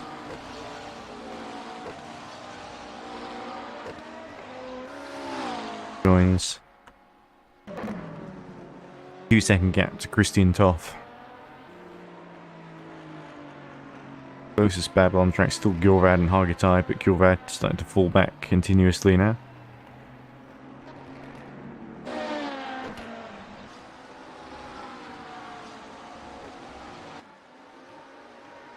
Interesting to watch will be Hargitay's progress as all the Who starting to slightly hold up the boy transport car of Sandak. Oh, it really is actually.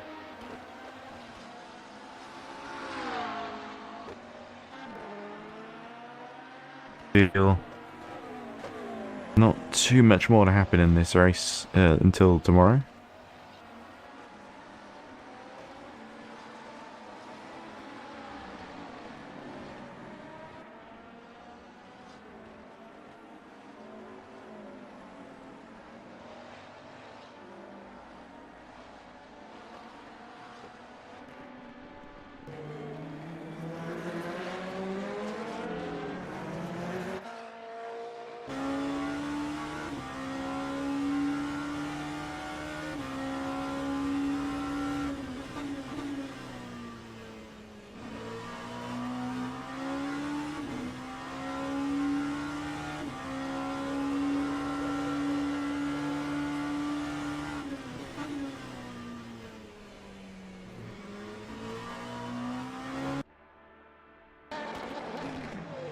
Oh dear, the Mazumda in trouble then. Hairpin. So clearly outbraked himself or been knocked by one of the GD3 cars there. Would slightly get in the way of Pascal Liggett, but not too much.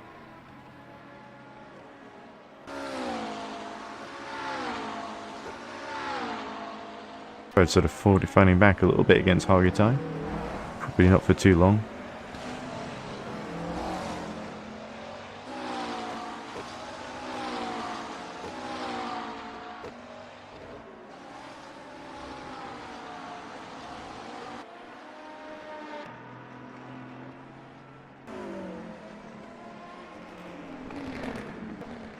...20 seconds down on Pascal Liggett.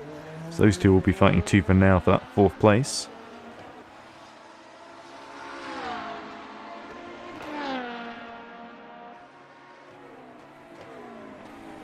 Bill Voice will be fighting Molnar for 4th in GD3 class as well over the next couple of stints. Hargitay might actually catch both of them by the end if he's got the pace to do so. Recover 1 lap on them. Well, 1 lap in 63 seconds, so nearly 2 laps. A big ask, of course.